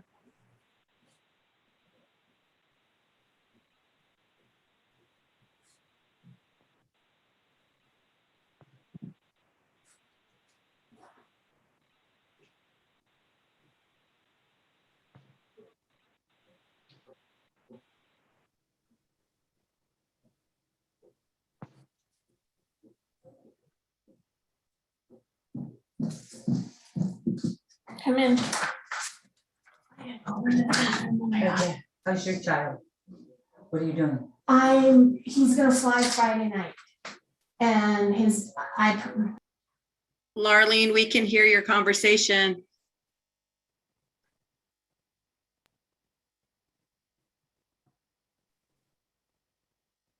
Everybody, just go ahead and mute your phones, please, until we reconvene. Thank you. Peggy, can you hear me? Yes, Marty. Okay, I'm just testing again. Okay. Marty, did you hear the latest discussion? They might give you 90,000. So you might want to quickly do a budget for your rental for fixed costs. Yes, I heard that discussion. Okay, so you might want to do just be ready with that, just in case they say, yeah, let's give it to him. Because they have 450,000 that's available. Now that OOC is going to be amending their budget down to 350,000 for the debt service. Just FYI on that. I'm glad you called me out, so now you know.